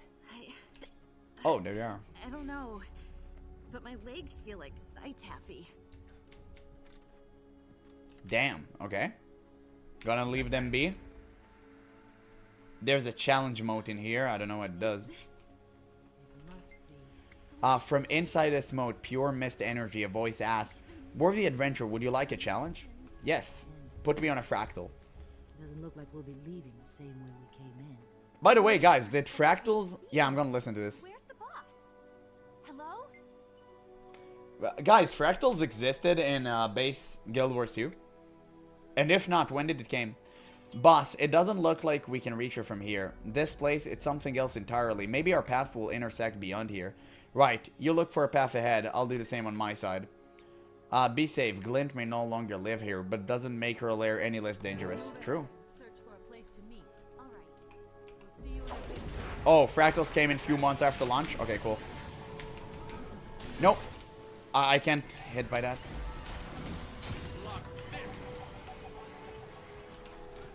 Easiest evade of my entire life? I lagged. That's crazy.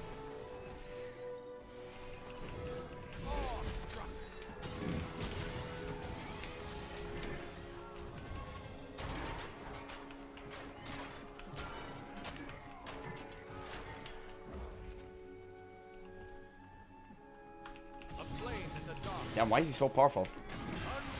Why is he so mighty? There we go. I got the achievement. Without being stunned or grabbed. Awesome. Easy peasy. That's one down. Where do I need to go? What's such a cool location, too. Fractals were introduced as part of Living World Season 1. Oh, okay. I see. Where in God's name do I need to go? Oh, here. Thanks. Sorry, wrong chat. Who did you said thanks to? I will not continue the stream until you tell me who did you spoke with. I want to know. It's integral. You dare betray us? Glowing crystals. Frankenstein, admit. Were you on another person's stream? Were you double streaming me? My group in Sab. Okay. Okay, that's fine. That's fine. If I discover you watched someone else and you were two-timing me, I'm going to be very sad. And I'm more than likely going to be inside of your walls tonight. Pay attention. I'm always there. He has a side streamer? No, I believe in him. He wouldn't do that to me.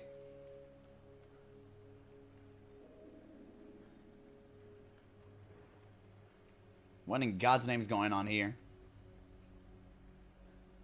My father used to talk about Glint in her prophecies. He said she was grand and noble as any Crichton. She loved humans, except when they tried to steal her eggs. She defended her children like any good mother. What an empty place. My mother told me stories passed down by her mother. She said it was once guarded by fearsome dragons. The lair itself would tear and gnaw at you. But heroes braved its dangers to have an audience with Glint. Can you imagine what it must have been like? But who's Glint? Is she a goddess or some sort? Fractals of the Mist were introduced as part of the Lost Shores release, which added this... Oh, the first ascended item into the game. Really? Oh, Glint is the dragon. Glint is based? Okay. That's... Wait. Glint was a prophet dragon? That sounds sick. The hell? Okay. What happened? I teleported. Interesting. Okay. There's like summoning dudes here. I guess I just won't go there. I have to. Damn, this entire location looks sick. Whenever I think of Glint, I immediately remember Magic the Gathering. It's like an archetype in there. Well, it's like a color combination because you had like Glint and all of these people. But it just it's a Magic the Gathering player thing. Like, don't mind me. If you know, you know.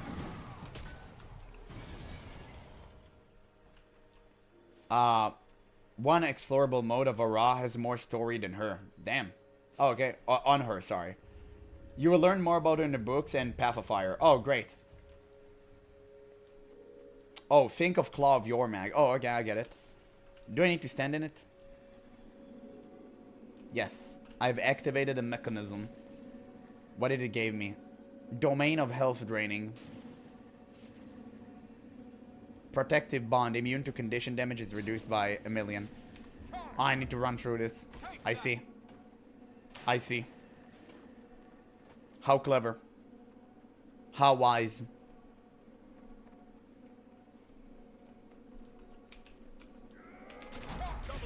So much around Glint is heavy spoilers for main narrative. Yeah, okay, so I'll find out. Don't spoil anything. I'll find it out. Wait a minute, I need it. What am I doing? How am I fighting? I'm trying to reach out and fight, but then I remember that I'm an idiot with a singular brain cell that is a WoW player. I literally cannot do both. Ooh, jumping puzzle, huh? What do you know? What do you know? Don't worry about it, boys. I got it easy. Oh, damn it, dude. I literally... Guys, this entire time, I thought this place reminds me of something, and now it finally dropped. It reminds me of the Crystal Cave from Dark Souls.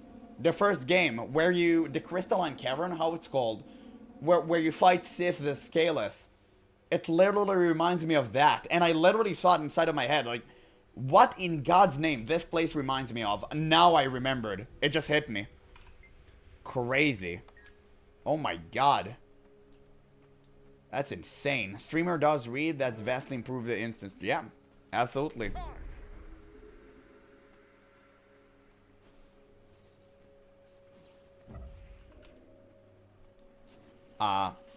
Who is this guy? Summon Facet. Move. Oh man, I got instantly hit. I got ejected. He's taking 0 damage. Protective Band. Immune to condition reduced. Okay, I need to lead him here probably. Touch the glowing rock, bozo. Yeah, there we go. It's out. So easy.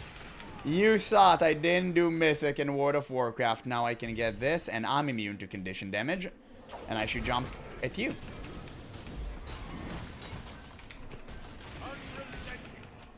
Easy peasy. Wait, how long does it last? 8 seconds? I need to be careful. Damn, I lost the achievement because I read the thing. Dude, it sucks balls. Okay, whatever. It is what it is. I'm just gonna kill it inside of it. It doesn't matter. Just die, brother. There we go. It's okay. Oh, damn. I didn't make it in time. Oh. Okay, that's fine. That's fine.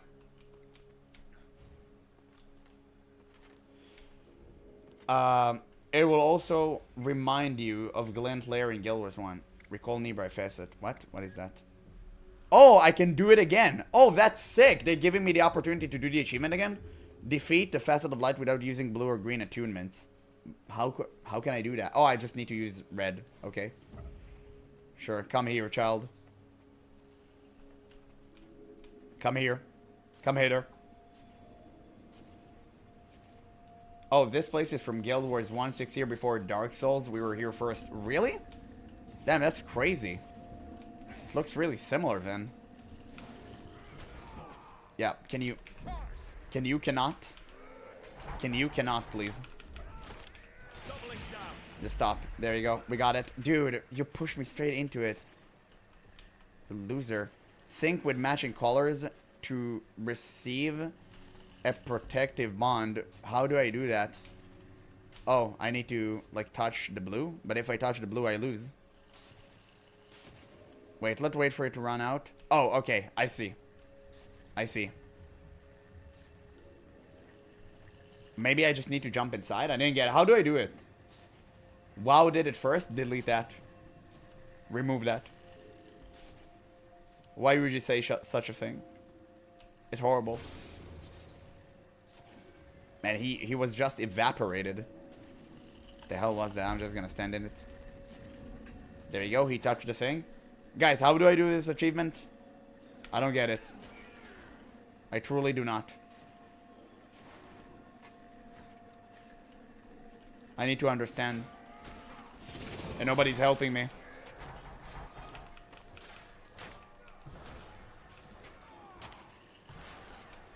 Okay, crystalline coating. Sync with a matching color. That's green.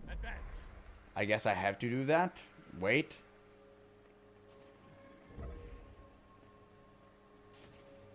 Okay, but I instantly lost the achievement.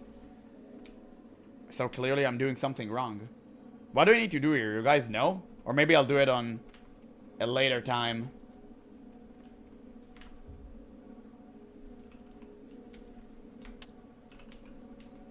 Two, 4. I mean, okay, I guess nobody knows. It's fine. It's whatever. I'm just gonna continue.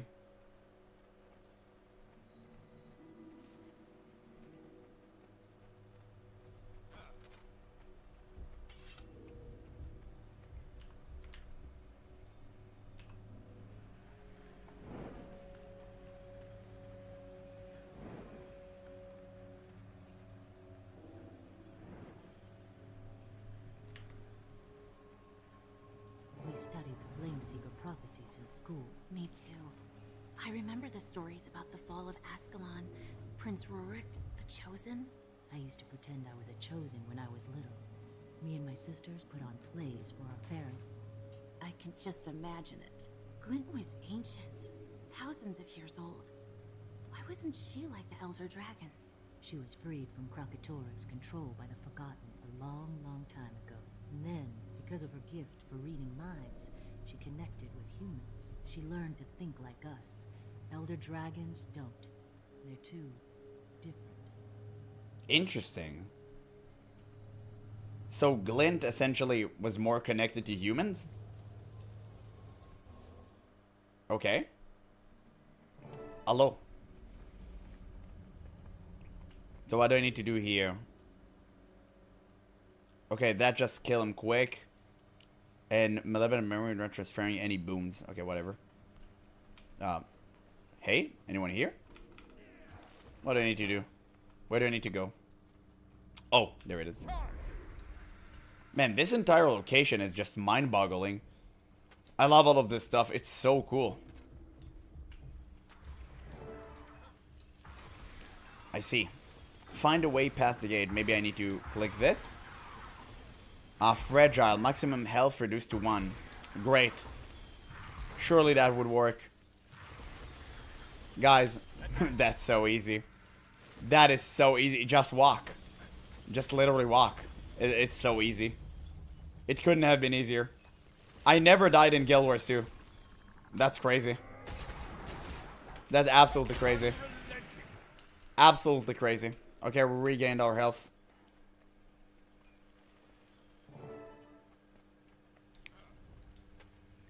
Never ever, exactly. Okay, the boss in here. So I need to defeat him without transferring any boons. Which I guess is by destroying the vortex. Oh, I can't defeat them. They're too powerful. Absorb nearby boons. Oh, I see. Okay, so wait, do I just tank him here then? And that's it?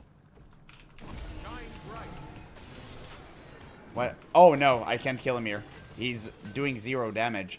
So I need to I need him to step inside of the boons and let him suck him dry, right? Come, stand next to it. I'm brittle now. Damn. I actually lagged. That's crazy. I can't believe I lagged in the worst possible time. It always happens to me, I don't know why. Like, literally the worst time possible I lagged. That's insane, brother. That's crazy. The lag is back, chat. Absolutely. It never left. That's the thing. It never left. It's always present. It is what it is. Okay, I'm up. But he has nothing on him. Quickness increases damage or resilient. But do we need to just make him step on one of these guys? Just like stand here. There we go. Like, did it work? No, 0 damage. I need to clearly do something with this. It just spawns randomly. But I don't understand what I need to do. I need, I guess, to give him fragility somehow, but like how? Do I make Vortex suck me dry? And they take fragility and they give it to him somehow? Oh, and I destroy the Vortex Crystal in 1 hit. Okay, I get it. Oh, that's such a clever mechanic. That's such a clever mechanic. Okay, I got it. I got it. I understand now. I am good at the game. There, guys, I never lost in Guild Wars 2. I never lost. I lagged. I lagged. It's crazy. It's crazy. Yeah, okay, I got it. I got it. It wasn't that complicated, to be honest. It's completely fine. Just, I wish you would let me get up anytime soon. No, of course not. Of course you wouldn't. I mean, it's a cool mechanic. I really enjoy that. It's just so annoying that he's on you and you have to do the achievements. If you didn't need to do the achievements, it would have been... Dude, get the hell away from me. What are you on about? Bro is on something. It's crazy. And the problem is, you have like a million of these. It's not like one. If it was one, it would have been fine. I'm gonna have to wait 10 seconds until I can respawn.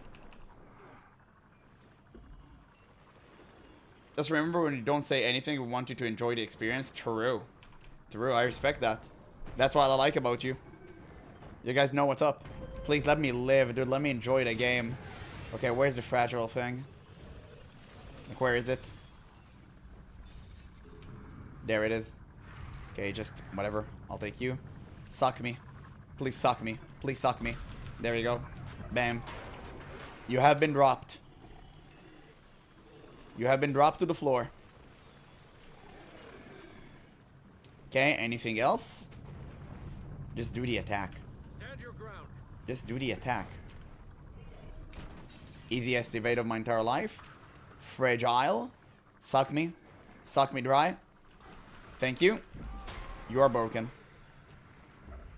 Now we'll have to wait one more. It's a fun mechanic. Maybe an add-on to tell you the mechanics. You know me, Drowsy. You know me. Easiest evade of my entire life. Wait. I'm dead. I'm literally dead. Suck me dry. Please suck me. Suck me. Suck me! Please! Okay, thank you. There you go. That's good. Only a million more to go. I guess it doesn't matter. They spawn, right? You just need to do the mechanic, like, so many times. How did I not dodge that? I'm literally on it. Pick it up. I'm literally on it. I'm literally on it. Oh, it... Okay, there we go. Suck me dry. Thank you. There we go. I think I need like 2 more. 2 more and that's it. There we go. Running out of endurance. I mean, it's a fun fight. They just made it so goddamn long. Rip people without headphones. Rip. I mean, they learned something. They learned something of value. Yes. Okay, give me the final one. I'll go to you. Please suck me dry. Thank you. And you're done. We got it. We got it. Reveal the crystalline memory. Where's the achievement? Where's the achievement? I literally did it. Just give it to me. Thank you.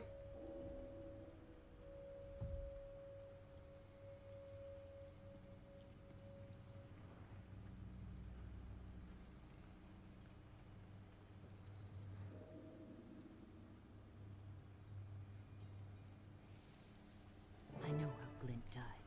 Destiny's Edge went to kill her, right? So she wouldn't wake Kralkatorrik? That's my understanding. But she communicated with them and they changed their minds. Then what? They tried to take down Kralkatorrik, but they ultimately failed. Glint perished. Logan Thackeray was supposed to be with them, but he left to protect the Queen from Kralkatorrik's minions. Of I course. don't know what we'd have done if something had happened to her.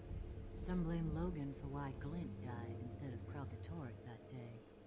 He was just doing his duty. Shh, what was that? Did you hear that? Wow. Damn. Okay. Interact.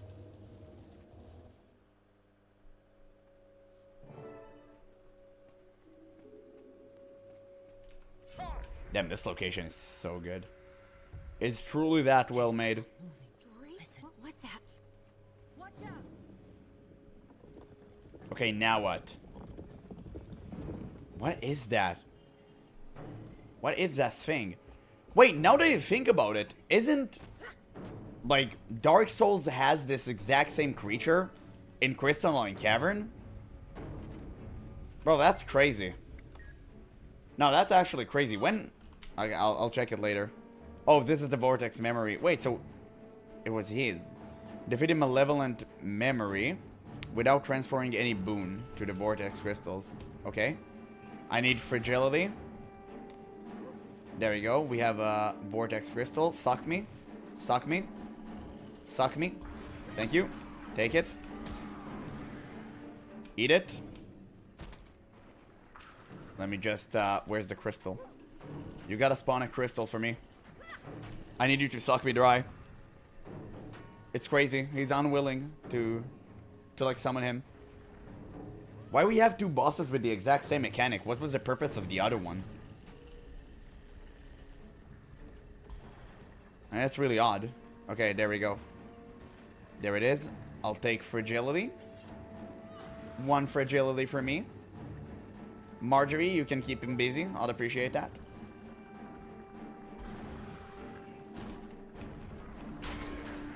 There we go. Oh man, I lost it. Damn, I lost it. He took my boon somehow. That's crazy. I'm dead. Classic. Classic GeneralApple. Marjorie tried to heal me and she failed. Classic. Okay, let's go back and just kill him. Such an annoying achievement to get. I'll just invest myself inside of the story and that's it.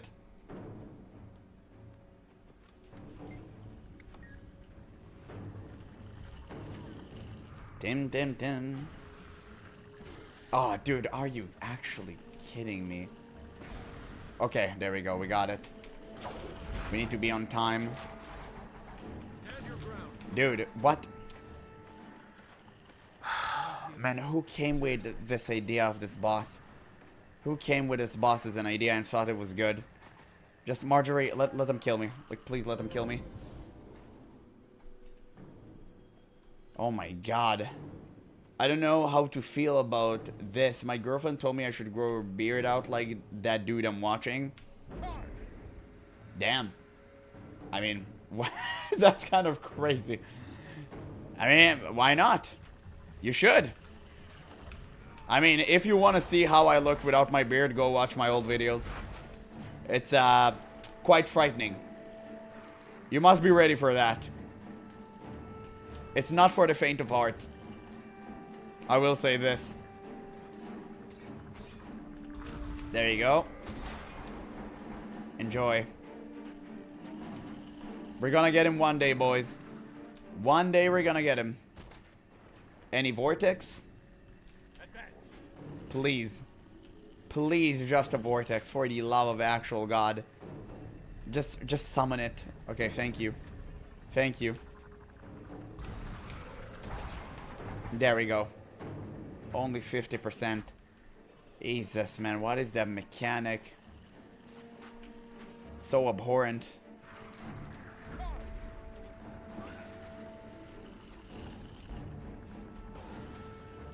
Dude, can you suck me dry? Thank you. There we go. I died. I died like an idiot. Again. Dude, get the hell out of me. If I don't shave, I sleep outside. Really? Yeah, I guess it just depends. Just really like the beard because I have a really younger face. And if I shave, I look like 16. And it's kind of a damn shame. But I mean, it is what it is. Okay, can you... What do they need to do? Just suck me dry again, please. Please! Oh god, I don't understand. What a garbage boss design. What a garbage boss design. And he put all the fragility on the stuff. I truly don't get it. I don't understand why. I don't understand. I don't understand. This fight is cringing me the hell out. So weird. It's such a weird fight. Like, yeah, I got it. I'm getting pushed back. What do I need to do, Chief? Like, what do I actually need to do?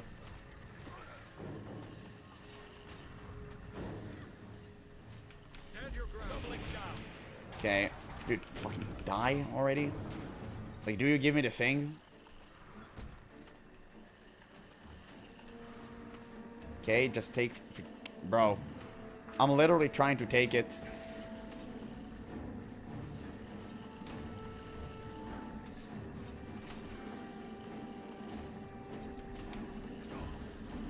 How did I did that before? Oh, there we go. Finally. I got it. Thankfully.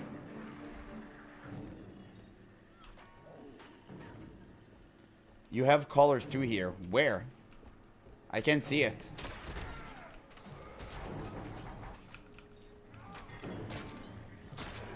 Oh, dude, I have fragility on me. I forgot. Tried to read the chat. Marjorie, help! Wait, let him... Get the hell out of me. It's so funny it works on bosses.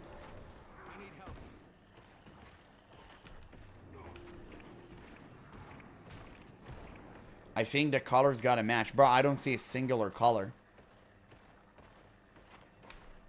Dude, move. The hell? Marjorie, heal me, please. That is quite literally the worst fight I've ever fought in Guild Wars 2. It is so unfun. Like, my god. It is literally the worst thing I've ever seen in Guild Wars 2. Achievement on this one or not? I'd rather literally throw myself off a rooftop than do this as an achievement.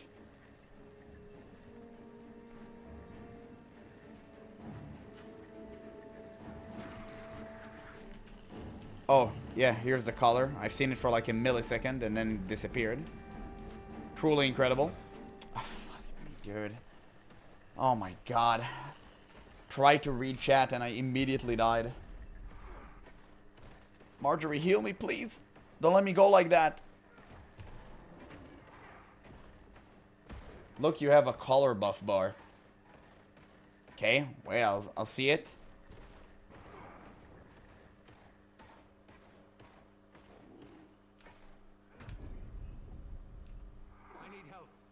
Okay, there we go. Finally.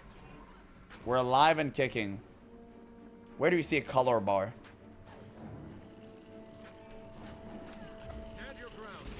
Like, I don't see it.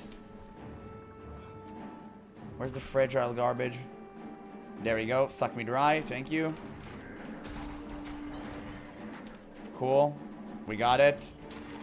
Now a face transition or something. What are you doing?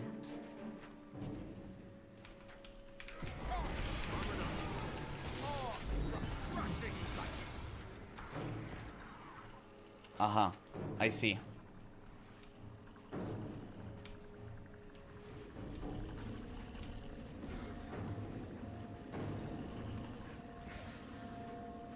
Damn.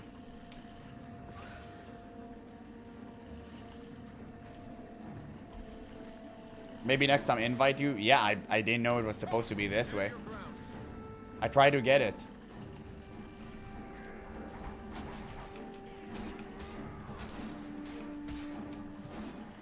There we go. Like, I see the red color, but how do I get red attuned? Sync with matching color to receive... which color? Like, I don't get it. Oh, maybe it's working right now? Oh, okay. For some reason, it's working right now. Interesting, interesting.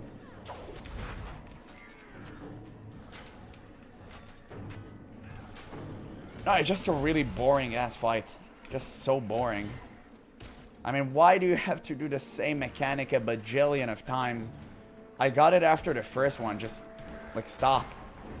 Like, literally stop. I needed to do it, like, a million times. So annoying. I get it after the 5th time. Like, I don't need to do it 10 times. It is such a trash design. Like, why do I need to wait 10 minutes for the vortex to spawn? Oh, thankfully it spawned. Thank God. So great. Truly phenomenal. What a glorious battle. Truly the best that Guild Wars 2 can offer. And Casimir, of course, being useless in the corner as usual. You're okay. What just happened? What was that? Not sure. If I had to guess, I'd say it was part of the lair itself rising up to greet us. Not much of a greeting if you ask me. Thanks for swooping in when you did, boss. We'd have been toast if not for you. Mm-hmm. We weren't sure we'd see you again, to be honest. Yeah, agreed it was boring. I remember one of the first achievement was to skip. Oh, that's true. What the hell is that?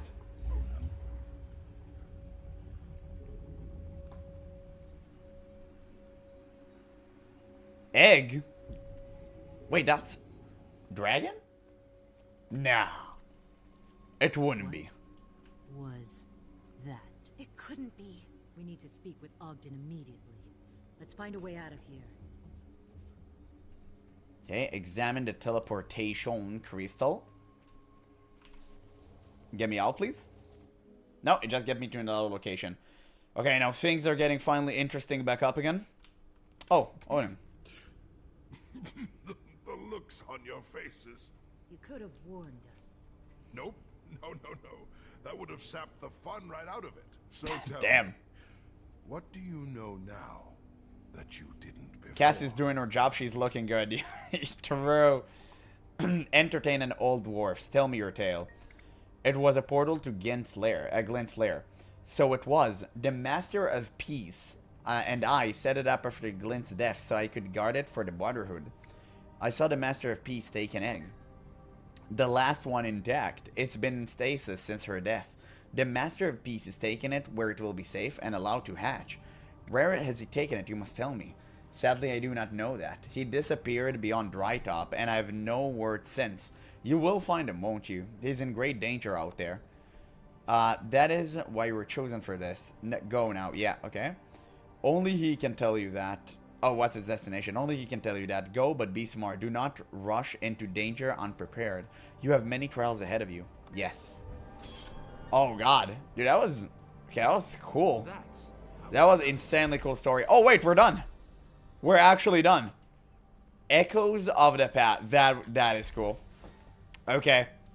That was absolutely cool. We earned our mastery point, boys. And what do we have next? Let's see. Story. Next is Tangled Paths. As the pact continues its preparation for the night a fight against... dude, I'm so tired. As the pact continues its preparations for the fight against Mortemoth, a new opportunity arises, but search for the Master of Peace ends in tragedy, calling into question the motives of a friend. Huh. Okay. Interesting. Well, I guess that was it. I mean, it was a really great story. I'm not gonna lie, it was the best story until now. Easy. Like, easily the best story I've ever experienced in Guild Wars 2. It was so good. We actually made a 4.5-hour stream, and most of it was just reading. It's crazy. It's crazy how good the story was. I enjoyed this episode to the fullest. I wish there would be more like that. And I'm actually so surprised Guild Wars 2 is giving you such a garbage story 98% of the times, but then they give you this. You know they're capable of greatness, but they're not doing that. It's so frustrating, man. It's infuriating watching this happen. It truly is.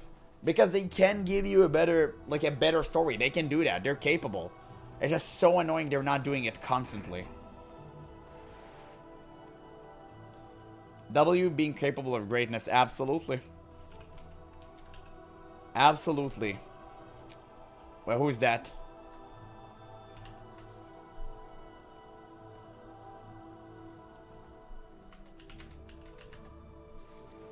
Me show you something? Oh, that's a revenant. What in God's name is that? Ventry tablet. Damn. Wait, that's cool. What? Sick. How do you have that?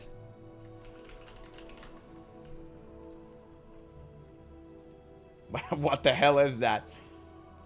Talk to the dude. They're trying to show you something. Yeah. I'm on stream. Wait, who are you? Shiro?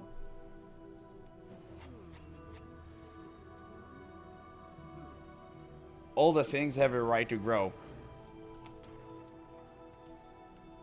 That's cool. Oh, yeah, okay. That's awesome. So you want to show me that? I mean, that's dope.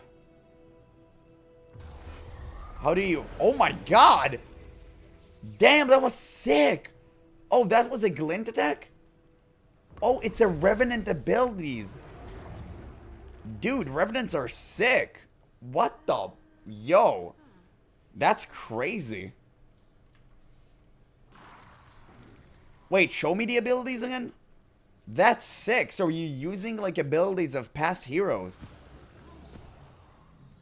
Oh, that is awesome. Dude, that's absolutely wild.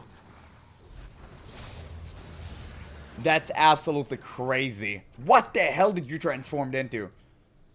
Oh, that's insane. Dwarf. Oh my god. Wait, you have like million abilities? What is that? Yeah, he attunes with legends from the past. Oh, I've seen that. Oh, he turned into stone. That is crazy. Heroes and villains. That's insane. It depends on what build you use. That is crazy good. You have 2 legends at a time? Oh. That is insane. That is so dope. Oh my god, that's such a cool class. I'm really surprised nobody plays it more. But at the same time, it really connects to the lore. And also you need to own 1 expansion. But I get that. It's such a sick class. Thanks for showing it to me, man. Like, respect. This is absolutely wild beyond belief.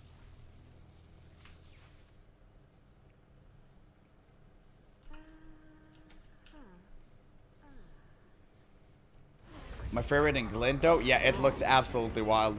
It's so sick. Revenant is both limited and open. It's weird to explain, but you have to try it. I mean, Revenant is so much fun. It looks really fun. It's the only class with energy management, like in Guild Wars 1. Oh. Okay, I see. I see. Well, I mean, regardless, I mean, it's a really cool class. But, I mean, let's see. Where the hell was I? Oh, the Silver Waste. Right. So, yeah. I'm probably gonna call it off for the stream. We've been streaming for 4.5 hours. We got a lot going. We made 3 reactions to 3 different videos, and we played a ton of Guild Wars 2. It was so much reading. Honestly, I can feel my voice dissipating, so it's probably a good place to call it if I'm gonna be, you know, I don't know, not dead for tomorrow.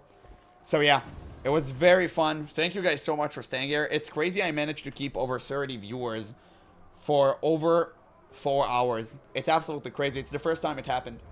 Insane. But yeah, guys, thank you guys so much for watching. I appreciate you guys. Love you guys so much. Absolutely fun stream. Thank you. I'm going to bed now. Of course, I'm going to explore the Silver Waste. By the next time you're going to watch a video about Guild Wars 2, I'm going to 100% this zone. But yeah, I got a lot to do. So I'll see you guys around. Thank you guys so much. Make sure to catch the next stream on Saturday, probably. I'm not really sure. You know, I'll notify you on Discord. But yeah, thank you guys so much for being here. It was a lot of fun. Thank you guys. I'll see you soon.